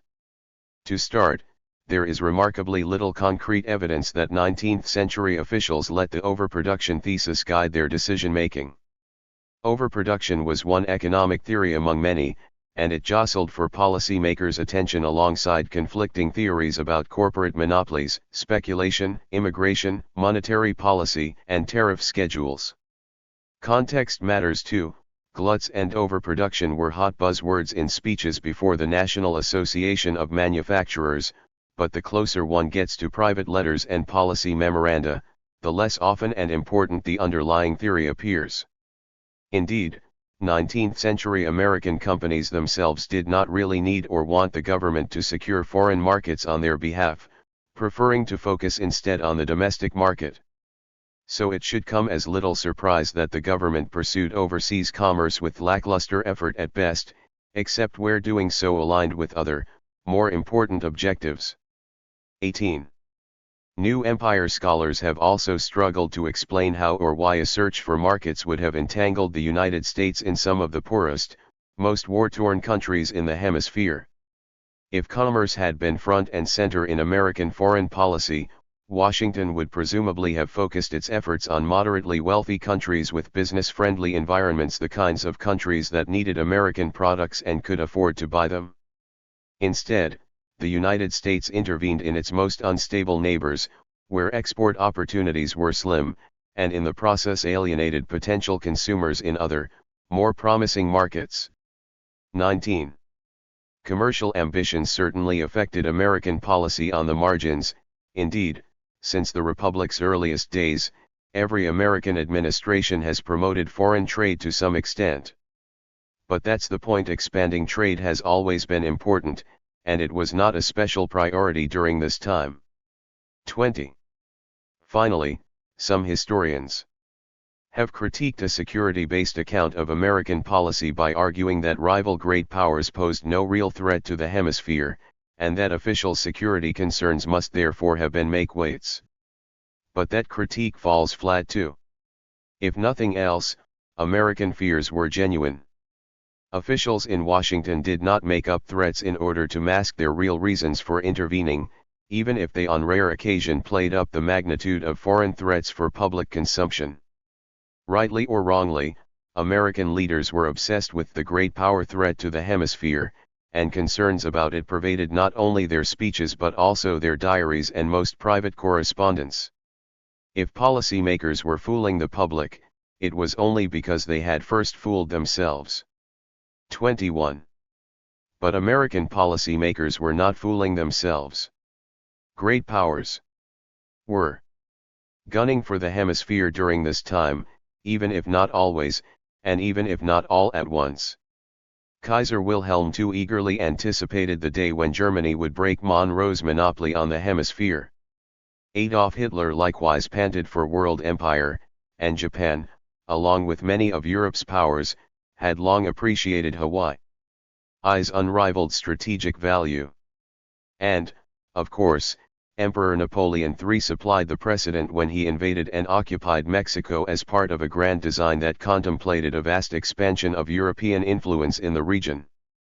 Each of these aspirations mirrored the grim reality outside the hemisphere, where the great powers were actively carving up the world into their private colonial preserves. Some historians dismiss these threats to the region as flights of fancy, someday dreams scarcely worth bothering about today. It would have been irrational, the argument goes, for Europe's great powers to have challenged the Monroe Doctrine when they were consistently obliged to tend to the balance of power in Europe, and it was therefore irrational for Americans to take these supposed threats seriously. 22. Americans did benefit from Europe's balance of power, but they also knew it was far from a surefire guarantee of their own security.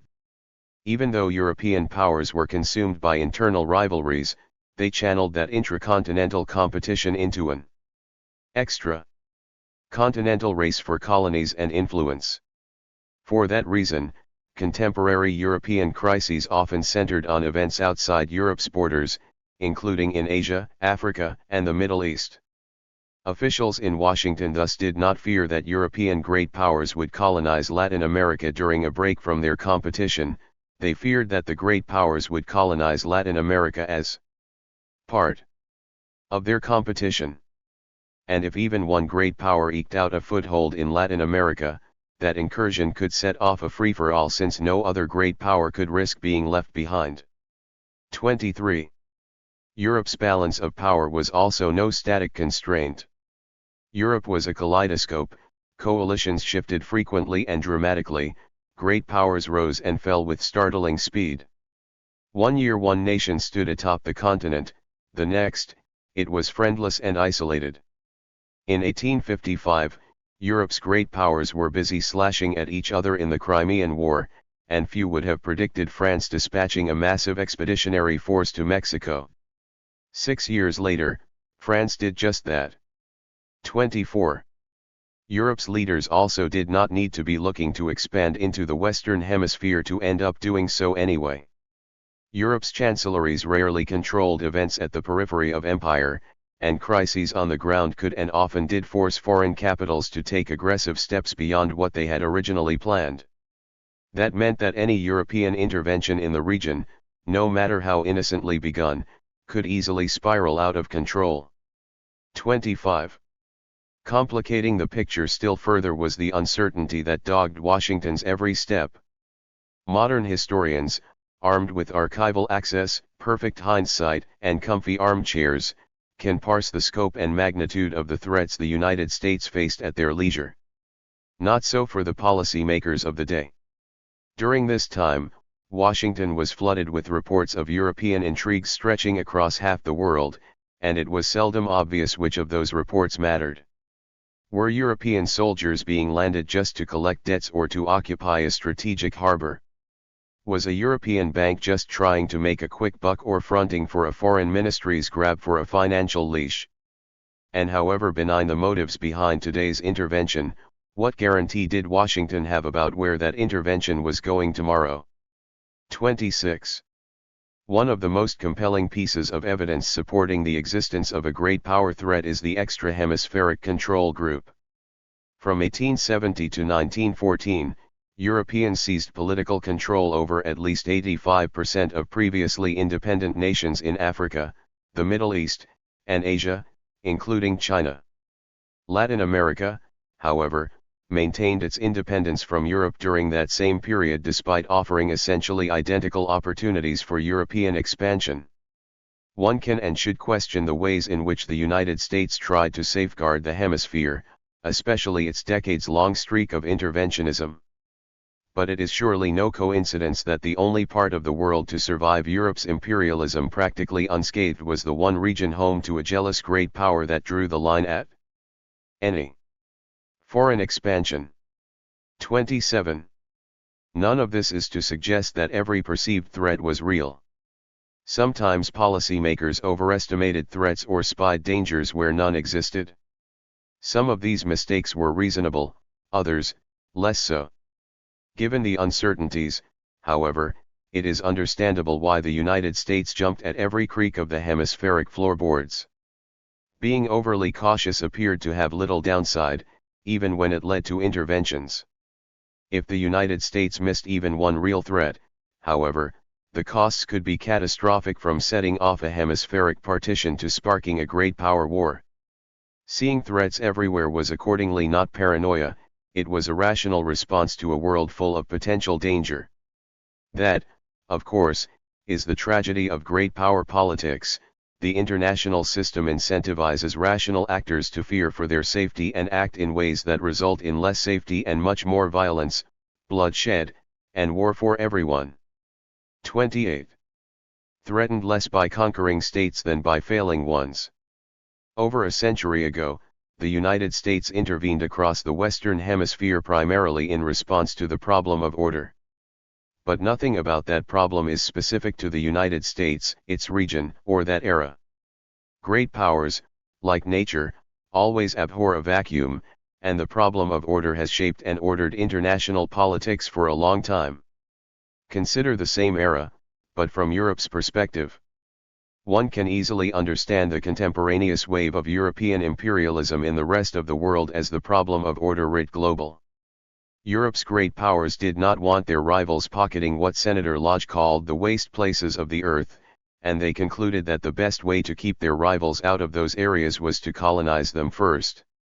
Hence what one historian has dubbed preclusive imperialism, the panicked scramble for Africa, as well as the race for footholds in Asia and the Middle East. Other motivations, economic, racial, and social, entered the picture too. But European powers often did not want to lay hands on foreign lands so much as keep those territories from being grabbed by others. Consider that when President McKinley was debating what to do with the Philippines in 1898, few powers affirmatively wanted the islands, but several were ready to take the islands to prevent them from going to anyone else. 29. Fatefully, that same dynamic also ate away at the heart of the European balance of power. For decades, Europe had confronted its own problem of regional order in the form of the sick man of Europe, the Ottoman Empire. As the Ottoman Empire slowly declined, its edges began to fray, posing the infamous Eastern question: how could Europe maintain a stable balance of power when one of its component parts was collapsing? Europe never found the answer. Instead, in a mirror image of the forces driving the United States to expansion in the Western Hemisphere, Europe's great powers and their proxies intruded further and further into formerly Ottoman-controlled territory, partly for fear that if they did not, someone else would. The result was several rounds of interventions, revolutions, and proxy conflicts that culminated in 3 wars in the Balkans, the last of which widened to become World War I. 30. Unsurprisingly, the problem of order continues to unsettle world politics to this day. Several places have all the ingredients for trouble, an area that is strategically important to a great power but menaced by both foreign threats and internal instability and disorder. In each case, the predictable consequence has been expansion and aggression. Take Russia. Since the Soviet Union's collapse, several of Russia's neighbors have experienced chronic domestic unrest, including color revolutions that replaced neutral or Russia-aligned regimes with pro-Western ones. Moscow blames Europe and the United States for the trouble, and it has responded by aggressively exploiting its neighbors' instability for its own ends. In 2008, for example, Russia intervened in Georgia to support pro-Russian separatist groups. In 2020, Moscow capitalized on mass protests in Belarus to pull the nation's embattled regime further into Russia's orbit. 2 years later, Russia repeated the trick in Kazakhstan, sending in 2,500 troops following widespread popular unrest. And in Ukraine, Russia first took advantage of a pro-Western revolution in 2014 to annex Crimea and infiltrate Ukraine's south and east, laying the groundwork for a full-scale invasion of the country 8 years later. 1. New York Times. Headline aptly summed up 2 decades of Russian policy: Putin again seizes on unrest to try to expand influence. 31. Or look at the example of the United States. On September 11, 2001, Americans were reminded that non-state actors like Al-Qaeda can cause great harm, at least after establishing a foothold somewhere in the world. So following 9/11, the Bush administration centered its first national security strategy on a truism that would have been second nature to men like Theodore Roosevelt and Woodrow Wilson: weak states, like Afghanistan, can pose as great a danger to our national interests as strong states, and America is now threatened less by conquering states than we are by failing ones. Given that perspective, the implications were clear: to be secure, the United States needed to deny terrorist groups like Al-Qaeda and the Islamic State a base of operations, which in practice meant that Washington could no longer tolerate failing or failed states anywhere in the Muslim world. And so the war on terror began. 32. Other examples including in the Middle East abound. None can be chalked up to the problem of order alone. Russian aggression, for example, is certainly motivated by more than merely defensive concerns. Rather, the point is that whatever other motivations might enter the picture, few states can or do act any differently than the problem of order would predict. 33. The beaten track of big powers. In mid-1973, Chinese Premier Zhou Enlai met with an American delegation. It was a heady time. Only the previous year, President Richard Nixon had gone to China to start organizing a united front against the Soviet Union. Zhou, however, was already thinking decades into the future. Calling out the youngest member of the American delegation, he asked pointedly, "Do you think China will ever become an aggressive or expansionist power?" Caught off guard, she diplomatically responded no, but the aging premier was less sanguine: "Don't count on it. It is possible." 34. Great powers, and especially rising powers, have long been aggressive and expansionist. Over the late 19th and early 20th centuries, Americans expected to be the exception. They thought that, because of their values and their principles, they could achieve hegemony in a different way. They were wrong. Today, a new power is rising, and as the world teeters on the verge of a once-in-a-century great power transition, Zhou's question has taken on a new urgency: can China keep rising and even achieve regional hegemony without turning aggressive and expansionist? Stories about China's rise often fall between two poles: depending on how one sees its people, principles, ideas, and institutions. At one pole, China looms as a predatory power, bent on dominating its neighbors and controlling its region. Supporters of this view often invoke the purportedly boiling nationalism of the Chinese people, the Chinese Communist Party's ruthless and authoritarian nature, and Chinese President Xi Jinping's quest for global power and status. Together, these elements have allegedly created a revisionist behemoth that, in the words of the Pentagon's 2018 National Defense Strategy, seeks Indo-Pacific regional hegemony in the near term and displacement of the United States to achieve global preeminence in the future. 35. On the other end of the spectrum, the story could not be more different. China, in this telling, is a new kind of great power, one dedicated by virtue of its unique culture, history, and values to a peaceful rise, mutually beneficial economic development, and a foreign policy of non-interference in the affairs of others. As a Chinese defense white paper earnestly assured, China stands against aggression and expansion, will never seek any sphere of influence, and will never follow the beaten track of big powers in seeking hegemony. 36. Commentators have spilled much ink debating where the truth lies. But it may not ultimately matter. For the sobering lesson from the United States' own ascent is that rising powers, no matter how benign their people, principles, ideas, and institutions, can and often will be driven to expansion and aggression. One reason why is the problem of order. States everywhere confront the problem of order in one form or another, but rising powers do so in a unique way. Not only do rising powers generally have the strength to try to resolve the problem of order forcibly, but they also tend to be rising at exactly those times when the three conditions underlying the problem are most acute.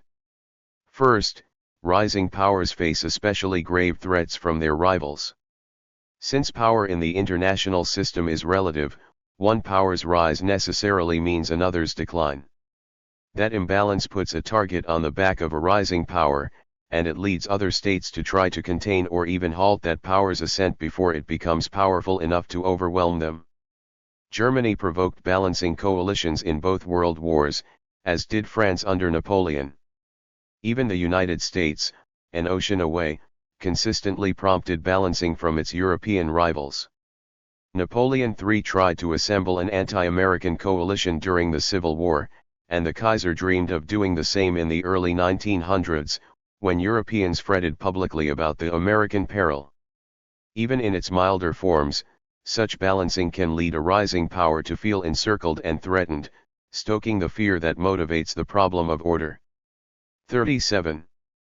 Second, rising powers see bigger slices of the world as strategically important. Some of that is subjective. Small powers tend to think locally, while larger powers must think regionally, even globally. But some of it is objective. Expansion has a self-generating quality to it. As a state expands, it tends to develop new interests that require further expansion. Once the United States annexed the West Coast, for example, it needed to protect lines of communication running across the isthmus, including an eventual canal. That in turn required the United States to guard the canal's immediate surroundings as well as its entry points. Guarding those areas required a modern navy, and a modern navy demanded coaling stations. 38. Finally, rising powers destabilize their neighborhoods. Sometimes, the rising power will intentionally embark on a revanchist or otherwise deliberately destabilizing course. Other times, destabilization is an unintended byproduct of a rising power's other choices. The United States, for example, inadvertently unsettled its region through its reciprocity regimes, its changing tariff schedules, and of course its many interventions. Even aside from the destabilization they themselves cause, rising powers tend to live in especially tumultuous times. Great powers rarely rise and fall solely on their own strength. Instead, they surf the peaks of social changes, economic shifts, political overhauls, and technological transformations. These kinds of tectonic forces are deeply disruptive, and they rarely operate within one state alone. For example, the Second Industrial Revolution helped some nations, like Germany and the United States, rise to power, but it also threw many other nations including in Latin America into disorder and disarray. These kinds of tectonic forces will also often weaken the great powers at the top of the international system, and as those powers retrench, they will create exactly the sort of power vacuums on which the problem of order feeds. 39. Each of these three ingredients is present in China's rise today. First, there is the keen and ever-growing sense of threat. Officials in Beijing widely believe that the great powers, particularly the United States, are bent on thwarting their nation's rightful ascent. Some of that mindset stems from historical trauma. As its leaders point out incessantly, China suffered a century of national humiliation at the hands of Europe's great powers in the wake of the Opium Wars. China's threat perceptions also reflect more recent history, the collapse of the Soviet Union, the surge in democratic values during the 1990s, the contemporaneous streak of American interventionism, and, of course, rising rhetoric in the United States and elsewhere about the threat from China. Today, Beijing fears quite understandably that the United States may lead the West in trying to contain it, including by co-opting China's neighbors and curbing its regional influence. From Beijing's perspective, such efforts are already well underway, including the signing of the recent AUKUS Security Pact between Australia, the United Kingdom, and the United States, as well as the strengthening of the Quad security dialogue between Australia, India, Japan, and the United States. 40. Second, China is surrounded by ever-multiplying areas of strategic importance. Some of that reflects the country's vast size. China shares the world's longest land border with 14 other countries, almost all of which have been sources of trouble at some point in the past. Other parts of China's expanding strategic perimeter reflect more modern developments. China's naval modernization requires it to seek outposts and basing facilities outside its borders, while China's economic trajectory, in particular its reliance on overseas trade, has made it extremely dependent on foreign economies. These needs have pushed China to engage more deeply with greater swaths of the world, whether it be Beijing's flagship infrastructure development program, the Global Belt and Road Initiative, its concern about naval choke points like the Straits of Malacca and Hormuz, or its active diplomacy in places as far afield as Africa, South America, and the Caribbean. 41. Finally, there is the potential for power vacuums to develop in many of these areas. At first glance, this factor may appear relatively muted. Few of China's neighbors face the endemic instability that gripped much of the Caribbean rimlands a century ago. But appearances can be deceiving.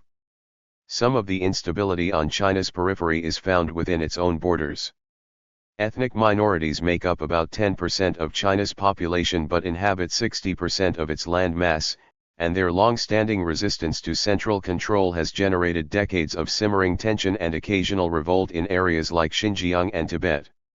Other places, like Hong Kong, pose different but equally real risks of political disorder. 42. One can find much instability or potential instability just outside China's borders as well. In the West, China eyes insurgencies and civil war in neighbors like Afghanistan and Pakistan with concern, especially given those nations' links to China's Muslim populations. Similar concerns spring from Burma's persistent turmoil to the south. In the northeast, North Korea remains a wild card. The Kim family has ruled it for 75 unhappy years, but whether they can maintain their grip for another 75 years or simply past tomorrow is anyone's guess.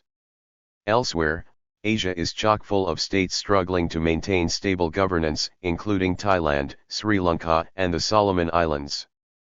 43. One should not be surprised, then, that China's foreign policy has begun to echo the policies followed by a rising United States over a century ago. To start, there is China's answer to the Monroe Doctrine, a declaration by President Xi in 2014 that it is for the people of Asia to run the affairs of Asia, solve the problems of Asia, and uphold the security of Asia. Substitute the Americas for Asia, and President Xi's slogan might just as easily have come from President Monroe's pen. 44. Other parallels are hard to miss. For years, China said it would not develop a blue water navy. Last year, it launched its third aircraft carrier amid a soaring defense budget. For years, China said it would not acquire bases abroad. Today, it has a military outpost in Tajikistan, a naval base in Djibouti, and the groundwork for additional bases in Cambodia, Pakistan, and Sri Lanka. For years, China criticized the dollar diplomacy of the United States and Western institutions. Today, Beijing employs political loans habitually, refinancing its neighbors' debts, tying aid to political support, trying to internationalize its currency, and leasing or buying strategically located infrastructure. This renminbi diplomacy is tied more and more to nations that are financially unstable. One estimate suggests that countries in financial distress made up 60% of China's overseas lending portfolio in 2022, up from a mere 5% in 2010. 45. China is also flexing its growing muscle in other ways. It has cemented control over disorderly internal areas like Xinjiang, Tibet, and Hong Kong, in effect expanding within its own borders. In the South China Sea, Beijing has seized contested islands and built out its possessions into military fortresses, and it has launched security operations in Afghanistan. One can even find stirrings of a Chinese Platt amendment in a secret security agreement signed with the Solomon Islands in 2022 that gives Beijing the right to send military forces to assist in maintaining social order.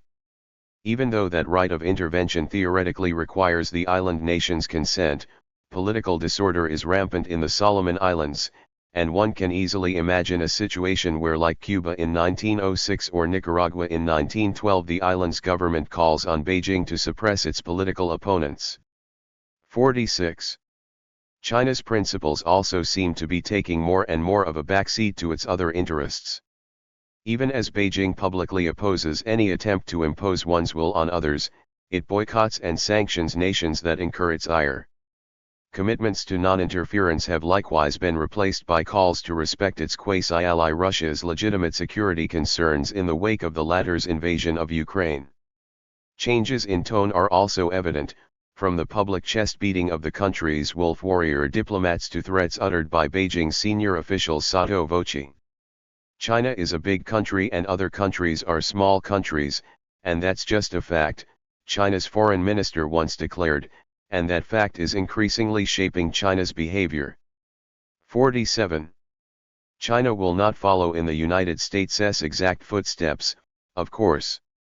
Much has changed in the intervening century, from norms to nuclear weapons, trade to technology. China also faces a trickier strategic environment than the United States ever did.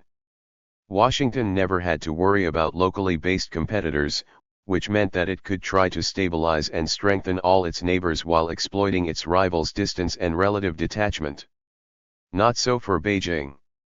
It must contend with several neighbors who cannot necessarily go toe-to-toe with China but who are strong enough to stand in the way of its bid for regional hegemony. China also faces the additional challenge that its primary rival, the United States, is a regional hegemon, and can thus remain laser-focused on a distant great power competition in a way that the United States' own distracted rivals never could. 48.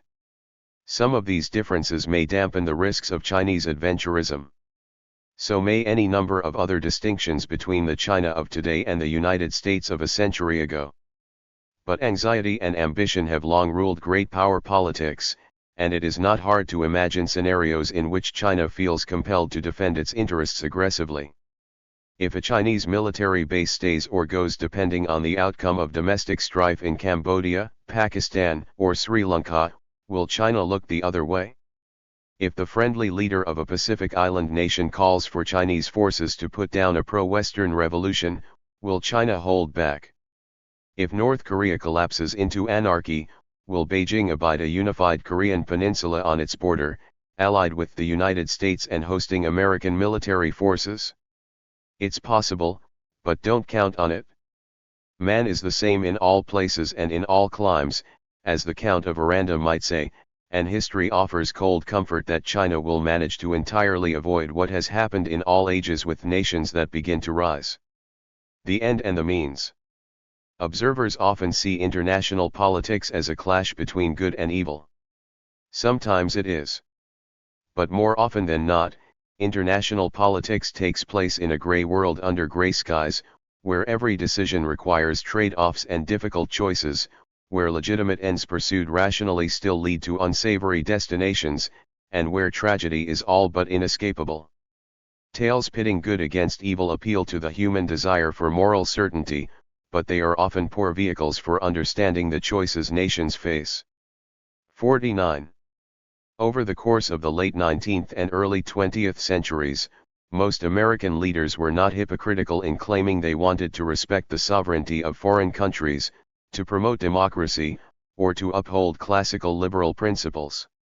All else being equal, they did. But in the hierarchy of national priorities, those interests usually yielded to the paramount interest of national security. So if the United States often compromised its values during this period, that reveals less about the absolute importance of those values than it does about the many conflicting and more significant demands Americans thought they faced. Washington repeatedly rode roughshod over its neighbors, its rivals, and everything else standing in the way of its security objectives.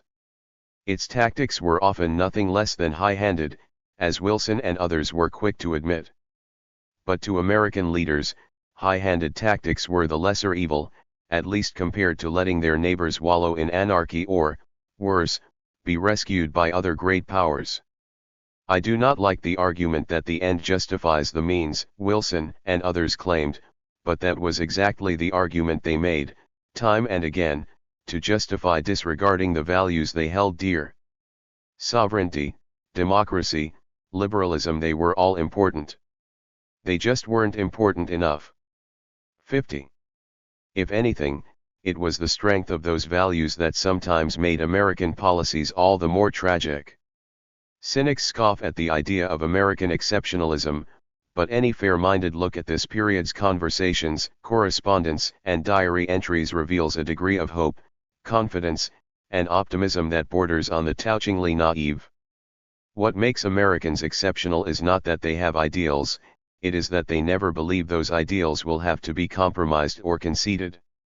The United States is unique among great powers in that it will lose its innocence, again and again and again, only to rebound from each brush with great power politics, believing that this time, things will be different, that its paladins will not lose their way, that good intentions will prevail, that the mistakes of previous generations will be avoided or absolved, that it is possible for a power to be both great and good, powerful and principled. 51. Channeled intelligently, this exceptionalism holds enormous promise.